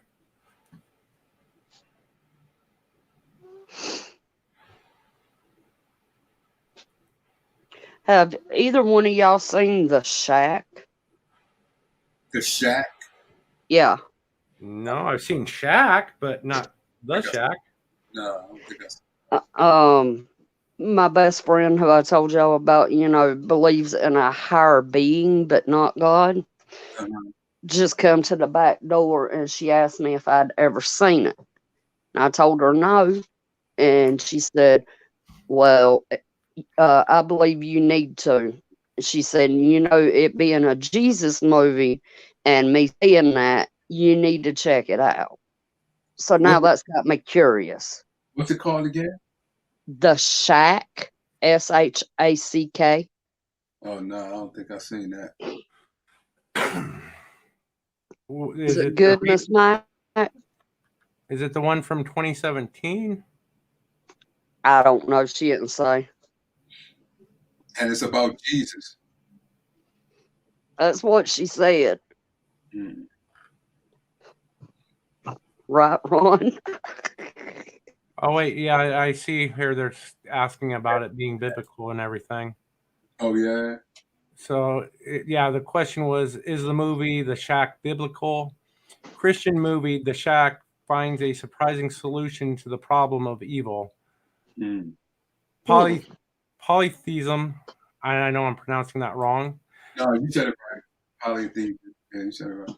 The film investigates possible justifications for suffering and evil in the world and how these relate with popular notions of God in the Christian traditions, as well as knowing all powerful and good.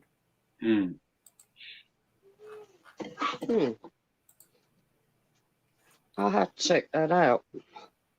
Which, as far as Christian movies go, I have to say, in my top 3 would be like the original Left Behind movies. Mm-hmm. No, those I really, really enjoyed. Now, don't get me wrong, I've read every one of the adult books in that series and the kid series.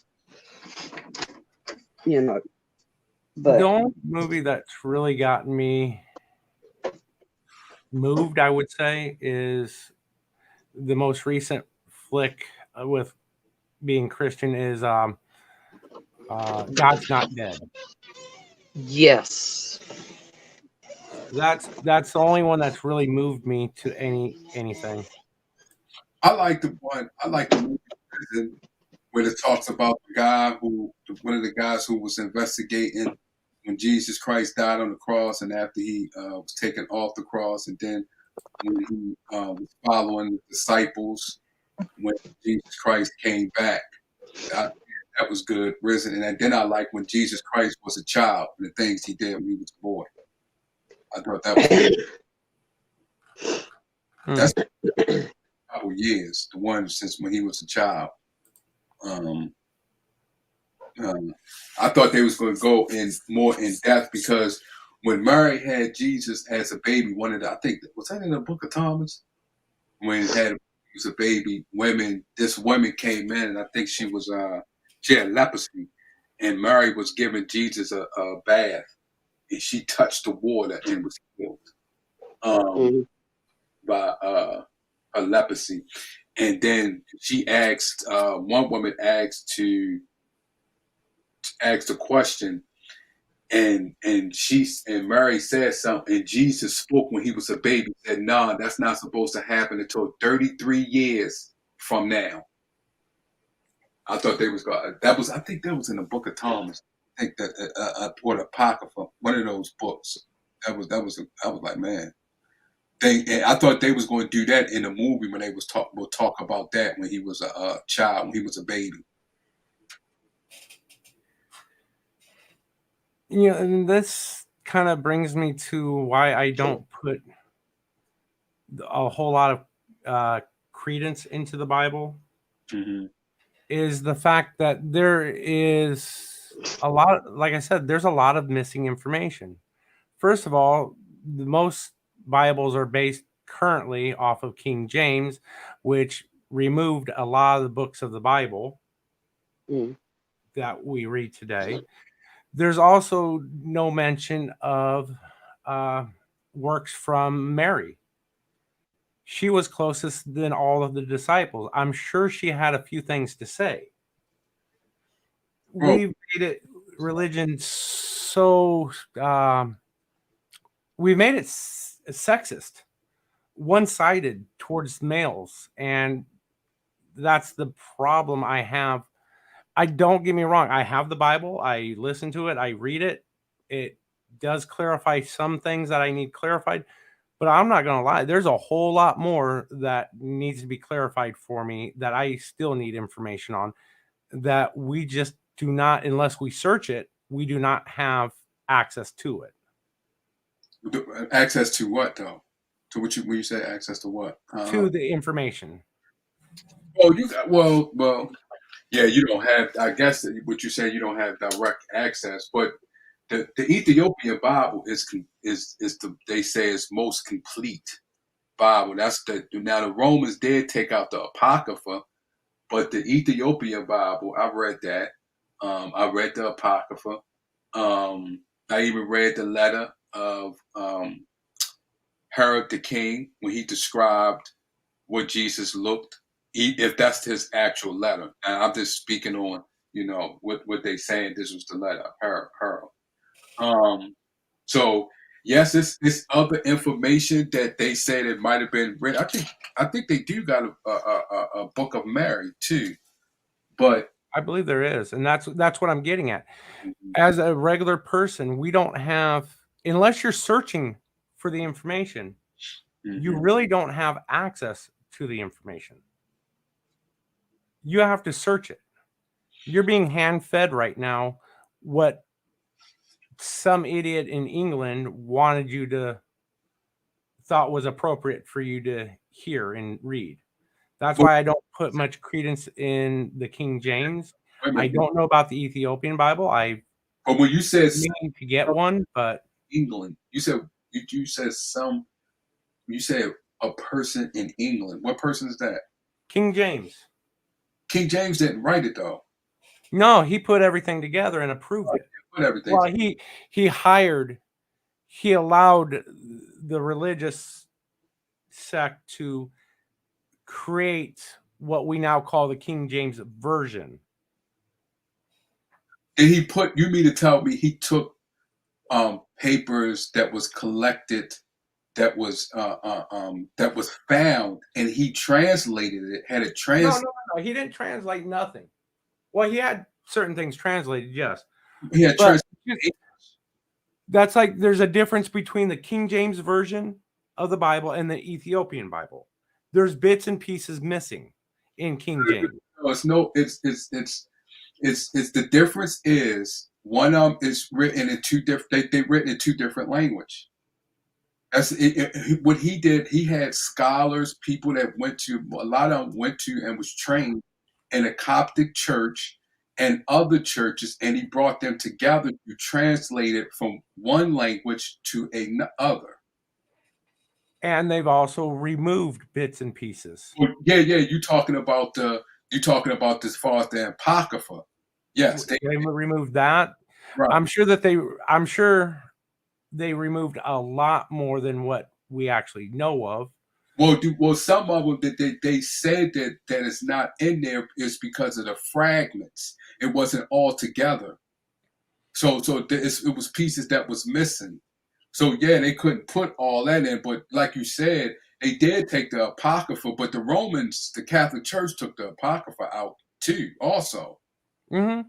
So, but the Ethiopians kept it in, and there's some other and some places was destroyed due to that fire that I forgot the fire that happened in Romans, but like the Book of Thomas was like that was in parts of Asia. Somebody wrote it on tree bark.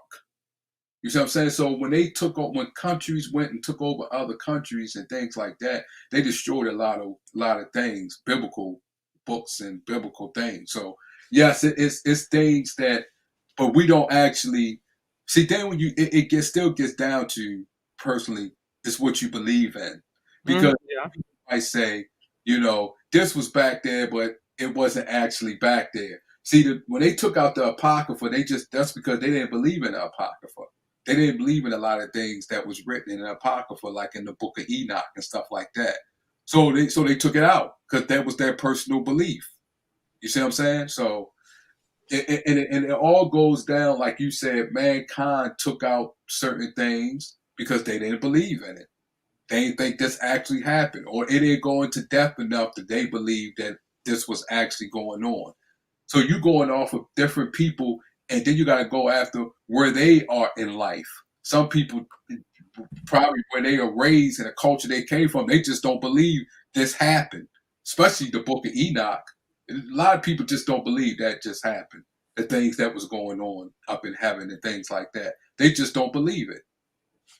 So it goes down to the individual and how far you are with God and how far you believe in whatever God or whatever higher power that you name.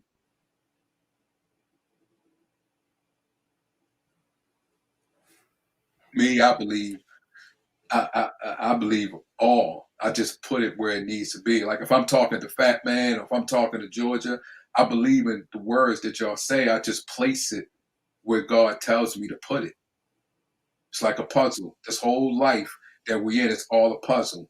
And I lean on God to show me and where to put it, and don't go back and forth as far as is the person wrong or is the person right.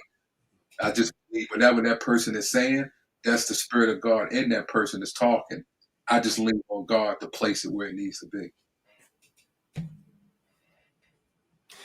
Well, I would probably venture to say you ask for a lot of clarification, right, so that you're able to place it where it needs to be, right, by what God is telling you. Right. Not that God needs it placed anywhere. He already knows. Right. He knows what I'm saying. Right. He knows what you'll say. Right.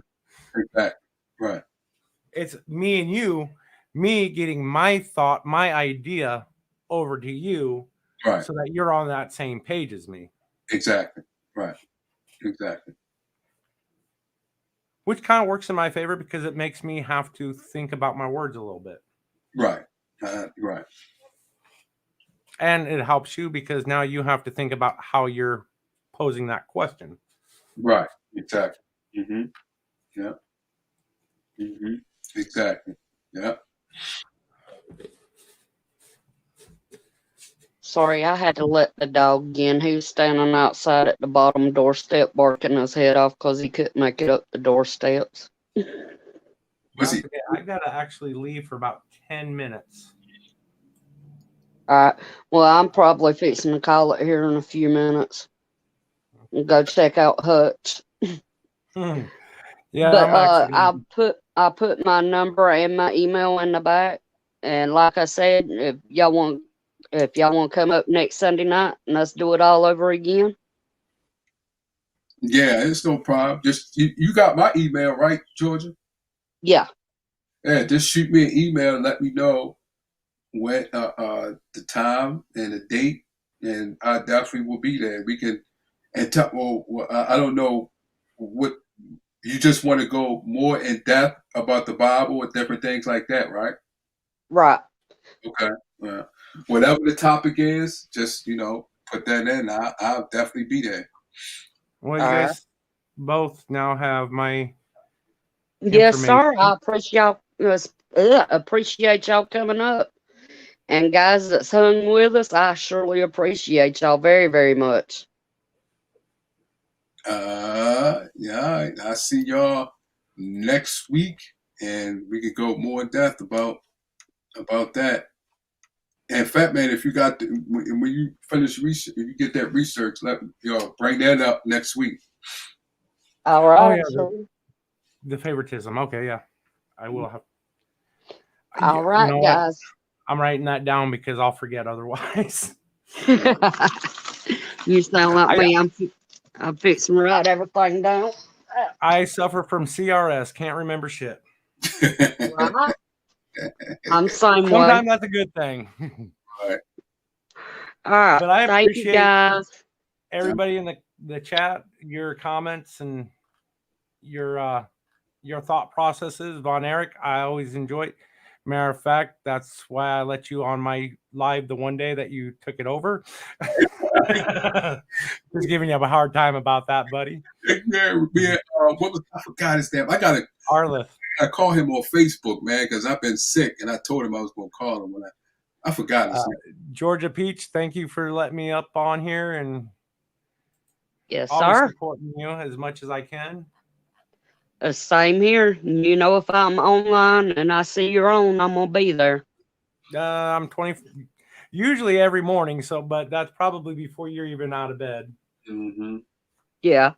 Usually, if I don't catch you live, I'll catch the replay. Yeah. Oh, good God! You in for a treat with those. Yeah, I catch it live though. I catch it. I'll be up in the morning, so I catch it live. Yeah. It's just something I have to do in order just to wake myself up and get ready for the day. Mm-hmm. Thankfully, this next week, I'm not going live at all this week. Mm-hmm. I'm on vacation. I got videos to produce that are sitting, waiting. Oh, okay. I hear you there. But I enjoyed it, guys. Thank y'all so much. I have thoroughly enjoyed this live. This is one live that I've enjoyed more so than others. I'm not gonna lie. Me too. I'm glad that we have gone 4 hours and 46 minutes. Oh hell, we could go 12 hours easy. Right? I already know because I already know how Von Erich is. I see how you are. Yeah. I ain't been on it in a while. This is the first time I've been on in a while since I've been sick. So Yeah. Well, I seen you a day or so ago somewhere else. Yeah. But you kind of just popped in and popped out, and that was about it. Yeah. Yeah. But I'm back to myself almost. So I'm gonna probably be on some more people's panels. But yeah. Oh, goody. I can't wait to have you back on the morning show so that Georgia Peach has something to watch. Right. I need to get back to making videos too, though. Yeah. Yeah. Those are the hard ones to do. That's the hardest thing. Getting up doing a live is easy compared to making videos. Right. Right. With a live, you can just run with it. With a video, it takes more thought process and planning and, did I do it right? The video editing itself, the voiceovers, yeah. Yeah. But all right, guys, thank y'all very much. I completely appreciate y'all. All right. And I love y'all dearly. Love y'all. Y'all have a good one. All right. You Be good too. to yourself. Be good to your neighbors. I'm out. Okay. See you later.